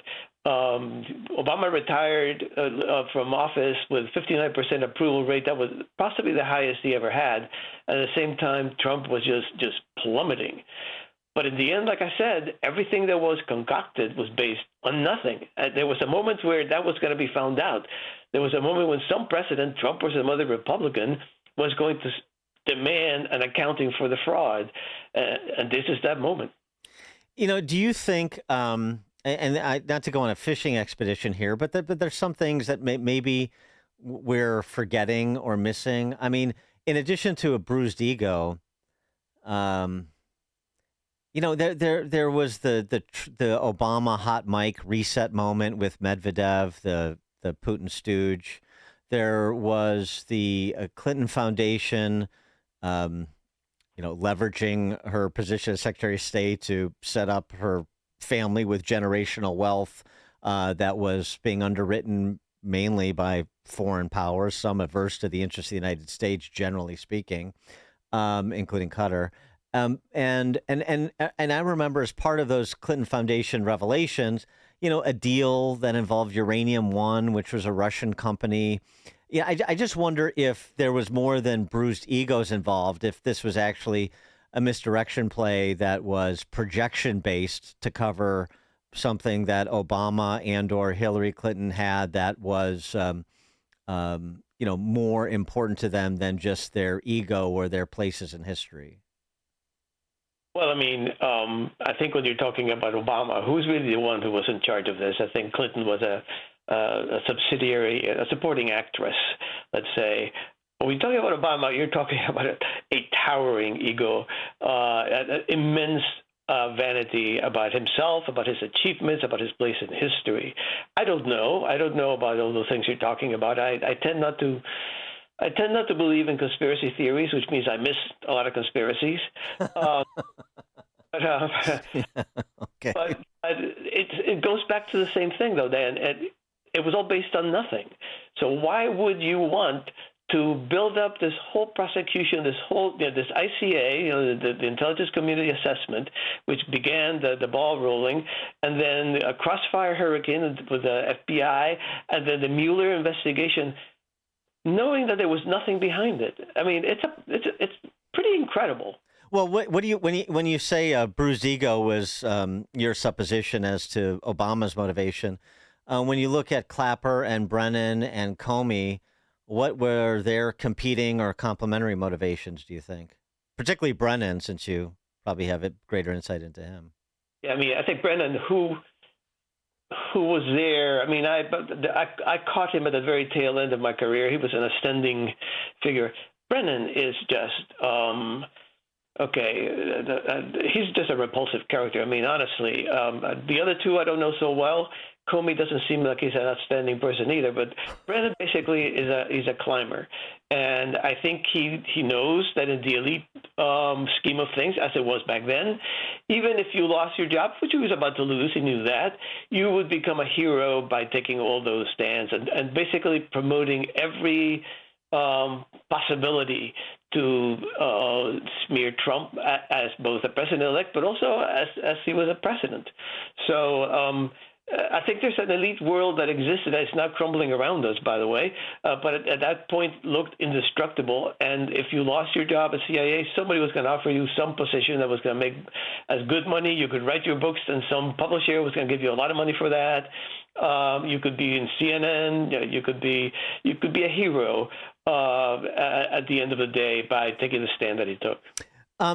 Are you surprised that there are Brennan notes that have been revealed that contradict Brennan's testimony under oath? I mean, it sort of puts him in a bad position, especially for a perjury rap or worse. And,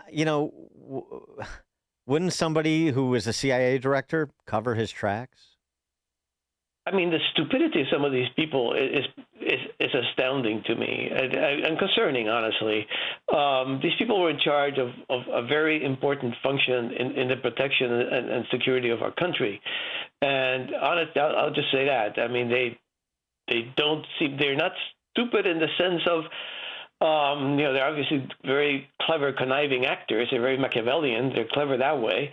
But when it comes to basic reality, and starting with attacking Trump on something they knew was not true, and that would come out as not true, I don't think they're very smart. And they're just so arrogant that they didn't have any concern about a paper trail because they think they're untouchable. I think that's exactly right. I think there's an immense amount of arrogance. It's a tight little club, and we all cover for each other. And the idea that what is happening now, where, like I said, this whole elite structure is the temple is being brought down, never entered their minds. Yeah, I mean, it could be Shakespearean levels of arrogance. I mean, that certainly could explain it. Occam's razor kind of thing. Martin Gurry, former CIA analyst, presently visiting fellow at the Mercatus Center of George Mason University, author of The Revolt of the Public and the Crisis of Authority in the New Millennium. Martin Gurry, thanks for joining us again. Appreciate it. Happy to be here. And he joined us in the Turnkey.Pro answer line. Before you see it on TV, share it on Facebook, or read about it in the paper. Hear it here first. This is Chicago's Morning Answer on AM 560. The Answer. So, what'd you call me over here to see, buddy? Well, wait till you see the new set of wheels Whoa, would you look at this garage floor? Wow, buddy, is this epoxy? So smooth and shiny. It looks like a showroom in here. Wow, looks easy to keep nice and clean, too. Yeah, it is, but... Man, I've been thinking about getting an epoxy coating. This is a sweet-looking garage floor. You happen to notice my new Corvette? Oh, huh. That's cool, too. Level 10 Coatings, Chicagoland's premier concrete coatings company. We can improve the look of your garage, basement, office, or outdoor space with customized concrete coating solutions. As Chicagoland's only certified Cimarron installer, we're setting industry standards with the most durable flooring solutions at highly competitive prices. Level 10 Coatings uses polyurea and polyaspartic coating, which is stronger than epoxy. Turn your ugly garage floor into a showroom floor. Now, with the summer special, just mention AM560 to receive $500 off any project. Visit level10coatings.com. Big or small, we coat them all. Level 10 Coatings, your custom concrete coating solution. Hey, Dan Proft here. If you're dealing with chronic joint pain like my father, stop what you're doing and listen up. I recommend you call my friends at QC Kinetics Non-Surgical Regenerative Treatment. Schedule a free consultation. They're going to help you with your knee pain, hip pain, back pain, help you feel better, move better, and live better. They use treatments that work with your body to help restore and repair damaged joint tissue. Natural cellular therapies. No scalpels, no pills. Just long-term relief with no dreaded recovery. So many radio listeners are seeing great results, and you will too. It's time to call and schedule your free consultation with Dr. Caravelli and the medical pros at QC Kinetics. There are thousands of patients who will tell you they wish they would have done it sooner. Bring your x-rays and MRIs for a free, no-pressure chat and thorough evaluation to see if you're a good candidate. Grab your phone and call 312-809-5955. Again, 312-809-5955. That number, 312-809-5955. And tell them Dan Proft sent you when you call. I'm worried about Mom. She's having a tough time moving around the house. Oh, I know. She still thinks she can do everything on her own. Exactly, but I've been over there every day this week, helping her navigate the stairs, cooking meals, reminding her to take her medicine. I'm always nervous when I leave. You know what? I admire you for taking care of Mom. But your family needs you too. And what if she slips and falls? A friend recommended the caregivers at Senior Helpers of Naperville Southwest. They service Cook, DuPage, Kane, and Will counties. They guarantee compatibility and they'll conduct a free safety assessment of her home. Plus, they'll provide as little or as much care as Mom needs. Senior Helpers of Naperville Southwest, offering both hourly and live-in care. Schedule a free assessment today by calling 331-281-0728. That's 331-281-0728. Again, that's 331-281-0728. And tell them AM560 sent you. Senior Helpers of Naperville Southwest. Senior care, only better. A large retail store just canceled a huge order, leaving MyPillow with a ton of extra MyPillows. But you know what? That's their loss and your gain. MyPillow is offering the Classic Collection for wholesale prices. Only $19.98 for a standard MyPillow. But it gets even better. For a limited time, they're going to offer the entire Classic Collection at wholesale prices. Get queen-size MyPillows for just $24.98. Upgrade to king-size for only $29.98. Get the body pillows for $39.98. And the multi-use MyPillows for only $12.98. So go to MyPillow.com and use promo code LIBERTY or call 800-489-0201 to take advantage of wholesale pricing and receive $100 in free digital gifts when your order is $75 or more. That's right. Get the standard MyPillow for only $19.98. So go to MyPillow.com or call 800-489-0201 and use promo code LIBERTY. That number again is 800-489-0201. Promo code LIBERTY. Chicagoland traffic. The Ike, the Stevenson, the dreaded 294. You sitting in traffic is not time well spent. Time is money. Oh, come on, man. What's the slowdown for? Especially when you're trying to do your own company deliveries. What is happening up there? I got things to deliver. But instead of sitting there getting more and more frustrated, please, can we go any slower? You could be back at the shop getting work done. I should have stayed at work and actually worked. Get quick delivery service to battle the traffic for you. They'll make your deliveries while you get other things done. Quick delivery service makes it easy. No forms, no labels, no scanning. They'll deliver large pallets of materials to important documents. Simply tell Quick Delivery Service where it's going. They'll pick it up and get it to your destination quickly. Plus, your deliveries are tracked with real-time GPS notifications. Visit quickdelivery.com and stay out of traffic. Oh no, this exit's closed? Call now for a free quote. 847-534-2244 or go to quickdelivery.com. AM 560. The Answer.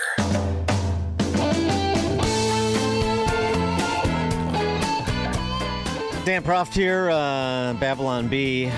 American Eagle apologizes, replaces Sydney Sweeney with fat transgender double amputee of color. Yeah, we didn't get to the more Sydney Sweeney fallout. Maybe tomorrow, especially with the Dunkin' Donuts ad featuring a man who invokes the word genetics. Oh, the horrors of it all.